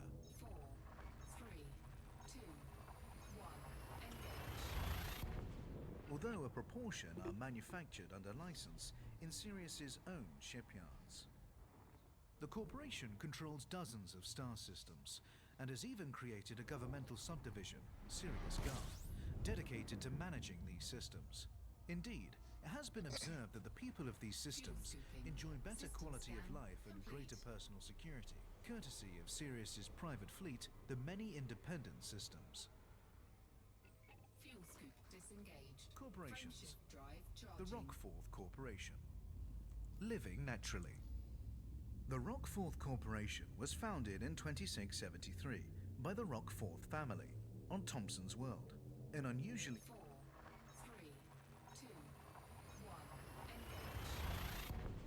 beautiful planet, similar in almost all respects to Earth. Thompson's World began as a federal colony, but by 2748, Rockforth controlled so much of the planet that it was able to claim outright ownership and secede from the Federation. In its early years, the Rockforth Corporation earned significant revenue from tourism and genuine, ground-grown food. The former facilitated by the rise of affordable interstellar travel. Today, it is a powerful interstellar corporation specializing in agriculture and tourism, with hundreds of corporate farms throughout federal space. It has also a reputation for being acquisitive, having bought up many of its client companies.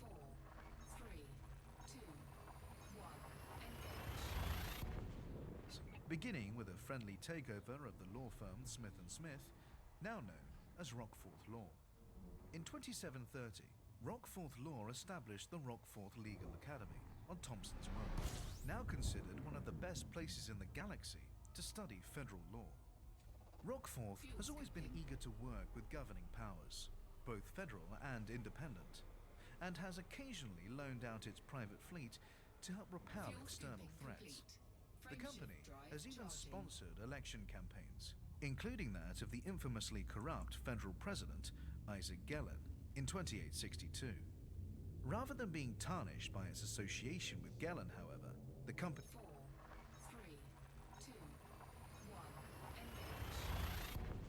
his reputation was enhanced, since it was Rockforth itself that exposed the president's corruption. Corporations. Amazing. Universal Cartographics. Because because it's there. Before the frameshift drive was developed, the exploration of space lacked a single coordinating agency. Governments and corporations had in-house exploration programs, but these were driven by the desire for fresh, exploitable territory, rather than any humanitarian motive. It was not unknown for these programs to enlist the help of freelance explorers, but as a class, these were seen as erratic and unreliable. The reputation of the freelance explorer was not helped by a rash of bogus data scandals, in which a pilot would present, and be paid for, impressive scan data from hitherto unexplored systems that was later discovered to be counterfeit. The remoteness of the systems meant that the deception was not discovered until much later. Much like the sea captains of old Earth, whose rutters were full of closely guarded secrets, the owners of authentic navigation data were reluctant to share it. Theft of such data was a particularly prevalent concern in the late 2900s, when mistrust between the Empire and the Federation was at its most intense. Officials on both sides would occasionally propose a shared data bank as a means of bridging the divide, but mutual suspicion killed the idea before it could be implemented. The creation of the frameshift drive greatly increased the jump capability of even small ships, empowering individuals to become bona fide space explorers without the need for corporate or governmental sponsorship. The stage was set for a corporation to manage, coordinate, and distribute the incoming flood of navigation data. Universal Cartographics filled that niche, arising from the merger of Unified Infotech and Devane Bright Interstellar. Cynthia Sedaris, former head of Unified Infotech, chose the name Universal Cartographics to reflect the company's policy of making its data accessible to anyone who was willing to pay for it.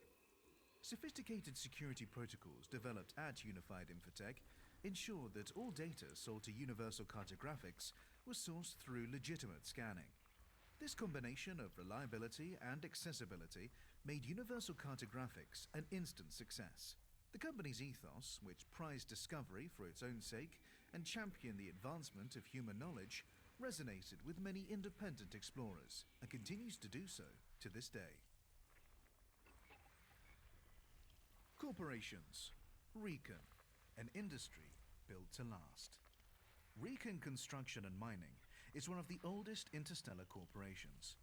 It was founded over 1,000 years ago, but still bears the name of its founder, Tobias Recon, who was a coal miner on Earth in the days prior to full automation.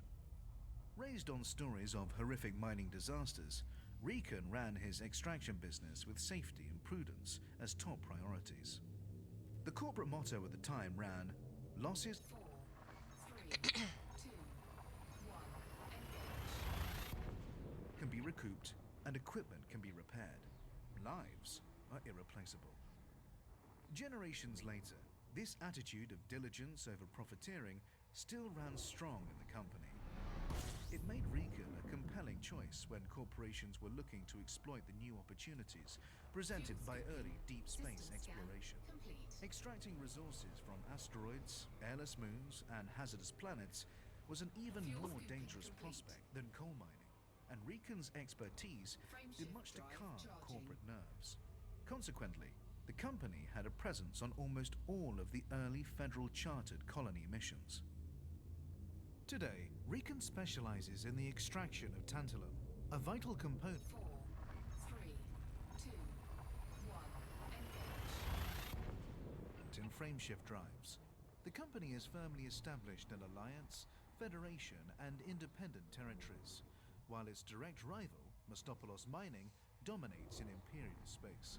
Tensions between the two corporations have been high, since Recon accused Mostopolos of covertly seeding key planets with tiny, promising tantalum deposits, in the expectation that Recon's thoroughgoing approach would prompt a full survey, thus tying up valuable resources. Mostopolos has not offered an official response to assertions, though at a formal dinner in 3303, Eleanor Mostopolos made a pointed reference to the etymological link between Tantalus and 4, 3, 2, 1, Tantalize, adding that it was not illegal to leave gifts on a neighbor's doorstep. Corporations. Worldcraft. Optimizing recreation. Based in the Epsilon Eridani system, Worldcraft has been the Federation's favorite tourism company for more than 300 years. The company began life as the Cisco Corporation, with tourist resources throughout human-occupied space. In the early parts of the 33rd century, it dramatically increased the scope of its operation and began terraforming planets to create dedicated resort worlds, an operation facilitated through the use of Free World Ventures Worldcraft atmospheric processing units. 4, 3, 2, 1, engage. Eager to exclude competitors from the market, Cisco bought Free World Ventures in 3260 via a leveraged buyout, doubling the size of the corporation overnight. At the time, Cisco was associated with the seedier end of the holiday market, which had prevented the company from successfully entering Imperial space. Capitalizing on the acquisition of Free World Ventures and the respect afforded to the Worldcraft brand, the company shrewdly rebranded itself Worldcraft with a capital C, in the hope of establishing a presence in Imperial space. Worldcraft offers experiences ranging from excursions into unspoiled natural environments where families can admire dazzling views from the safety of a rented luxury vessel to painstakingly detailed reconstructions of periods of Earth history, such as the Victorian London theme park and the swords and swigging medieval reenactment experience. Colonia. We were in a tight spot, and people came through for us without even being asked. That's what people do. Didn't hurt that the whole idea was flat out crazy, of course. That just made them more determined. Jacques, owner of Jacques Station.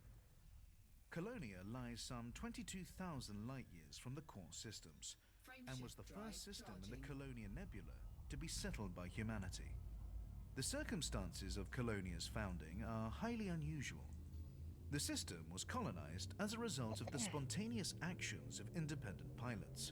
4, 3, 2, 1, engage. Rather than through a formal expansion program. The colonization of Colonia began with an accident involving Jacques Station, a jump-capable Orbis starport.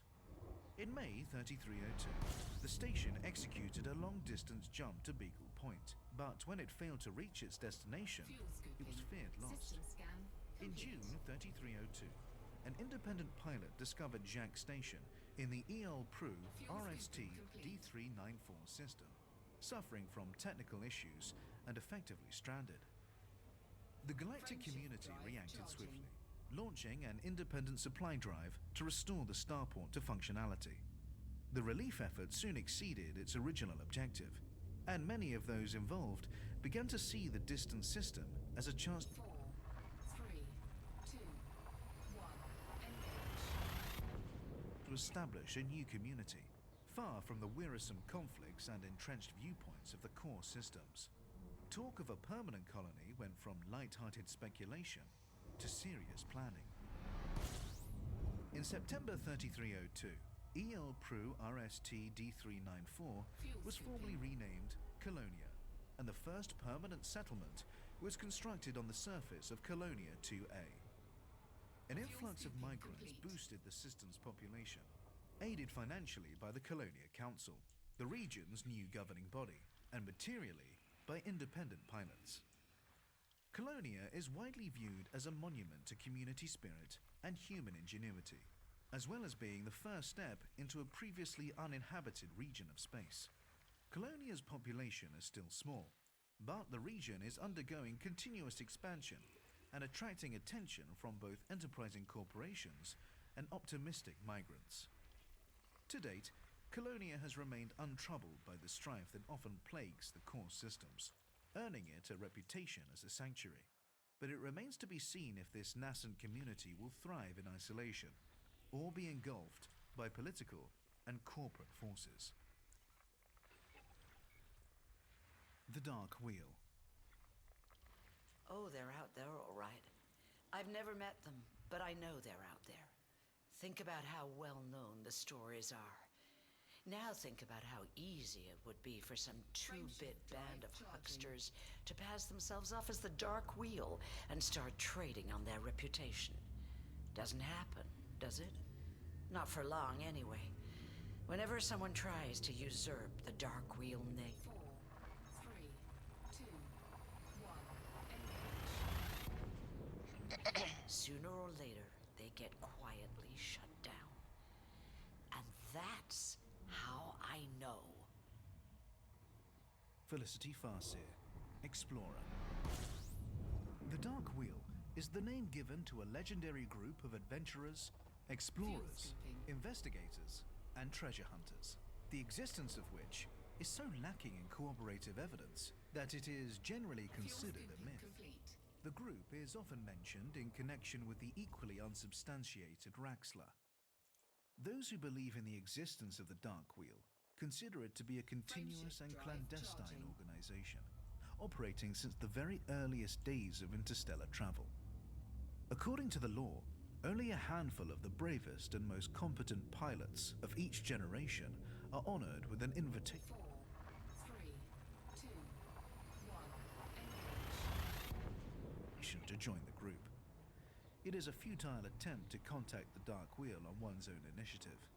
However, it is always they who initiate contact, initially in disguise, revealing their true identity only once a suitable test of courage and skill has been discreetly administered and passed. System scan Opposing complete. theories assert that new members are selected on the basis of lineage, with existing members covertly training their children and revealing the fact of their membership only when the child is ready.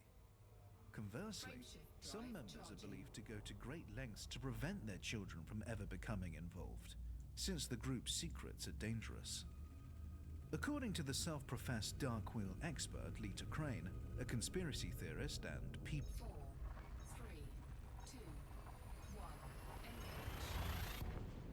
journalist who has painstakingly assembled an archive of relevant data, the original group was based in a disused starport, orbiting the 8th moon of an unnamed gas giant.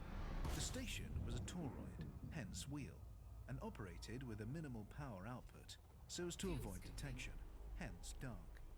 Crane believes that this starport is still in use, and is the only means whereby the genuine Dark Wheel can verify its identity. New inductees can examine the records and artifacts preserved there, and thus satisfy themselves that the group has indeed been operating for centuries. No such starport has ever been found, however, and rival experts have accused 4, 3, 2, 1, engage.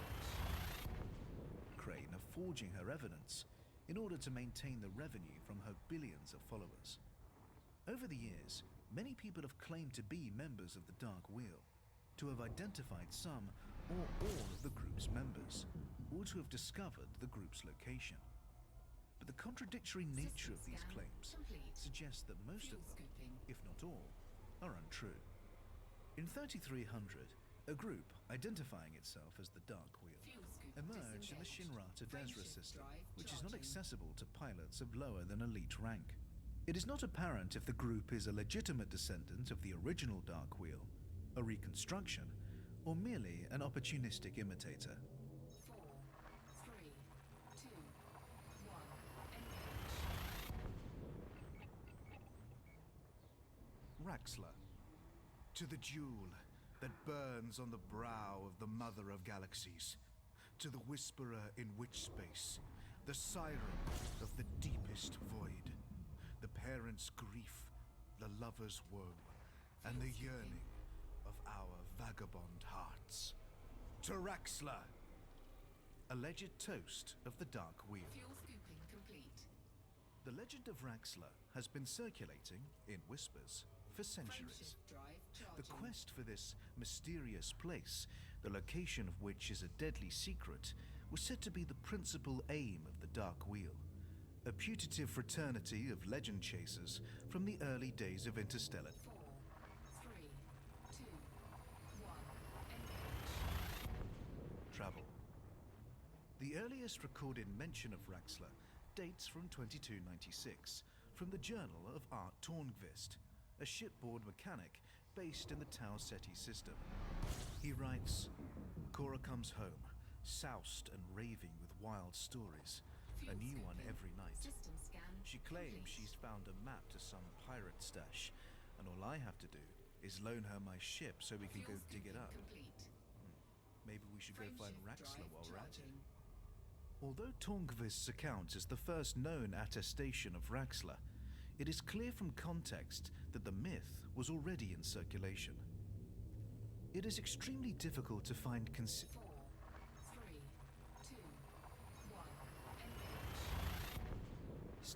among the various fragmentary rumors of Raxler. Much like the ancient myths of Atlantis, El Dorado, and the kingdom of Prester John, interpretations of the story range from the skeptical to the outlandish.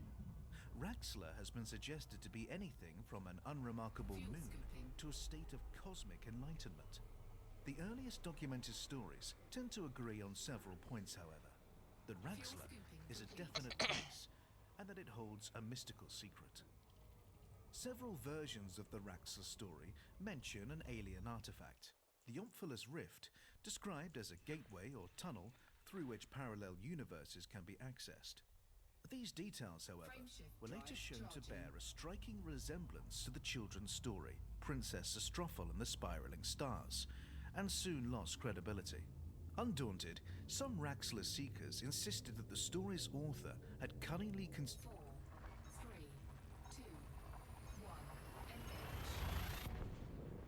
facts about the mysterious locale in his book, as hints for those with eyes to see. Students of Raxler lore have noted that the legend exerts a strangely potent fascination on the minds of seekers. Commentators have compared this sensation to Fernway, the uncountable longing for a place one has never seen. More than one interstellar treasure seeker has become obsessed with Raxler to the exclusion of all other dreams, and spent his or her entire life in a futile search for it. Raxler also plays a role in several conspiracy theories, most of which attest that it has already been discovered by some kind of sinister cabal, or soul tyrant, which has leveraged its power to establish Hello. It's not the most entertaining stream. but dominance over humanity. Whatever the truth of the matter, one thing remains irrefutable. The legend of Raxler continues to inspire explorers and conspiracy theorists to this day. The Empire. Introduction. What a piece of work is man. How noble in reason. Fuel scooping complete.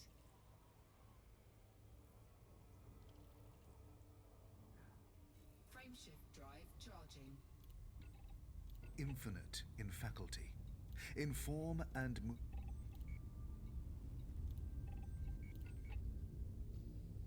Asimov's plan elicits further reactions. 4, 3, 2, 1, engage. Prominent figures on the political stage have commented on Salvation's anti-Xeno operation in the HIP 22460 system. Key points from each are collated below. Archon delay. My opinion on the Thargoids remains the same. Burn them all. As I stated at the Galactic Summit, the Kula Nation stands ready to help wipe out these alien scum. Yuri Grom. I trust Salvation as little as I trust the Federation. What guarantee do we have that this Proteus wave will not be turned against human targets once the Thargoids are dealt with? Senator Zemina Torval. Azimuth Biotech has emerged as a strategically significant corporation. I've advised the Imperial Senate to establish long-term commercial links that are mutually beneficial. Hadrian Augustus Duval. The Thargoids are a genuine threat. 4, 3, 2, 1, engage. Yet I hope that our military collaboration with the Alliance and the Federation is a temporary measure only. The Empire must develop the strength to stand alone. First Minister Octavia Volkov. Thargoid attack is an ever-present danger for the Marlinist colonies. We are observing events closely. Personally, I do not view Azimuth as a trustworthy ally. Ambassador Jasmina Halsey. I'm pleased to see the Federation working closely with the Alliance, but disappointed that it is limited to anti-Xeno matters. Whatever happens in HIP 22460, we should grasp this opportunity to increase diplomatic as well as military cooperation. Support federal strike against crime syndicate. Pilots Federation alert. The 4, 3, 2, 1, engage. Federation has offered bounties to hunt down all surviving Red family ships in the Andautai system. Executive Agent Faisal Sakrani of the Federal Intelligence Agency released this statement. Information provided by the Proactive Detection Bureau revealed that the notorious Oberon Church has gathered his remaining followers in Andautai. Our mission to take down the narcotics syndicate is not complete until its kingpin has been arrested and charged for his long list of crimes. The FIA has authorized hiring independent pilots to act as auxiliaries for this operation. We are working closely with the United Andautai Democrats, which has placed bounties on all wanted ships. 4, 3, 2, 1, engage. In this system. It is crucial that our agents locate Oberon Church before he departs from the system. If we cannot eliminate his defenders in time, he may once again escape justice and re-establish his drugs empire from the shadows. We have a duty to all federal citizens to prevent this from happening. The United Andautai Democrats has confirmed that contributing pilots can redeem bounty vouchers at Bosch Station in the Andautai system. Fuel scoop disengaged. Pilots urged to defend Proteus Wave Project. Pilots Federation alert. As the Thargoid presence increases in the HIP 22460 system, Azimuth Biotech and the superpowers call for reinforcements. An urgent bulletin was transmitted. 4, 3, 2, 1, engage. From Commodore Morag Halloran aboard the Bright Sentinel. A series of actions by Operation Witch Hunt saboteurs have resulted in delays to Azimuth Biotech's Tolai infrastructure. As a result of these traitorous acts, we have been forced to amend the construction timetable for the Proteus Wave. Salvation informs me that it will be approximately 2 more weeks until the weapon is fully assembled. This delay increases the Proteus Wave's exposure to Thargoid intervention, potentially undermining the project.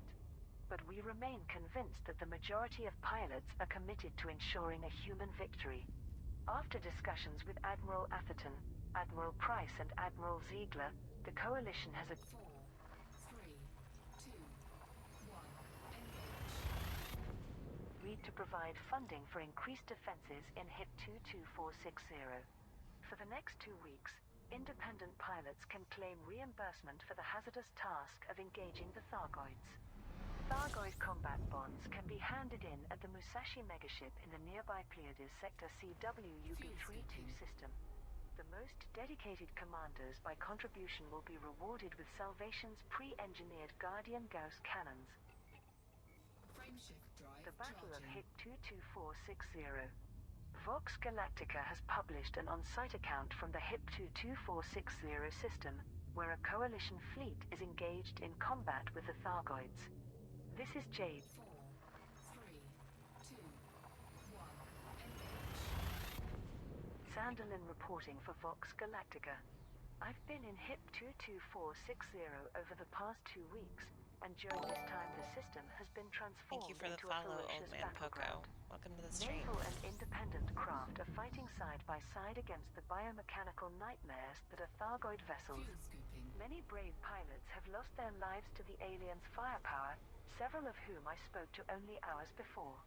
The official casualty Fuel numbers scooping are climbing complete. rapidly, but so far the Frameshift drive Coalition is charging. holding the line. The Bright Sentinel is at the eye of the storm, aboard which high concentrations of Guardian devices are being prepared for integration with the Proteus Wave device on HIP 2246010B. 4, 3, 2, 1, engage. We know little about this superweapon's properties, considering its origins stem from the technology of a long-extinct civilization. Perhaps only Salvation can claim such an understanding, but he is certainly not willing to share his unique knowledge, since it has placed all three superpowers at his beck and call. Despite the constant danger, most personnel I've spoken to are optimistic. There is a sense of comradeship, of humanity working together against a common enemy. But among them are those who view Salvation as untrustworthy at best, and a mass murderer at worst. Some pilots have even mounted a resistance campaign against Azimuth, convinced that it is the cause of the Thargoids' aggression rather than the solution.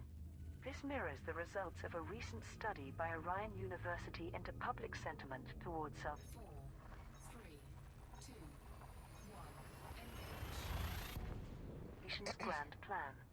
The campaign in HIP 22460 enjoys general social network support from users fatigued by this years-long war, particularly following Salvation's claims of complete victory. Others remain skeptical of Salvation, citing concerns over the Proteus Wave's future as well as historical crimes committed by Azimuth personnel. A small demographic, recently given a voice by popular ICE creator Joyce Senna, has suggested that Salvation's influence has actively prevented efforts to communicate with the Thargoids, dashing hopes of a diplomatic solution to the conflict. Could HIP 22460 really be the final battle of the Second Thargoid War? Many combat pilots here are convinced that Salvation can achieve this, and are willing to die for his cause. 4, 3, 2, 1, Right now, we can only wait and hope that their continued sacrifices are worthwhile. This is Jade Sanderlin for Vox Galactica. Stay safe out there. Guardian Artifact Initiative enters second phase. Pilots Federation alert. Azimuth Biotech has repeated its call for Guardian artifacts to be delivered to the HIP 22460 system. Military Coordinator Commodore Morag Halloran announced the details. Over the last week, many commanders have scoured Guardian sites to collect artifacts and transport them to HIP 22460. We are grateful for their efforts, and payment is now available at the Bright Sentinel. The Proteus Wave, currently being constructed aboard the megaship, requires increasing quantities of 4, 3, 2, 1, Guardian-based technology. Azimuth Biotech has confirmed the artifact acquisition initiative will continue for a second week and would like more pilots to take part. Passage through the HIP 22460 system has become hazardous, with Thargoid vessels present in large numbers.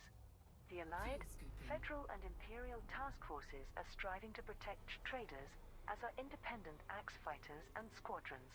However, as the concentration of artifacts increases, it's expected that the Thargoid presence will intensify. Pilots should remain on high alert while in the system.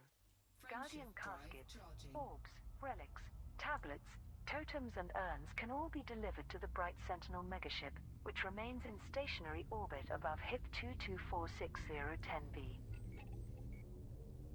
Red 4, 3, 2, 1, Family Kingpin eludes the FIA. Oberon Church, founder of the crime syndicate Red Family, has managed to avoid capture by the Federal Intelligence Agency. The Federal Times' crime correspondent Ethan Takahashi reported on the latest developments. In many ways, the FIA's operation against Red Family can be considered a success. Coordinated raids and arrests have seized most of the organization's assets, including colossal amounts of illegal narcotics and weapons. But Oberon Church has lived up to his self-styled image as the Man of Smoke, forever drifting through the fingers of those who try to grasp him. And until this notorious drug lord is finally apprehended, the agency cannot 4, 3, 2, 1, relent in its work. Proactive Detection Bureau analysts are working to decrypt communications found on captured data drives. They believe these include coordinates where the surviving syndicate members are gathering to protect their leader. Several FI agents have told me that the opportunity to take Church captive is narrowing. They fear that unless the PDB can pinpoint Red Family's bolt hole soon, he will once again escape justice. complete. Thargoids launch attack in HIP 22460. Pilots Federation alert. The HIP-22460 system has been invaded by large numbers of Thargoid vessels, with several multi-craft conflicts already reported. An alert was broadcast by Commodore Morag Halloran, military coordinator. 4, 3, 2, 1, engage. For Azimuth Biotech. As Salvation predicted, the Thargoids have detected the large-scale concentration of Guardian artifacts aboard the Bright Sentinel. Thargoid interceptors and scouts are now swarming throughout HIP-22460. The Allied, Federal and Imperial task forces have engaged the enemy. But it is crucial that their efforts are supplemented by as many additional ships as we can muster.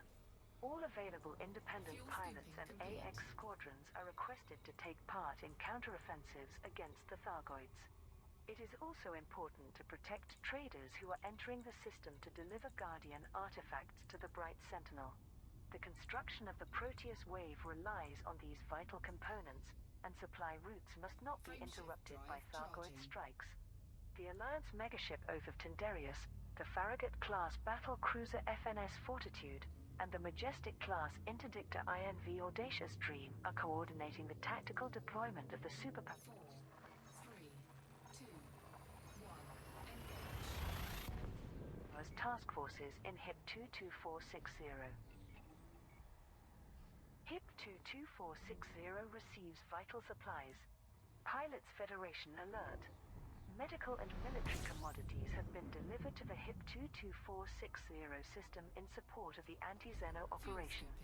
Commodore Morag Halloran expressed gratitude that so many commanders took part in the initiative. She indicated that payment was now available from the megaship Heart of Taurus. This includes tailored ship liveries for those commanders who made the greatest contributions. Azimuth Biotech has requested that pilots continue supporting the operation by obtaining Guardian artifacts, which will form part of the Proteus Wave's 4, 3, 2, 1, engage. construction process. These can be delivered to the Bright Sentinel megaship. The shipments of advanced medicines, basic medicines and reactive armor will be distributed by Azimuth Biotech to the Allied, Federal and Imperial task forces within the system. Experimental anti-Zeno weaponry has been installed on the 3 task force flagships. The Alliance megaship Oath of Tindarius, the Farragut-class battle cruiser FNS Fortitude, and the Majestic-class Interdictor INV Audacious Dream. Both the Federal and Imperial navies intend to reinforce their presence in HIP-22460 at the appropriate time. The Salvation Stratagem. As the superpowers establish their fleets in the HIP-22460 4, 3, 2, 1, engage. system, Azimuth Biotech prepares to deliver a decisive blow against the Thargoids. A segment from Salvation's briefing to the anti-Zeno Task Force admirals was shared by Azimuth. The Proteus wave relies on power sources and components of Guardian origin, which will inevitably draw the Thargoids to HIP-22460. As we know, their hostile reaction to stockpiles of Guardian artifacts is instinctive. They have no defense against the weaponry of their ancient enemies, other than to launch preemptive strikes to prevent it being deployed. Therefore, the Bright Sentinel must be protected as a priority while delivered artifacts are processed for transport to the Proteus wave site, with independent 4, 3, 2, 1, engage. pilots who support our endeavor aiding these efforts. I cannot stress enough how vital it is to keep the enemy at bay during this phase of the plan. The Proteus wave will be constructed on the surface of HIP-22460-10B. Its core mechanism will be calibrated to interface with one of the extant Thargoid structures present on the Moon. The structure will amplify the Proteus wave's electromagnetic pulse to permanently shut down every Thargoid vessel within range. Providing your combined forces can keep the Thargoid vessels occupied, the finished superweapon will ensure humanity's final victory against the aliens. There will be no need for further superweapons when the Thargoid threat has been extinguished once and for all. Federation targets Narcotics Syndicate. The Federal Intelligence Agency has launched a multi-system crackdown against the organized crime network known as Red Family. Synchronized raids are currently taking place in over a dozen systems across federal space. Multiple ships, properties and manufacturing plants connected to Red Family's illegal operations are being seized. FIA Deputy Director Bethany Blake provided a statement to the Federal Times. For decades, the Red Family cartel has trafficked colossal quantities of dangerous drugs to our citizens, leaving a trail of death and misery behind them. The FIA dealt a severe blow to the syndicate in 3305, but its kingpin Oberon Church escaped justice and remains one of the most wanted criminals in the Federation. This current operation was only possible thanks to the Proactive Detection Bureau. Our algorithms intercepted key messages that identified Red Family's allies within local Apparently, I've security never been to forces this and system legal before. businesses. Field agents are now making mass arrests, despite armed resistance at many locations. This time we will locate Church and take him into custody, which will cause his organization to crumble. The Proactive Detection Bureau monitors all communications within the Federation to identify illegal activity and prevent terrorism.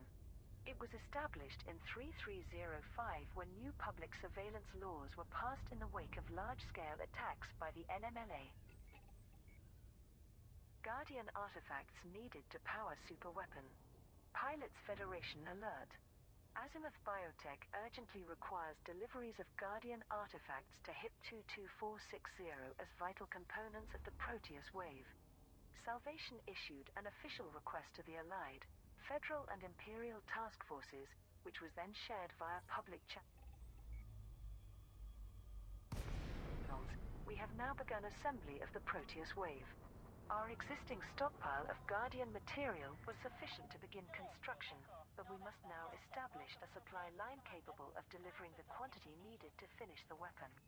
Azimuth Biotech has established an initiative to encourage independent pilots to supply the Bright Sentinel megaship with Guardian commodities.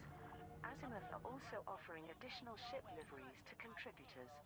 Pilots can deliver any combination of Guardian caskets, orbs, relics, tablets, totems and urns to the Bright Sentinel I'm glad megaship that in the I HIP did indeed 22460 drag system. the Autodoc stuff out with me to wherever the Fargod fuck. cult condemns Salvation.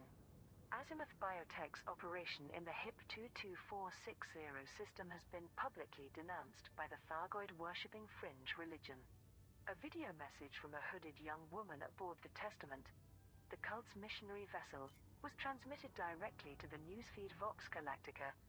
This plan to entrap and destroy the heralds of the Far God must cease immediately. As the newly appointed first apostle of the True Chapters, I beseech those in authority not to support Salvation's evil crusade. To slaughter these holy beings is a monstrous act of deicide. Dr. Alfred Ulyanov, a leading authority on the enigmatic sect, commented, "It is extremely unusual for Far God believers to make any kind of announcement or acknowledge current events. They accept their own deaths with equanimity, believing as they do that all life will be extinguished when the Far God emerges from hyperspace. But they are clearly incensed by Salvation's intention to eliminate the Thargoid fleet, viewing it as a blasphemous attack against their deity. We cannot identify the messenger, although her imperial accent is a surprise considering the cult has been outlawed in the Empire. First Apostle is an unexpected new rank among their leaderless hierarchy and suggests she has been elevated to spokesperson status. True Chapters is likewise a departure from their usual sequential numbering, raising the possibility Let's that see this how is a much money subsect I branching get. off from the Orthodox faith. Leaders Pause that for a second so I can actually think and read. I'm sorry, I can't hear you. I'm wearing a towel.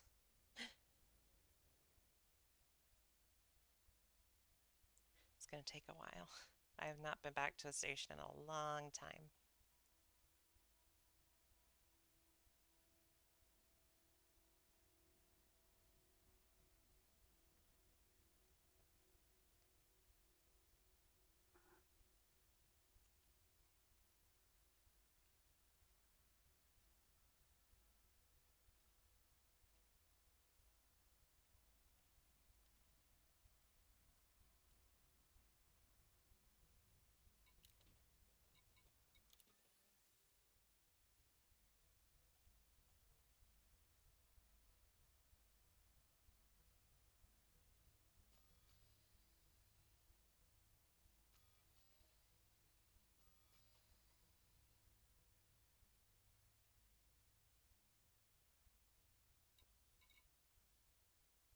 Alright, cool. 10 million for that one.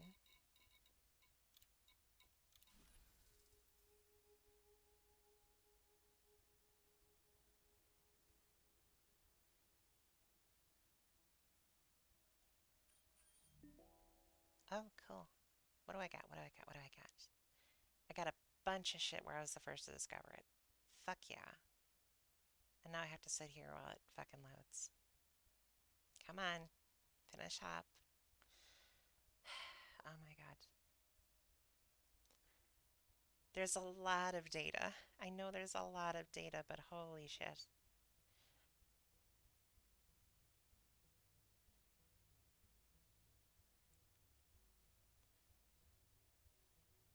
The computer's systems running inside the game are notoriously a little slow for me, so...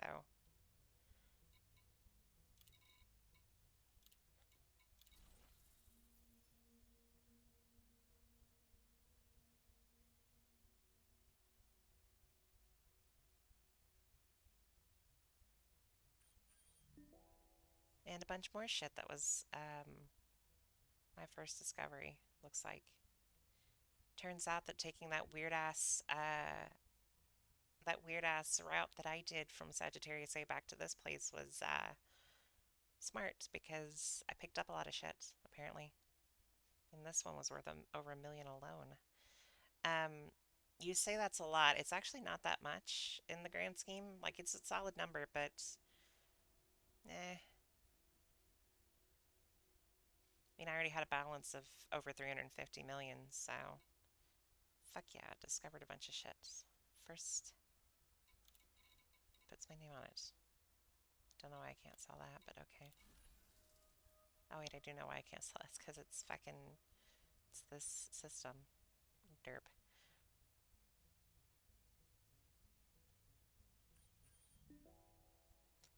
Bunch more shit.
It is struggling to contact Frontier servers, apparently. Great.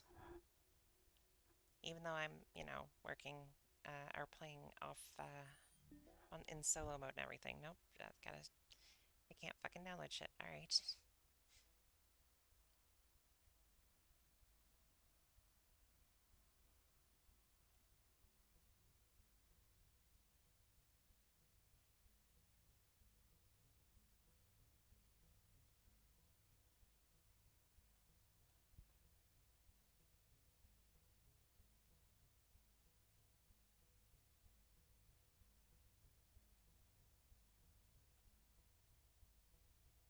Eh, I'm I'm tired today. Why? God damn it. Yes, I do. Come on. Fucking shit. I'm basically losing my job. So I'm trying to lean more into my streaming and art stuff.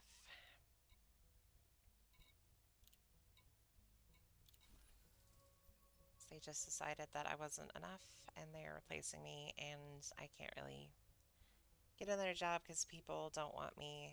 Oh, everybody's hiring. No, they're not. So yeah, they're not hiring me.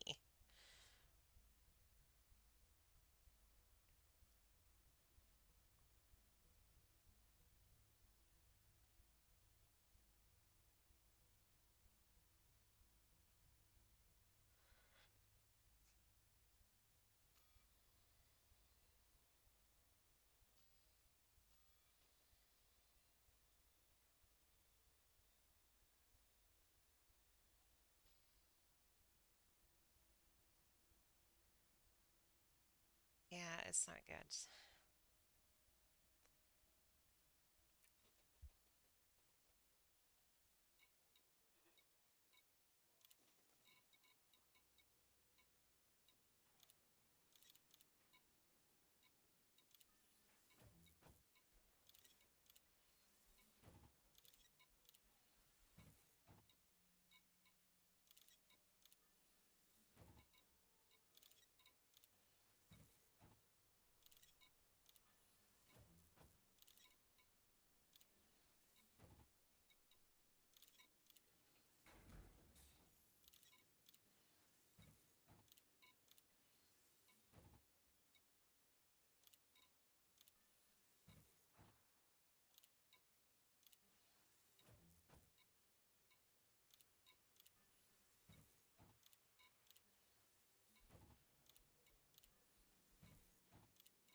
Shields online.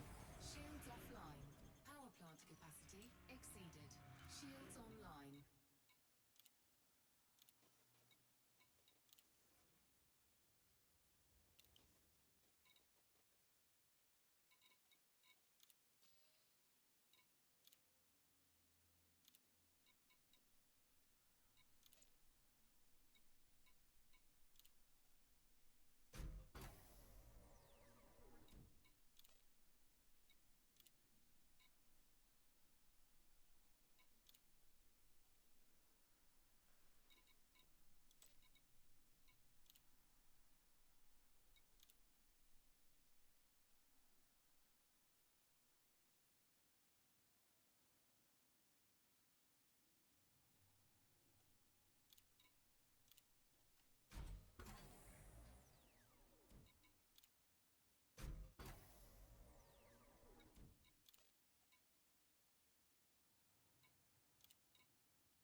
Power plant capacity exceeded.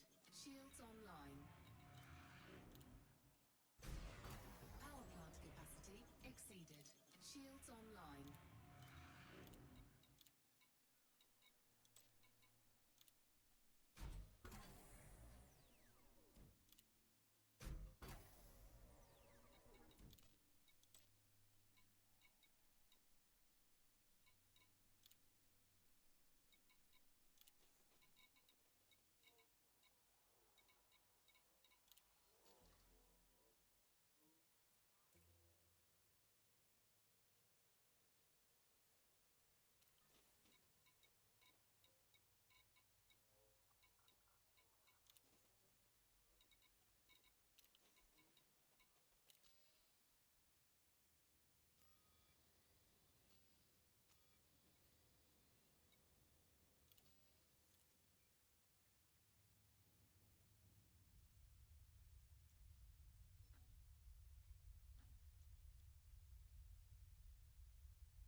Oh my. 281 jumps to get back to the bubble. That's a bit. That is a bit.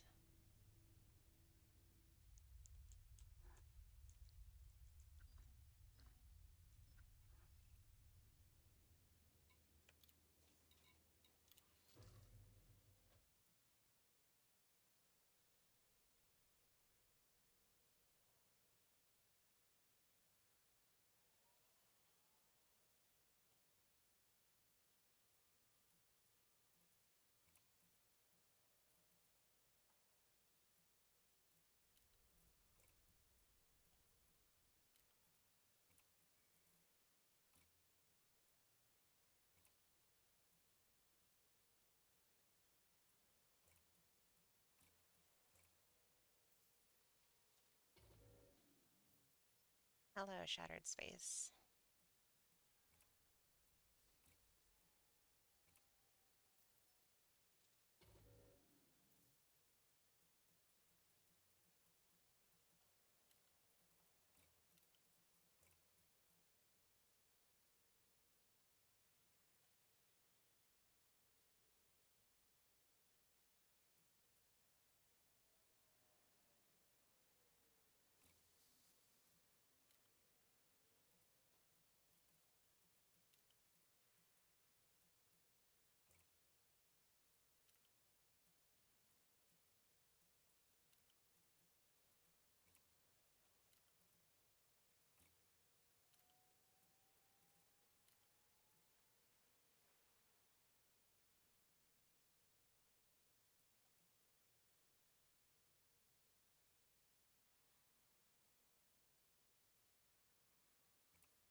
All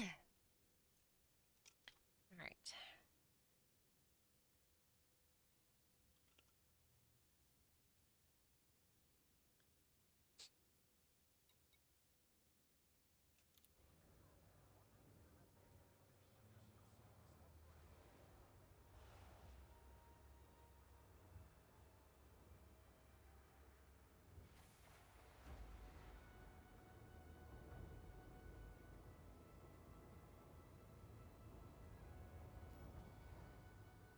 Landing gear retracted. Ship is disengaged from landing pad. Your way is cleared for departure.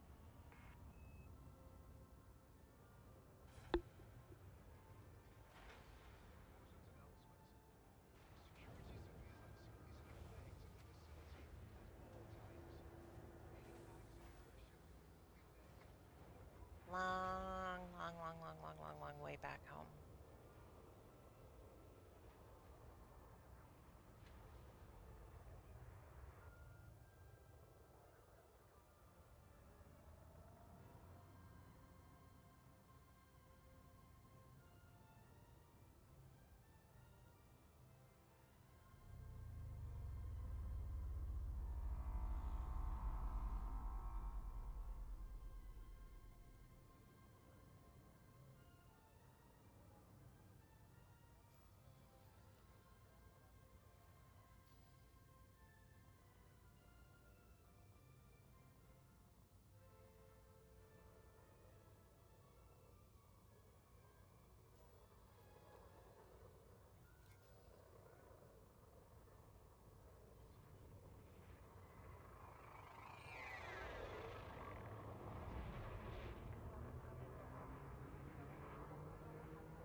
Clear of the station limits. We hope you have a safe journey.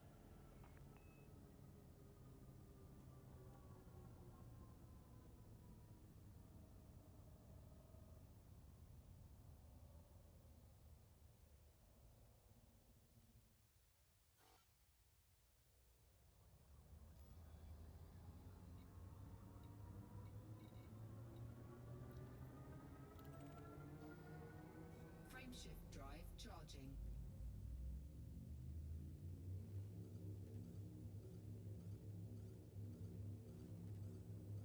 Ready to engage.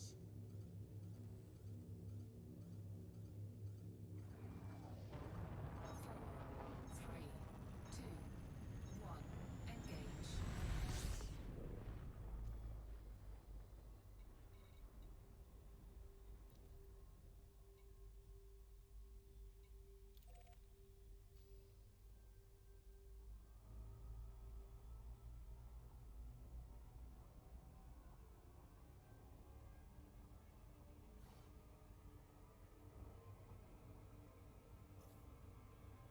Frameshift drive charging.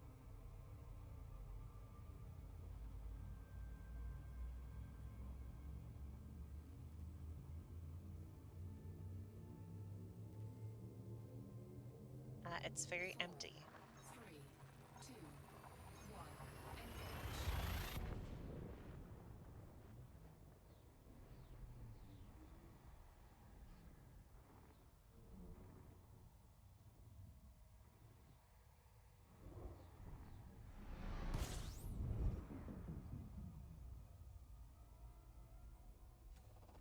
Fuel scooping.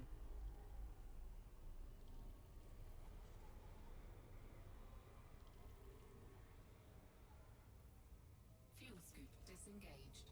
Frameshift drive charging. I think I'm just gonna like jump from system to system, and I'm only gonna honk instead of actually scan stuff because 4, 3, I want to get back to the bubble. I didn't realize I was still that far out. So I'm just gonna go as quickly as I can. Honking will still get me some credits, but I'm gonna be going along the Colonia Highway, so a lot of this has already been discovered. and it's not really worth doing deep scans. If it's like a big system, I might, but for the little ones, I'm not going to bother. Fuel scooping. System scan complete. It's usually what I do whenever I want to get back to the bubble. Complete. Frameshift drive charging.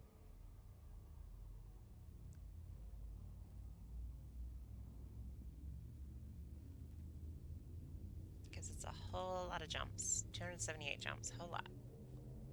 4, 3, 2, 1.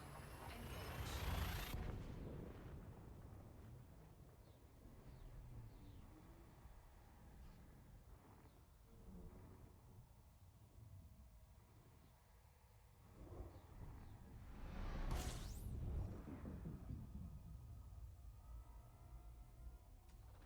System scan complete. Fuel scooping.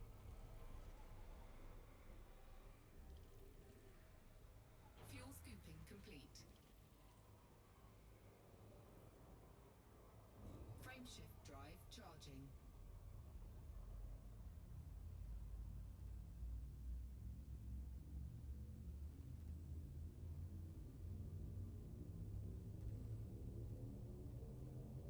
Four, three, two, one.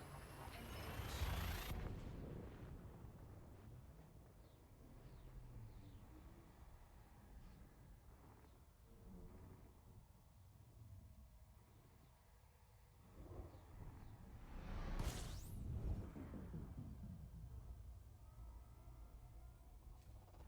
Fuel scooping.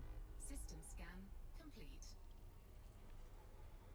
It can be pretty neat, but it also can be kind of bland and boring. So Frameshift drive charging.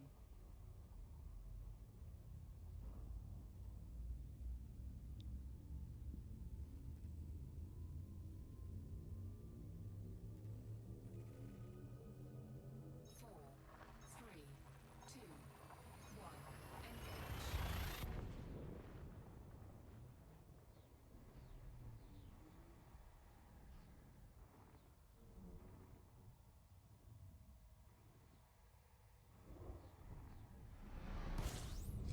Engage. I have played No Man's Sky quite extensively. I was actually I pre-ordered it on PC and then got a refund and then bought it again very shortly after because I felt bad.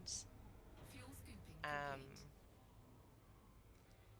it does not scratch the itch that I wanted it to scratch. And it's, I feel, consistently gotten further away from what I wanted it to be. Because now it's like a glorified Minecraft variant in space.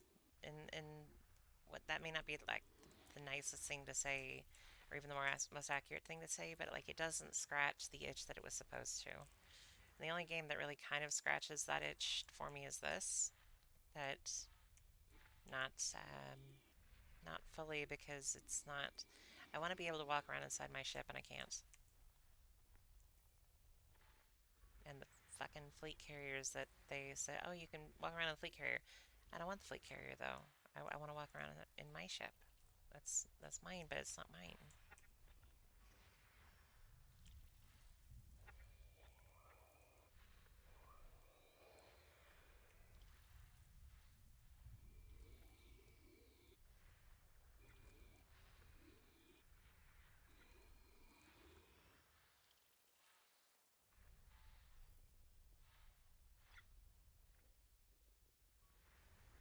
So I'm looking forward to Starfield next year because I'm supposed to be able to do that.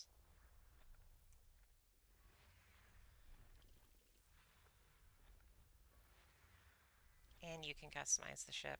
So that's what I want.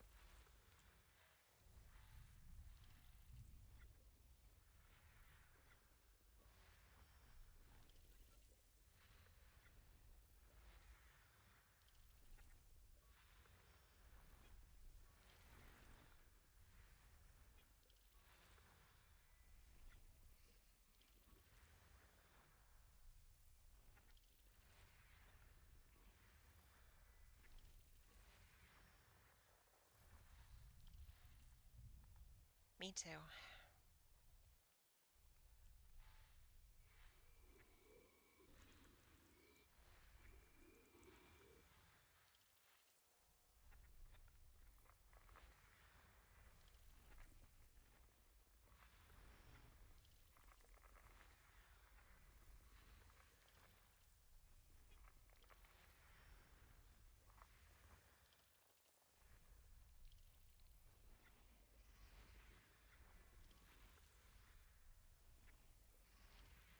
scan complete. Frameshift drive charging.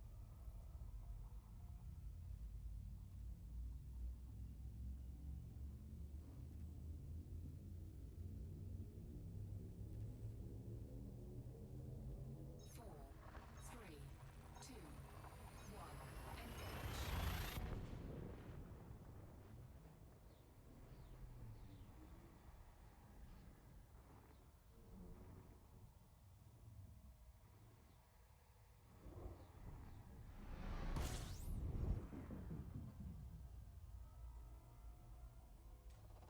Fuel scooping.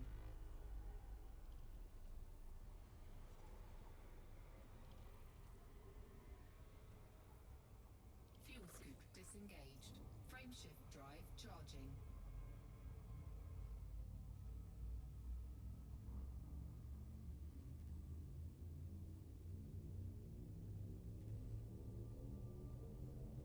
Four, three, two, one, engage.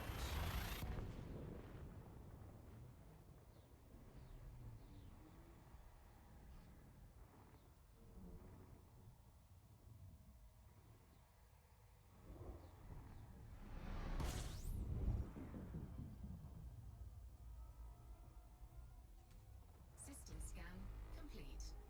Fuel scooping.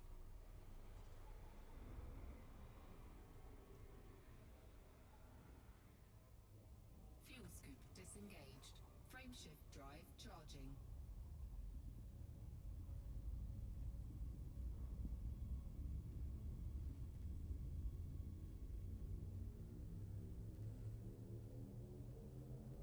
Four, three, two, one, engage.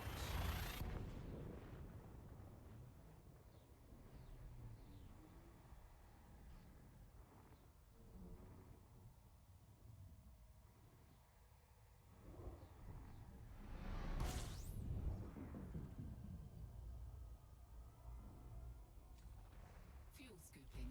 System scan complete.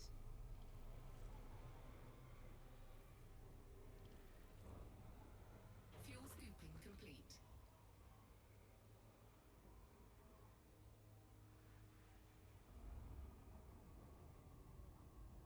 Frameshift drive charging.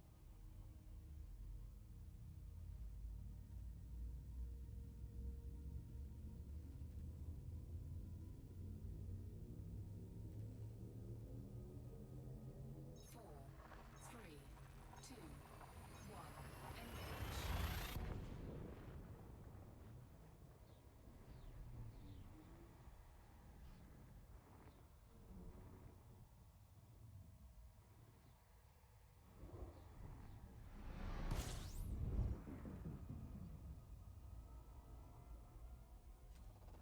Fuel scooping.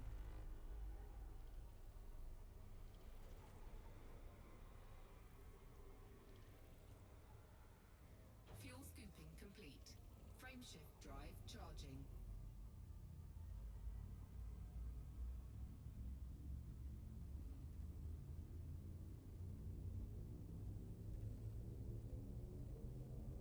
Four, three, two, one, engage.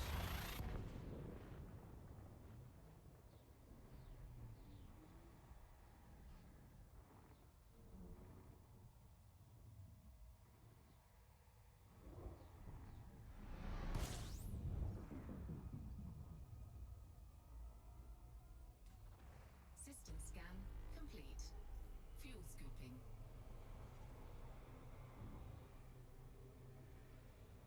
Fuel scooping complete.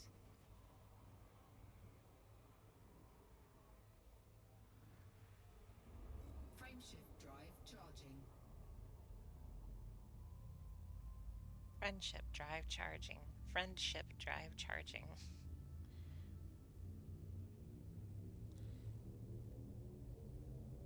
Four, three, two, one, engage.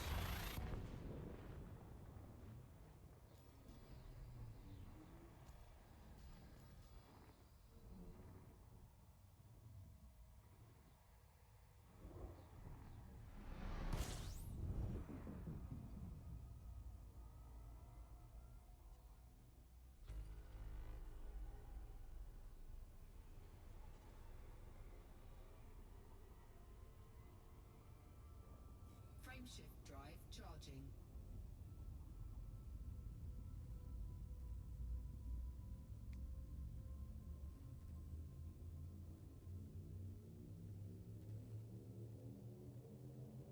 Four, three, two, one, engage.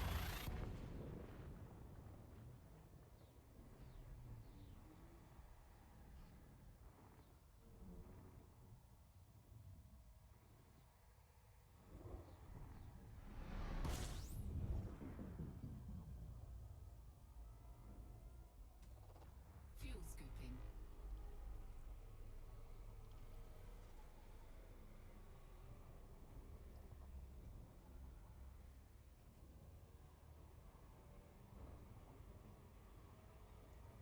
Fuel scooping complete.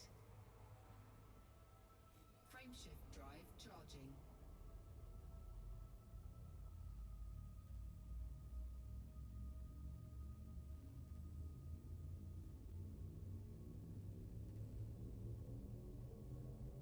Four, three, two, one, engage.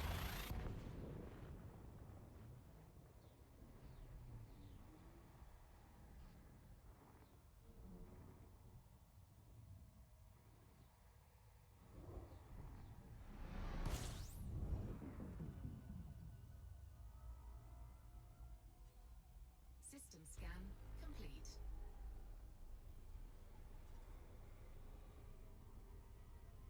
Frameshift drive charging.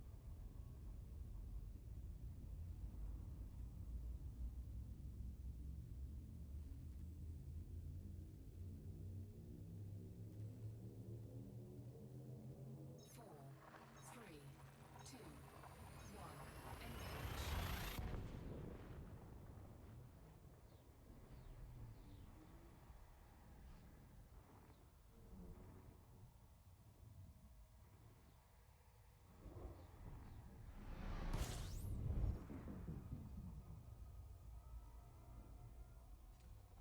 Fuel scooping.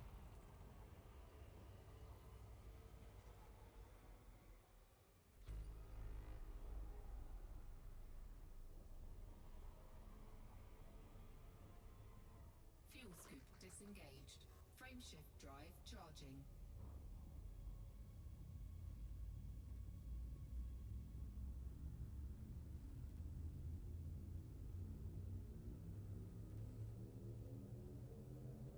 Four, three, two, one, engage.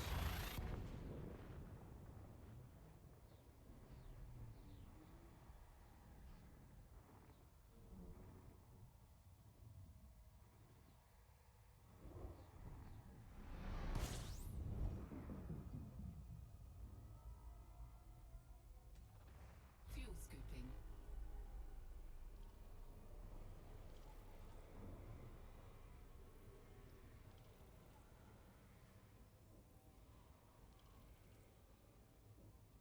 Fuel scoop disengaged. Frameshift drive charging.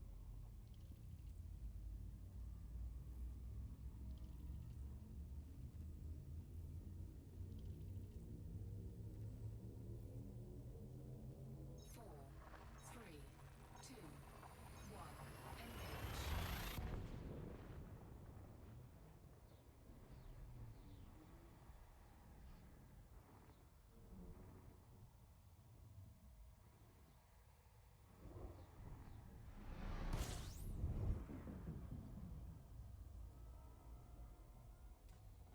Fuel scooping.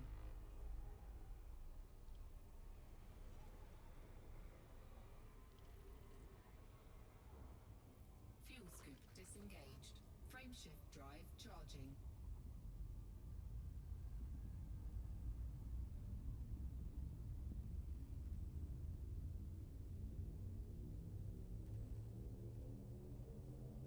Four, three, two, one, engage.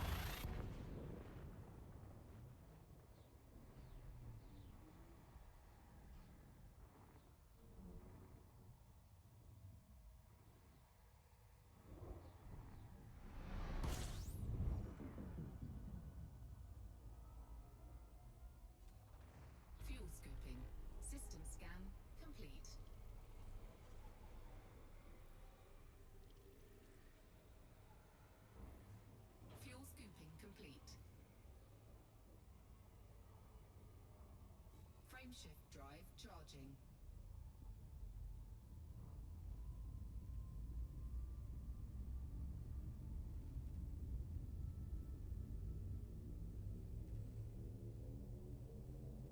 Four, three, two, one, engage.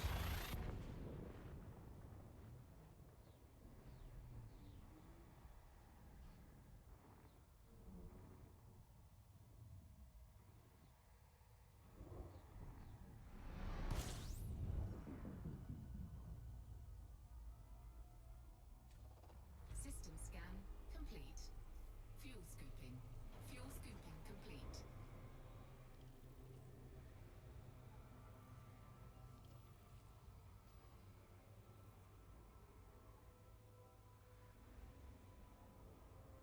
Frameshift drive charging.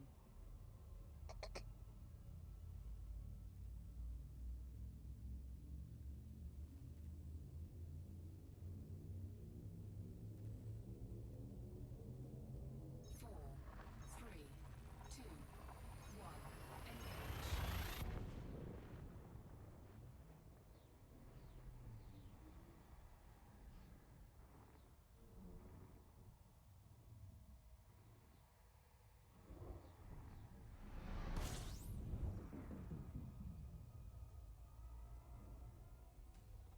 Fuel scooping.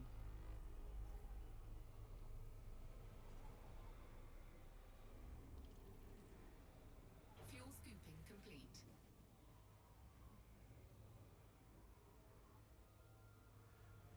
Frameshift drive charging.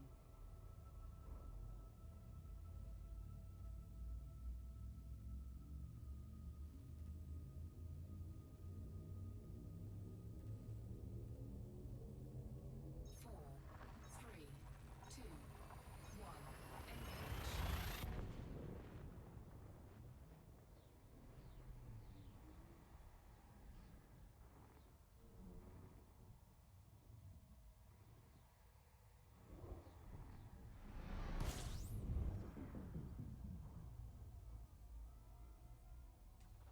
System scan complete. Fuel scooping.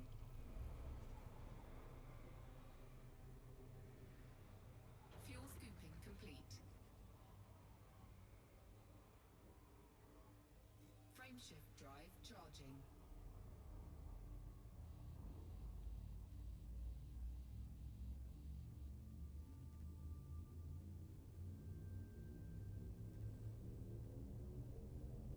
Four, three, two, one, engage.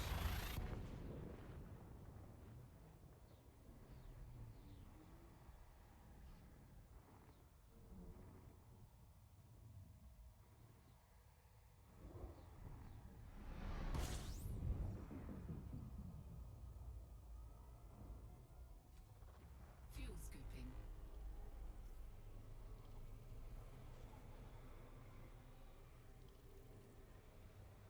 Fuel scooping complete.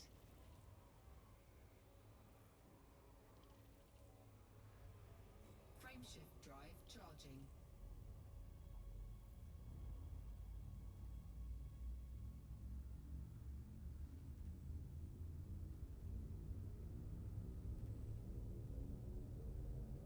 Four, three, two, one, engage.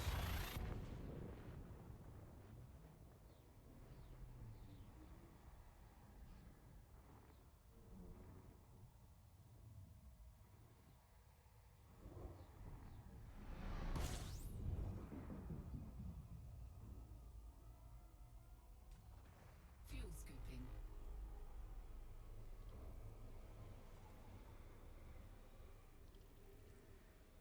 Fuel scooping complete. Frameshift drive charging.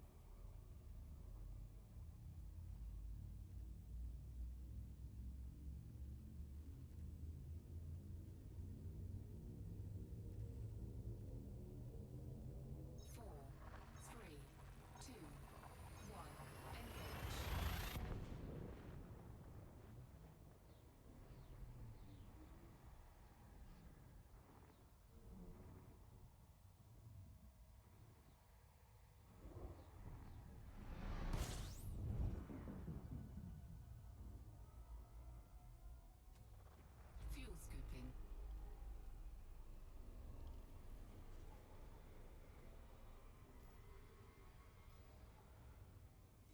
Frameshift drive charging.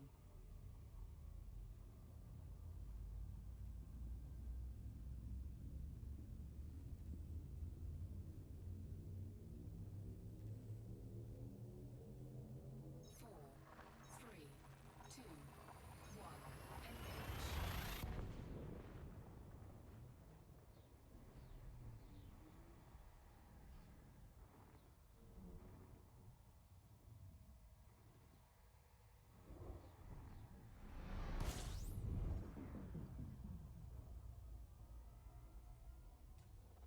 Fuel scooping.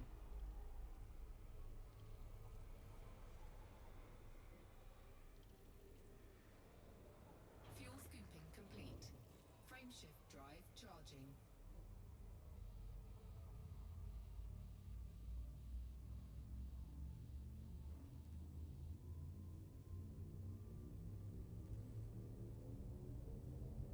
Four, three, two, one, engage.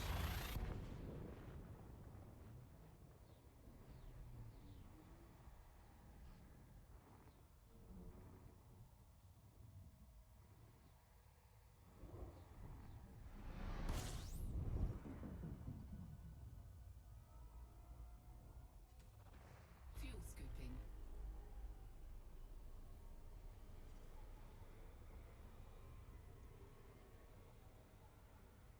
Fuel scooping complete. Be safe. Have a good day. Ah, fuck, I hit the fucking heatsink button. Frameshift drive God damn it. charging. Every time.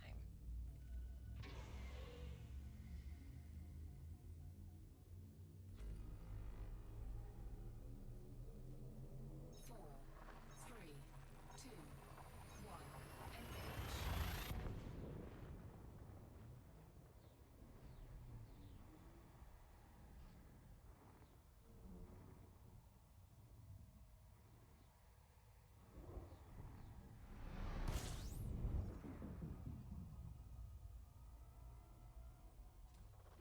Fuel scooping.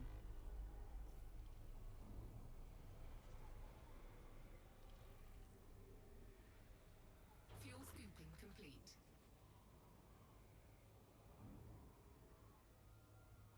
Frameshift drive charging.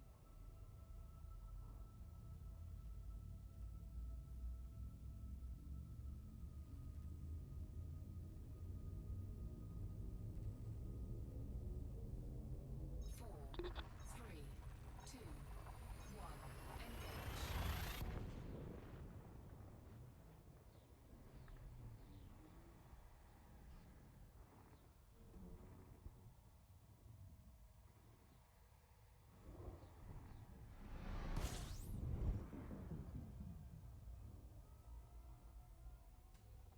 Fuel scooping.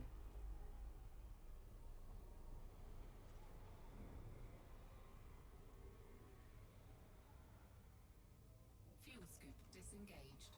Frameshift drive charging.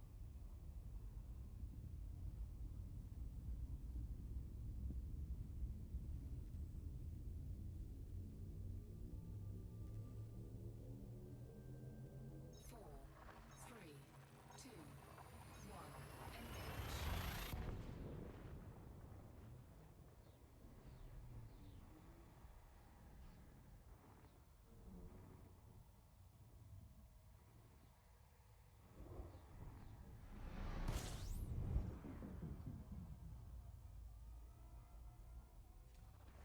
Fuel scooping.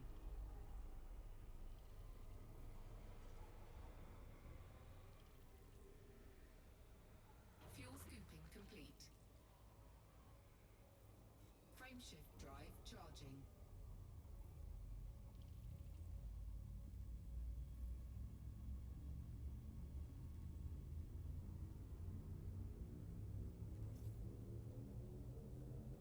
Four, three, two, one, engage.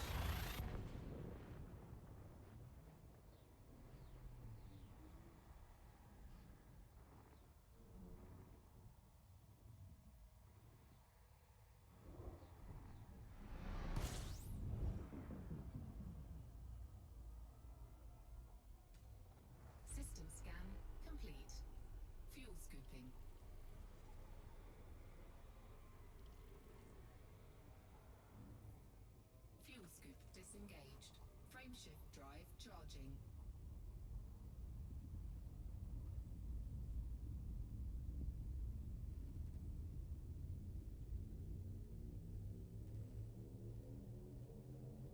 Four, three, two, one, engage.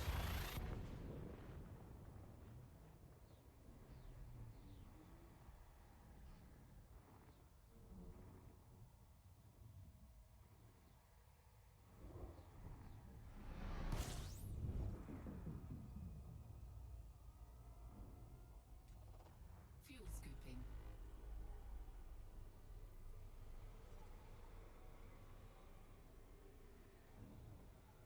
Fuel scooping complete. Frameshift drive charging.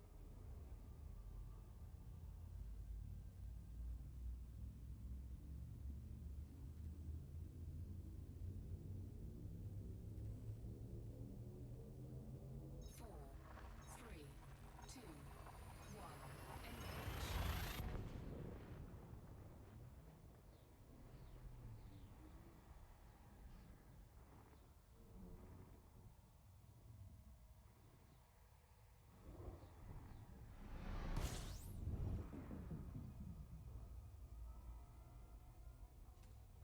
System scan complete. Fuel scooping.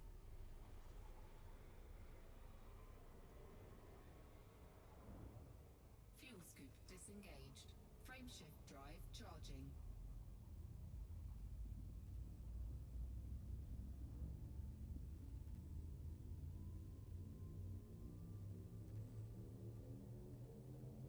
Four, three, two, one, engage.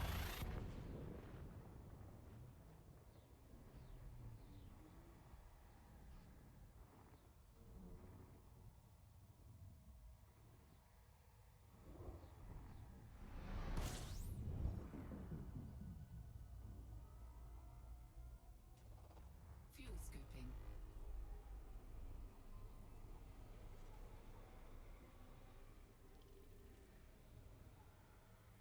Fuel scooping complete. Frameshift drive charging.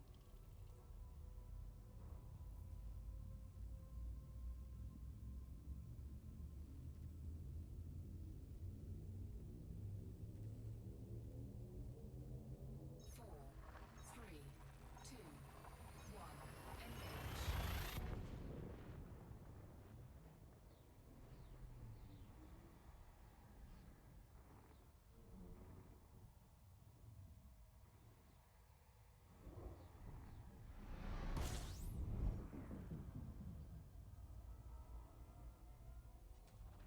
Fuel scooping.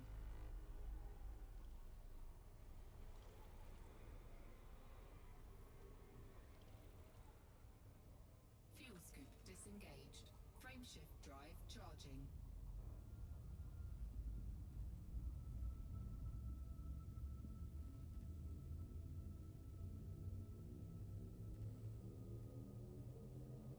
Four, three, two, one, engage.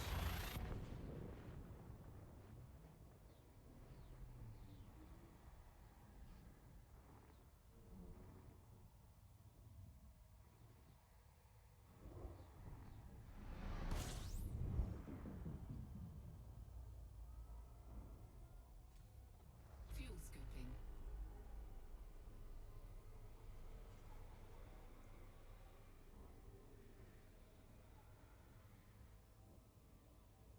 Fuel scooping complete. Frameshift drive charging.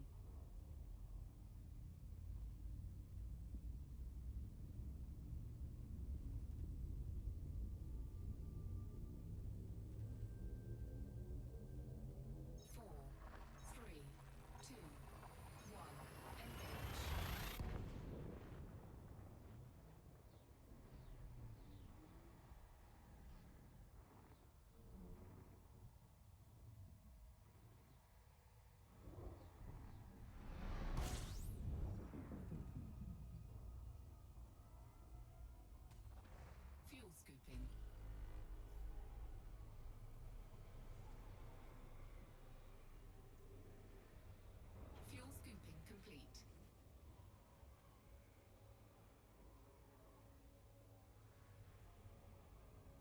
Frameshift drive charging.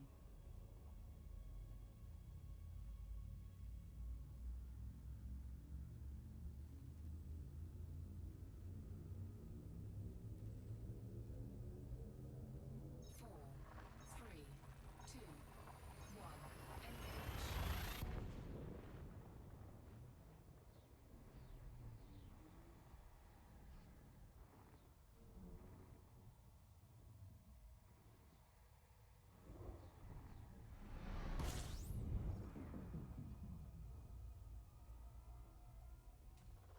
Fuel scooping.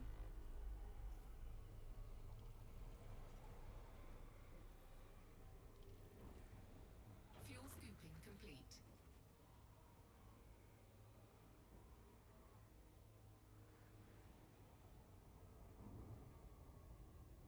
Frameshift drive charging.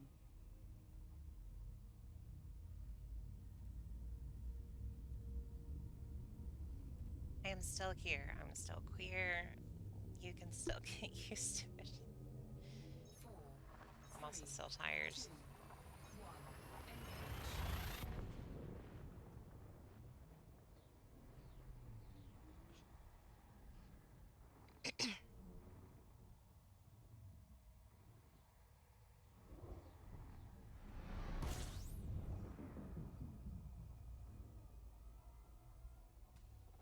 Fuel scooping.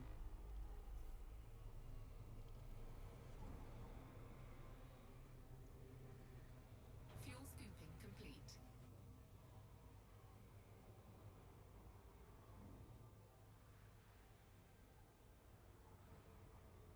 Frameshift drive charging.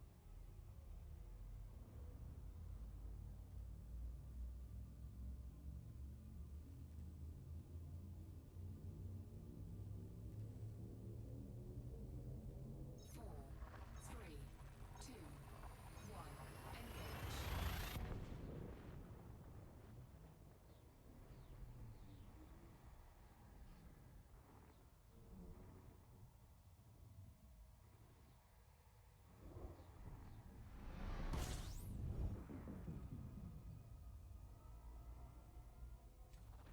Fuel scooping.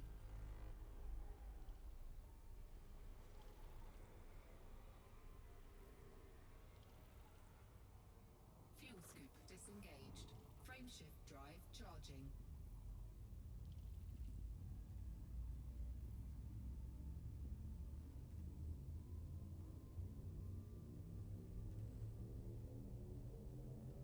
Four, three, two, one, engage.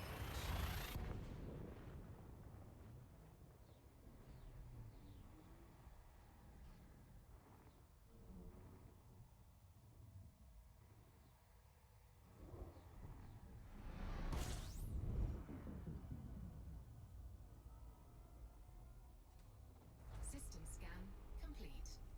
Fuel scooping.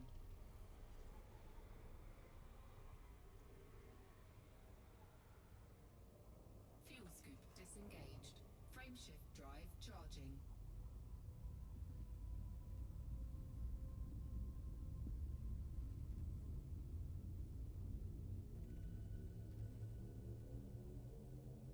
Four, three, two, one, engage.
Frameshift drive charging.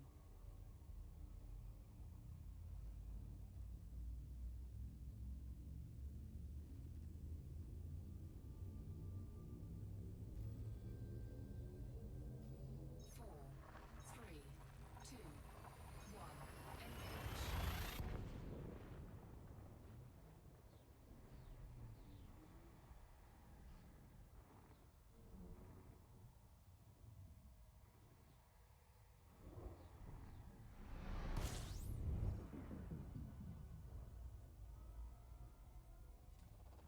Fuel scooping.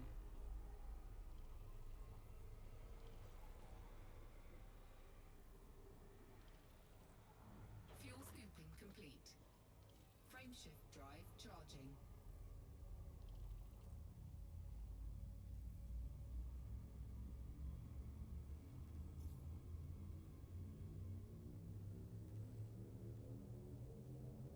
Four, three, two, one, engage.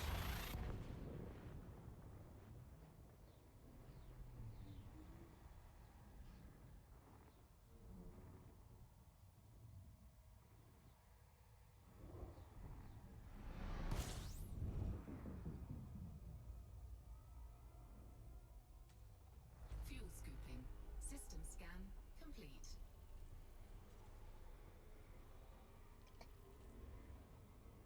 Fuel scoop disengaged. Frameshift drive charging.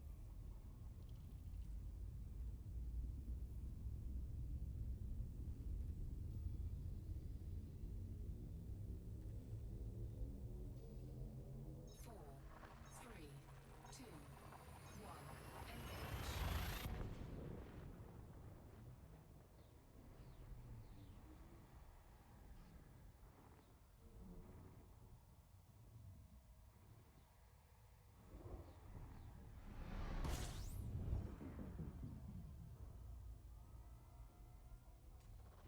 Fuel scooping.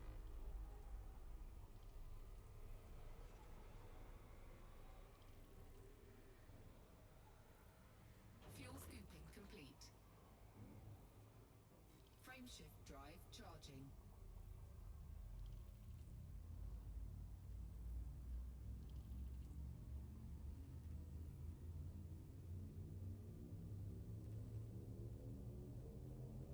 Four, three, two, one, engage.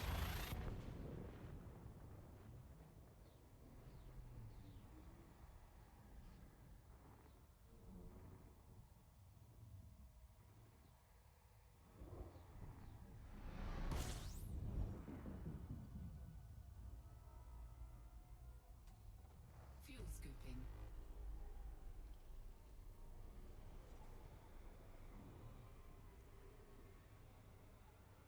Fuel scooping complete. Frameshift drive charging.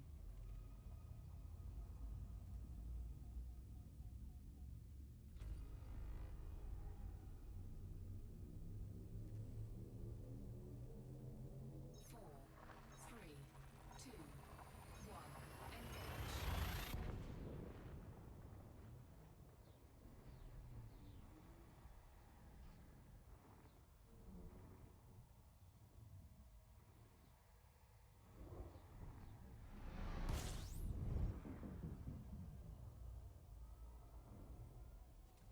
System scan complete.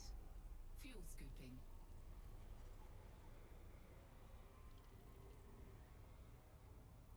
Fuel scoop disengaged. Frameshift drive charging.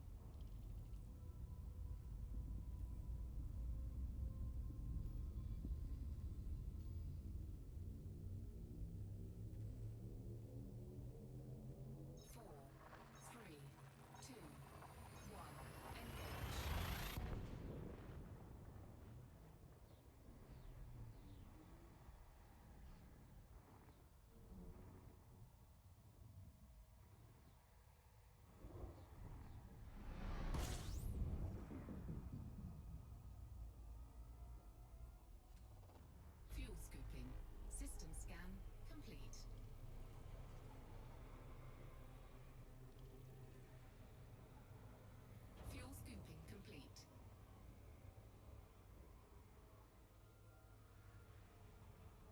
Frameshift drive charging.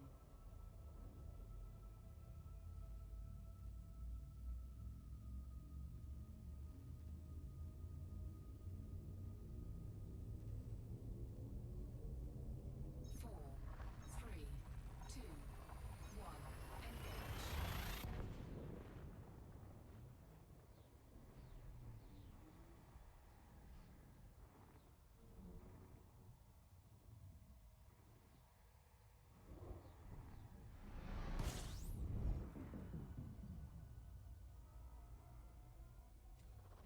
Fuel scooping.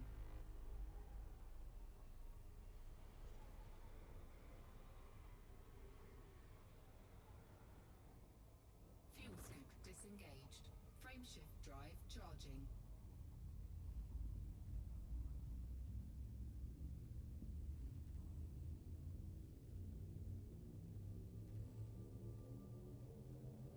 Four, three, two, one, engage.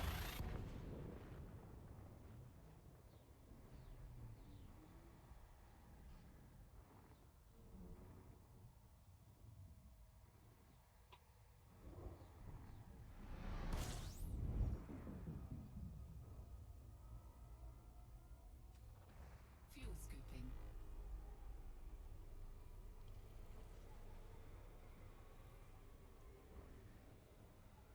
Fuel scooping complete. Frameshift drive charging.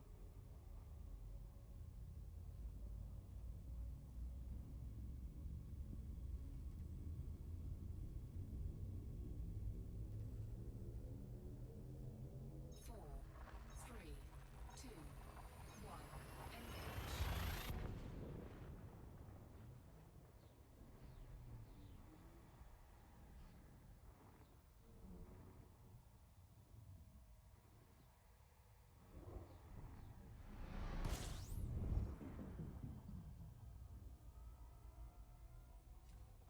Fuel scooping.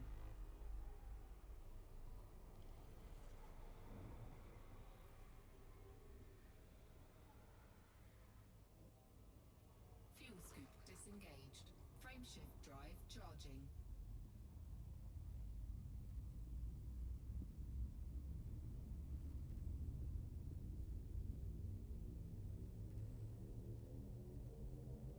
Four, three, two, one, engage.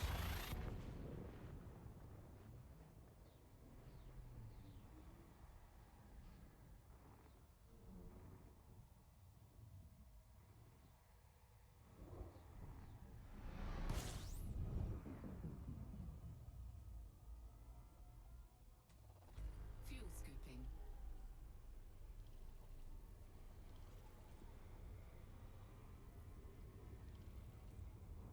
Fuel scoop disengaged. Frameshift drive charging.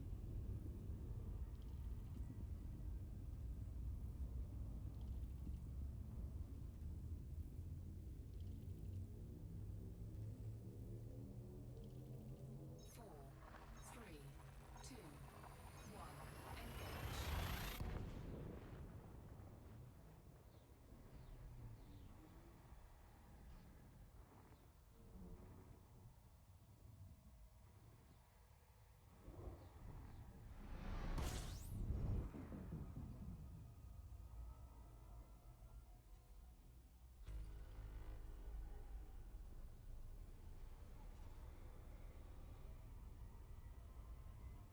Frameshift drive charging.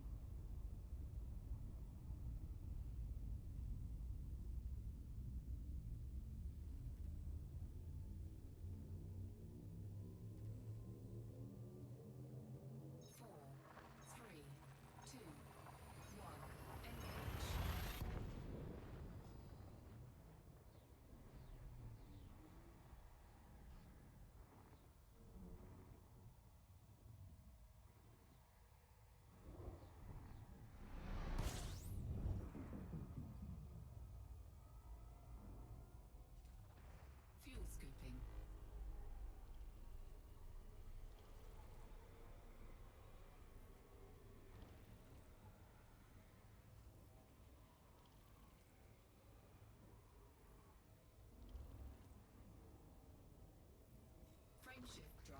charging.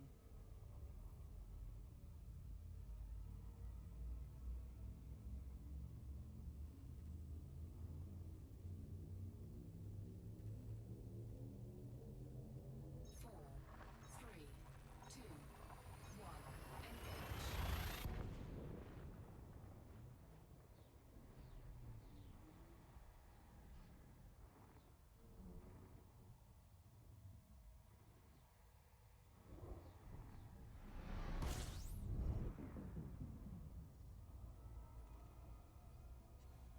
System scan complete.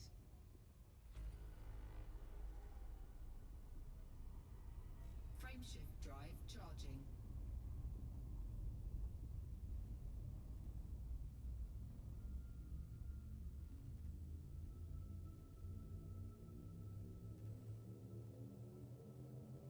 Four, three, two, one, engage.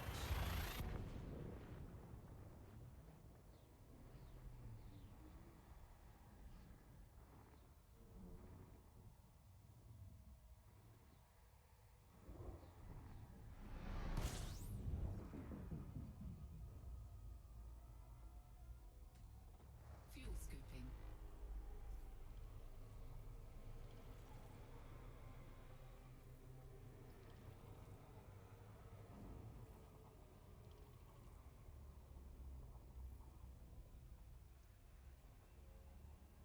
Fuel scooping complete.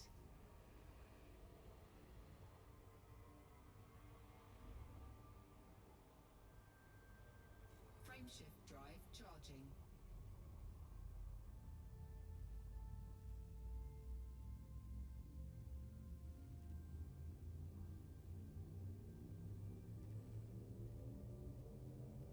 Four, three, two, one, engage.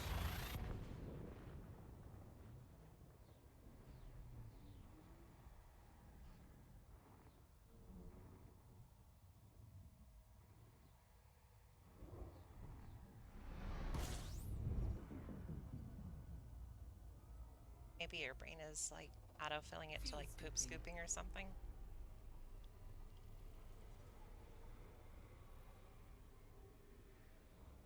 Fuel scooping complete. Frameshift drive charging.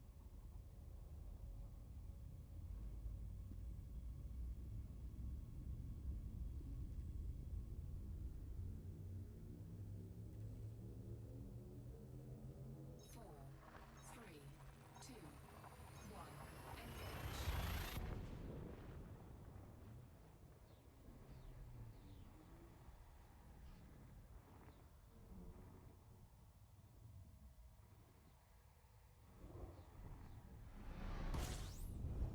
Poop scoop complete. Fuel scooping.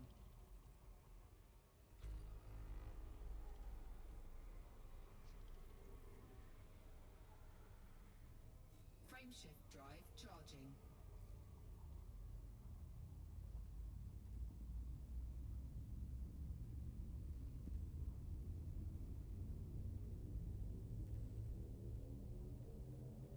Four, three, two, one, engage.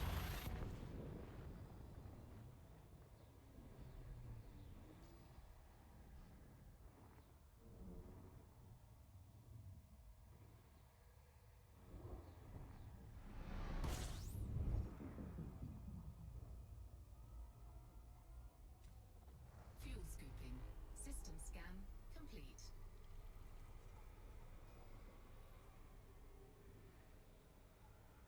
Fuel scooping complete. Frameshift drive charging.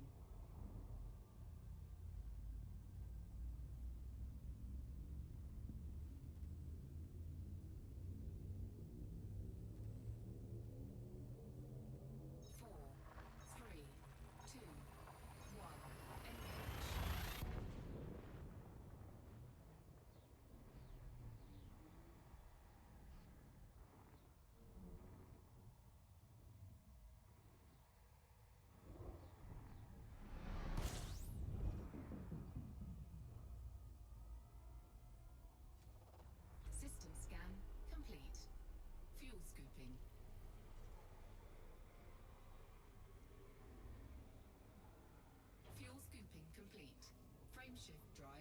charging.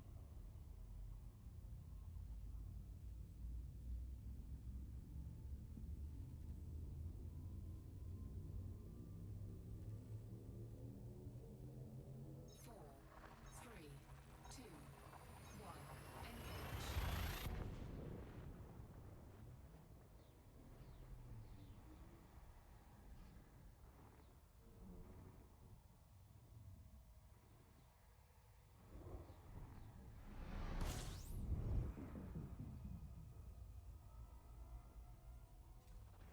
Fuel scooping.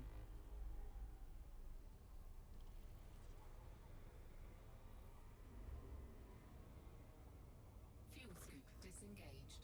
Frameshift drive charging.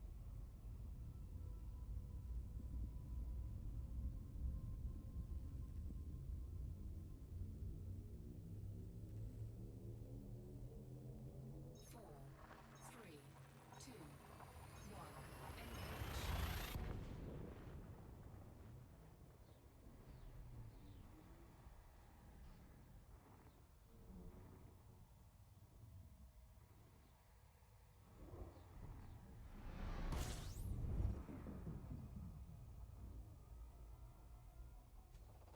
Fuel scooping.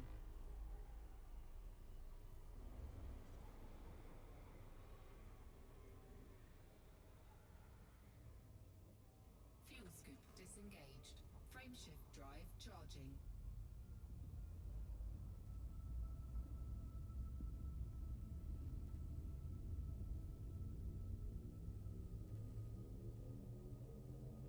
Four, three, two, one, engage.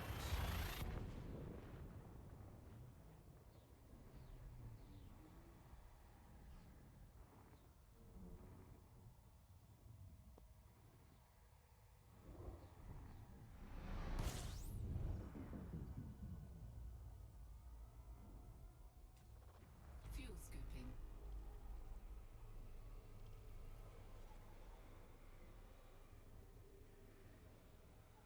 Fuel scooping complete. Frameshift drive charging.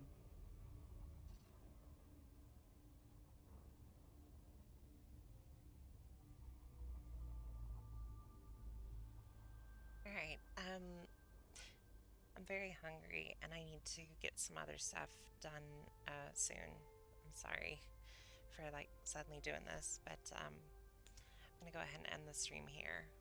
So, thank you very much for joining me on this extremely boring, sleepy stream. But it was nice meeting you too. So, I'm not sure when I'll stream again. I never do. But have a good day or a good night, whatever it is, wherever you are, and I'll see you later.